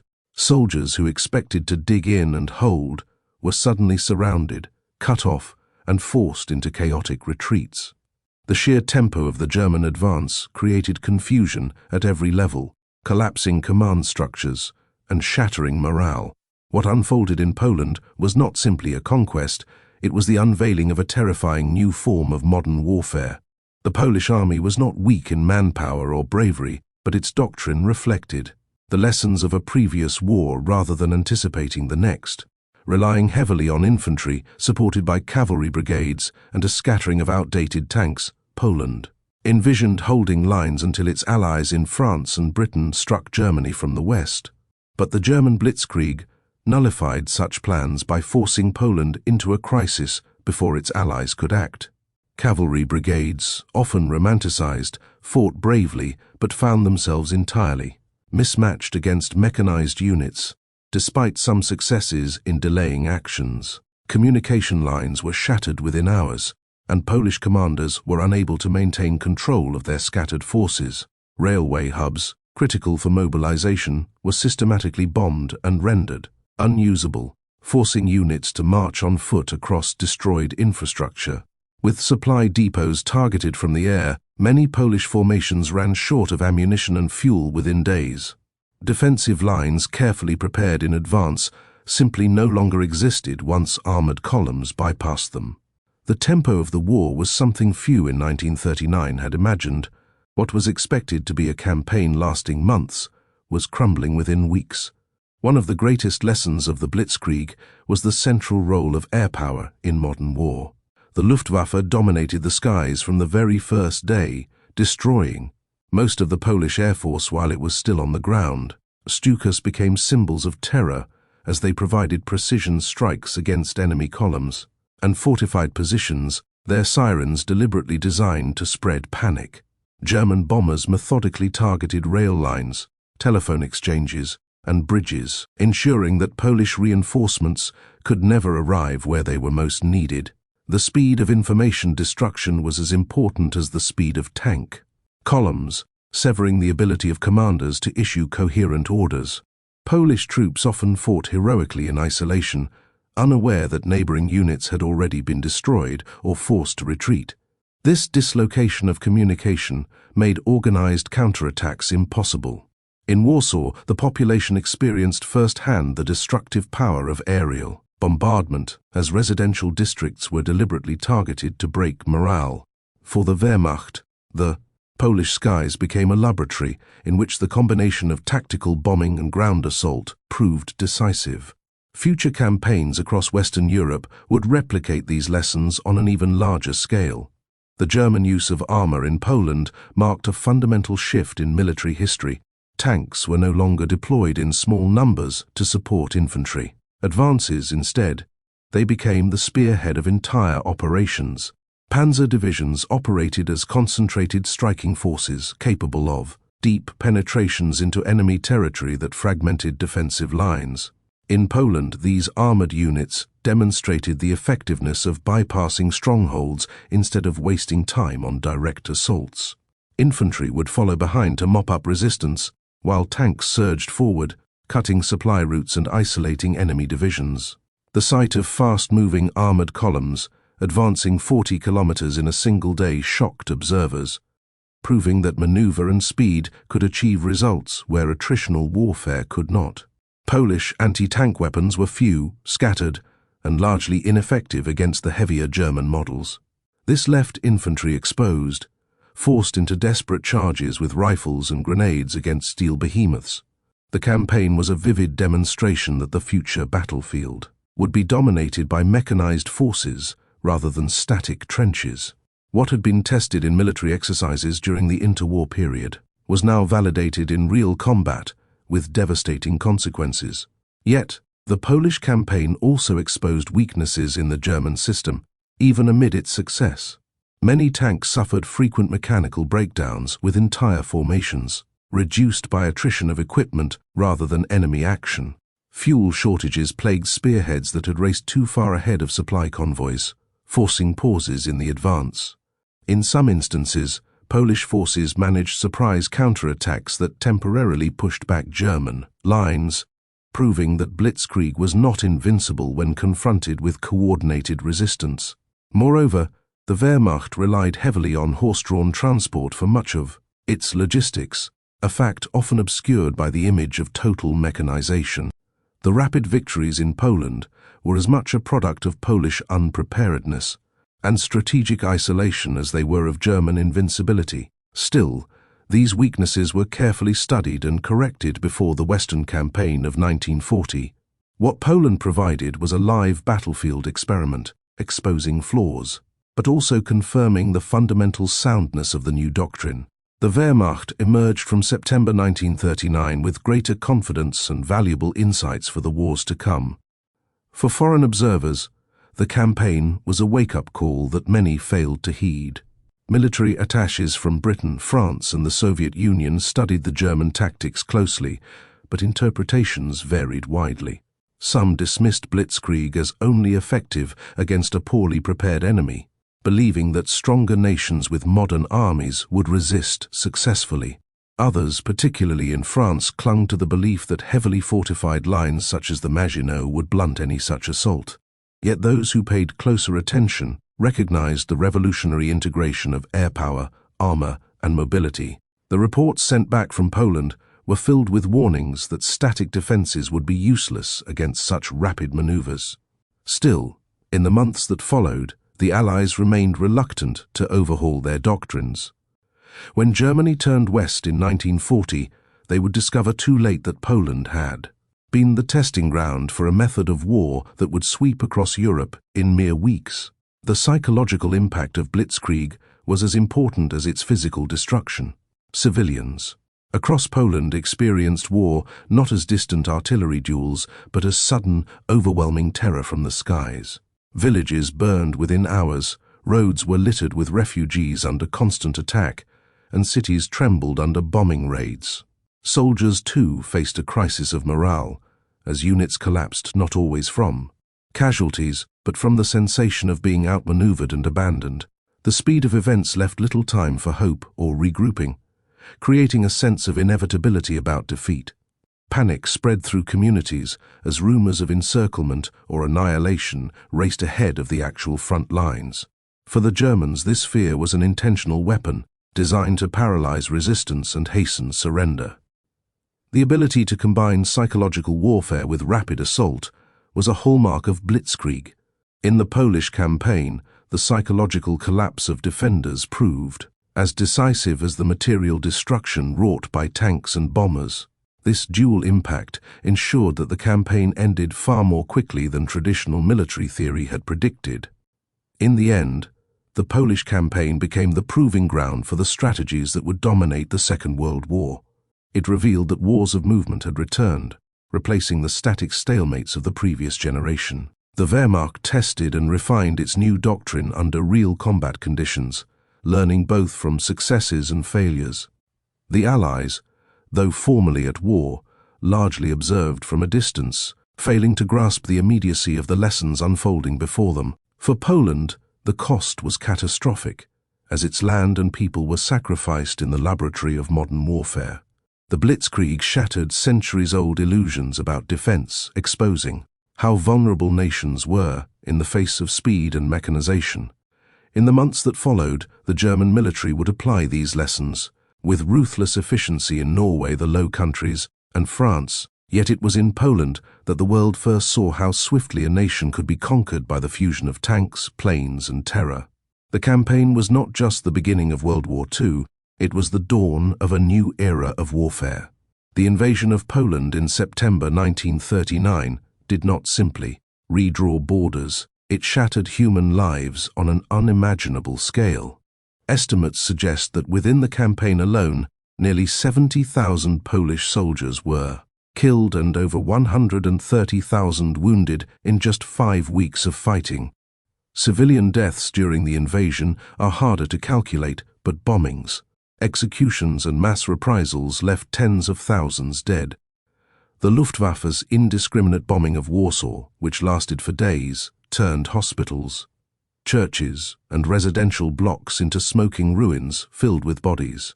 Fires consumed entire districts, and families were buried alive beneath collapsing masonry. In rural areas, villages suspected of harboring soldiers or partisans were burned to the ground, their inhabitants executed or left to starve. The brutality of modern mechanized warfare meant there was little distinction between front lines and civilian spaces. Children, women, and the elderly found themselves as vulnerable as soldiers under aerial bombardments and artillery shells. For many Poles, survival was no longer about defending their homeland, but about escaping annihilation. The campaign was the first taste of what total war would mean in the Second World War. Every life, civilian or military, was fair game in the storm unleashed by Hitler and Stalin. The occupation that followed brought even greater suffering than the initial invasion. German forces began a campaign of terror immediately, executing intellectuals, teachers, priests and community leaders in what became known as the Intelligenz Action. These were not random acts of violence, but a calculated attempt to decapitate Polish society by removing anyone capable of organizing resistance or preserving national identity. Entire families were rounded up at dawn, dragged into courtyards and shot in front of neighbors to instill fear. Streets echoed with the sound of boots and the cries of children separated from their parents. On the Soviet side, mass arrests swept through eastern Poland, where former officials, policemen, and landowners were labeled enemies of the people and sent to Siberia. Deportations were conducted with terrifying efficiency. Entire communities were packed into cattle cars and transported thousands of miles away, with many dying en route from hunger, cold, or disease. For those left behind, the loss of loved ones left a wound deeper than the destruction of property or homes. Families were permanently fractured, with fathers vanished into Soviet gulags and mothers executed in German reprisals. The destruction of Poland's human capital was deliberate, systematic, and relentless, ensuring that the nation bled even when the guns fell silent. Beyond executions and deportations, starvation became one of the most devastating killers in occupied Poland. German authorities seized harvests, livestock, and food reserves, redirecting them to feed their army and homeland while leaving Polish civilians with crumbs. Ration cards were introduced, but they allotted Poles far fewer calories than Germans, living in the same cities, deliberately condemning millions to malnutrition. In Warsaw, queues for bread stretched for blocks, with women fainting while waiting for their turn. Children scavenged through garbage heaps or risked their lives sneaking under fences to smuggle food into ghettos. Typhus and tuberculosis spread rapidly among the weakened population, claiming thousands of lives each month. In rural areas, peasants often hid sacks of grain in barns or buried them in fields, but discovery by German patrols meant execution on the spot. Starvation was not just a byproduct of war, but a weapon Germany sought to reduce the Polish population to a mass of obedient laborers, too weak to resist. Soviet policies in the East were not much kinder, as forced collectivization stripped peasants of their autonomy, and confiscations left entire families with little to eat. Hunger, like bullets and bombs, became another instrument of domination, ensuring that the human cost of war spread even in moments of apparent calm. For Polish Jews, the suffering was magnified into a separate and even darker chapter. From the very start of occupation, anti-Semitic violence was sanctioned by German authorities, with synagogues burned, businesses looted, and communities humiliated. Jews were forced to wear identifying armbands and excluded from schools, professions, and public spaces. Within months, ghettos were established in cities like Lodz, Krakow, and Warsaw, trapping hundreds of thousands behind walls and barbed wire. Families of 6 or more were crammed into single rooms, with little access to food, clean water, or medicine. Disease flourished in the suffocating conditions, and corpses often lay uncollected in the streets. Smugglers, many of them children, risked execution to bring a loaf of bread or a handful of potatoes into the ghettos. German propaganda depicted Jews as subhuman, and this dehumanization paved the way for even worse atrocities yet to come. The ghettos became both a prison and a waiting room for death, foreshadowing the genocide that would engulf Europe. For Jews, the human cost was not just suffering and loss, but the beginning of a catastrophe designed to erase them from existence. Poland thus became the testing ground for policies that would later escalate into the Holocaust. The psychological toll of the invasion and occupation was immeasurable. Survivors often described the feeling of waking each morning with dread, uncertain whether they or their loved ones would live to see the evening. Fear became an ever-present companion.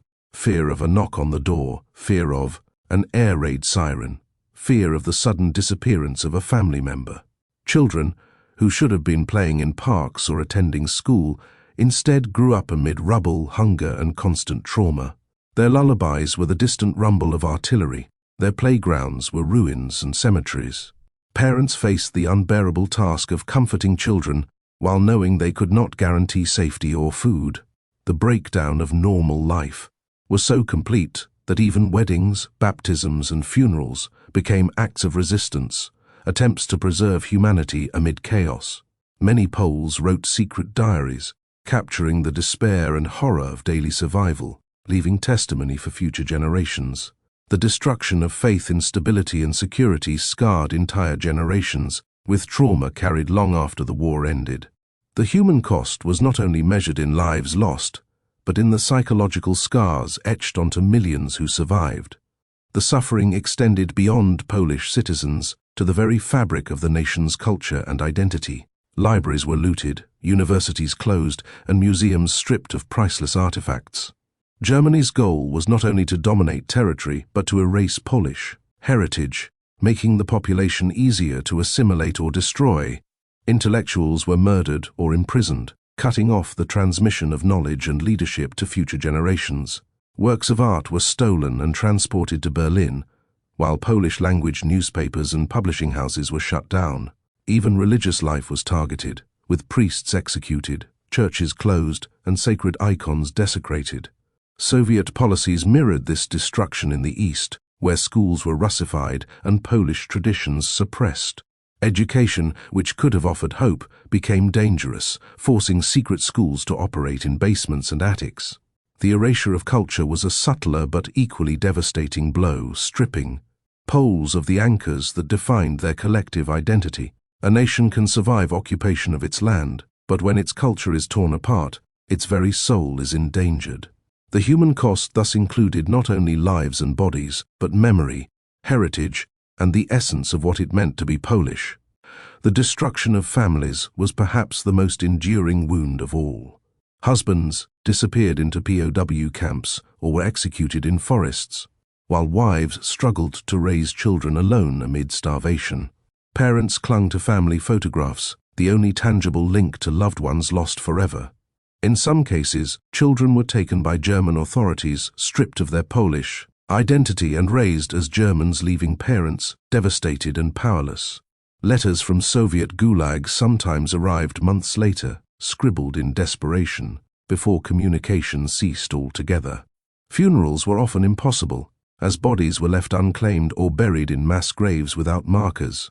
Weddings became hurried ceremonies before soldiers departed for uncertain fates, often the last moments couples spent together. Grandparents, who should have lived peacefully in their old age, instead watched entire families perish or scatter. The breaking apart of family units was not incidental, but deliberate, a way of weakening the fabric of Polish society. The pain of these ruptures endured long after the war, shaping generations who grew up with loss as their inheritance. By the end of the campaign and early occupation, Poland had become a land of ruins and grief. Entire cities lay in rubble, millions were displaced, and the death toll continued to rise long after the guns of September fell silent. The human cost was not a statistic, but a living reality etched into every street, village, and family. To walk through Warsaw or Krakow was to step into a world of ashes, where buildings had been reduced to skeletons and survivors moved like ghosts through their former lives. In rural regions, burned fields and empty homesteads spoke of communities erased forever. Cemeteries overflowed, yet countless dead had no graves, their resting places known only to the soil and the wind. The destruction was so vast that it seemed Poland itself had been murdered, its people scattered and its identity under siege. And yet, even amid this devastation, seeds of resilience remained. Families whispered prayers, teachers held secret classes, and resistance fighters began to dream of liberation. The human cost was horrific, but it also revealed the extraordinary endurance of a nation determined not to vanish. Poland's suffering in 1939 foreshadowed the far greater storms that were still to come in the global conflict. The invasion of Poland on September 1, 1939, was not merely the beginning of a regional dispute between Germany and its eastern neighbor. It was the moment when the simmering tensions of the 1930s erupted into a global catastrophe.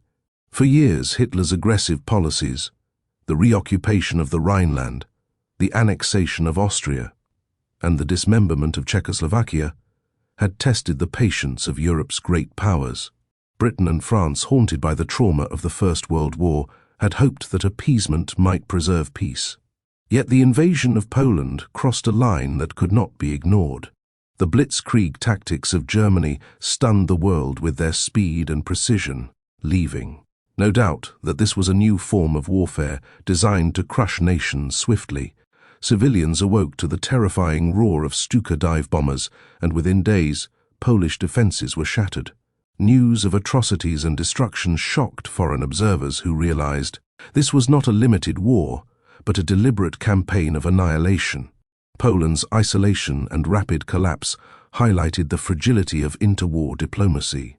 In Warsaw, people clung to radios, desperate for Allied intervention. The invasion was more than an attack on Poland. It was a declaration that Hitler intended to reshape Europe by force. The world's reaction to the invasion was one of shock, but also hesitation. London and Paris issued ultimatums demanding that German forces withdraw, immediately, knowing well that Hitler had no intention of doing so.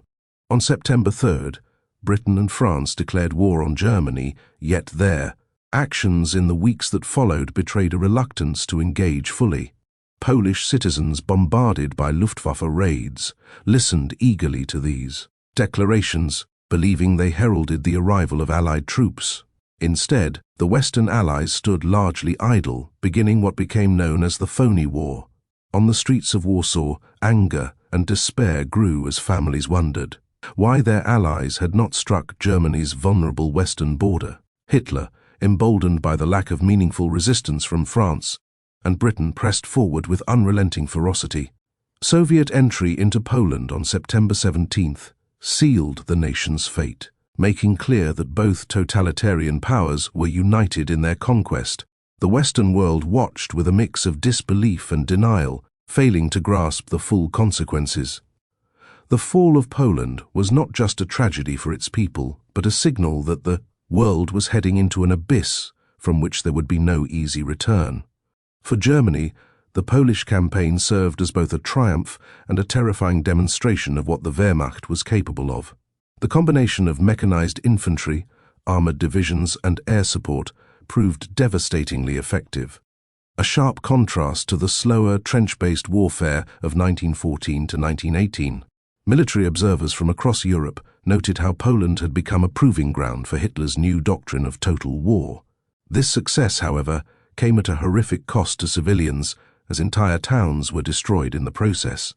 The indiscriminate bombing of Warsaw, Krakow, and Lodz revealed that civilian populations were no longer bystanders but primary targets in modern conflict. The efficiency of the German war machine sent a shiver down the spines of leaders across Europe who realized that their own armies might not be ready for such a fight. The speed of Poland's defeat left many strategists questioning whether defensive lines, like France's Maginot Line, could hold against such tactics. For Hitler, Poland was both a conquest and a message to the world. Resistance would be crushed without mercy. The invasion announced that the age of limited wars had ended and total war had begun. Yet the significance of Poland's invasion extended beyond Europe's borders.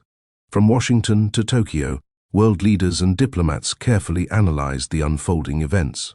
In the United States, President Franklin D. Roosevelt addressed the nation, condemning German aggression but stopping short of declaring war.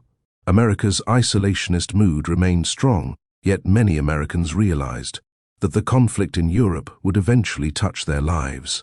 In Japan, the invasion emboldened militarists who saw an opportunity to expand further into Asia while Europe was distracted. In Moscow, Stalin calculated that his deal with Hitler had bought him time to prepare for eventual confrontation, even as Soviet troops occupied eastern Poland with ruthless efficiency.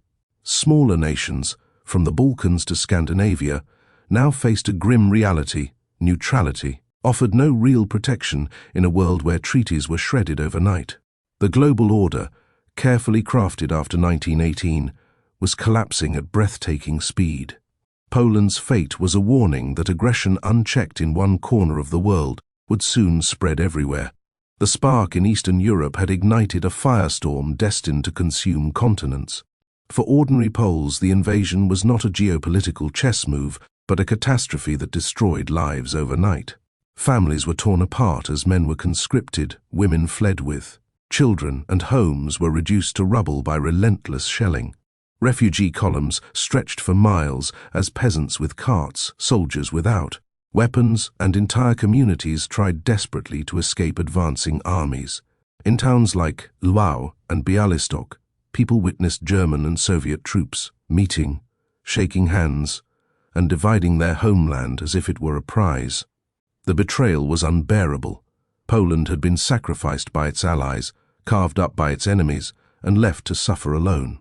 In Warsaw, hospitals overflowed with the wounded, while food supplies dwindled under constant bombardment.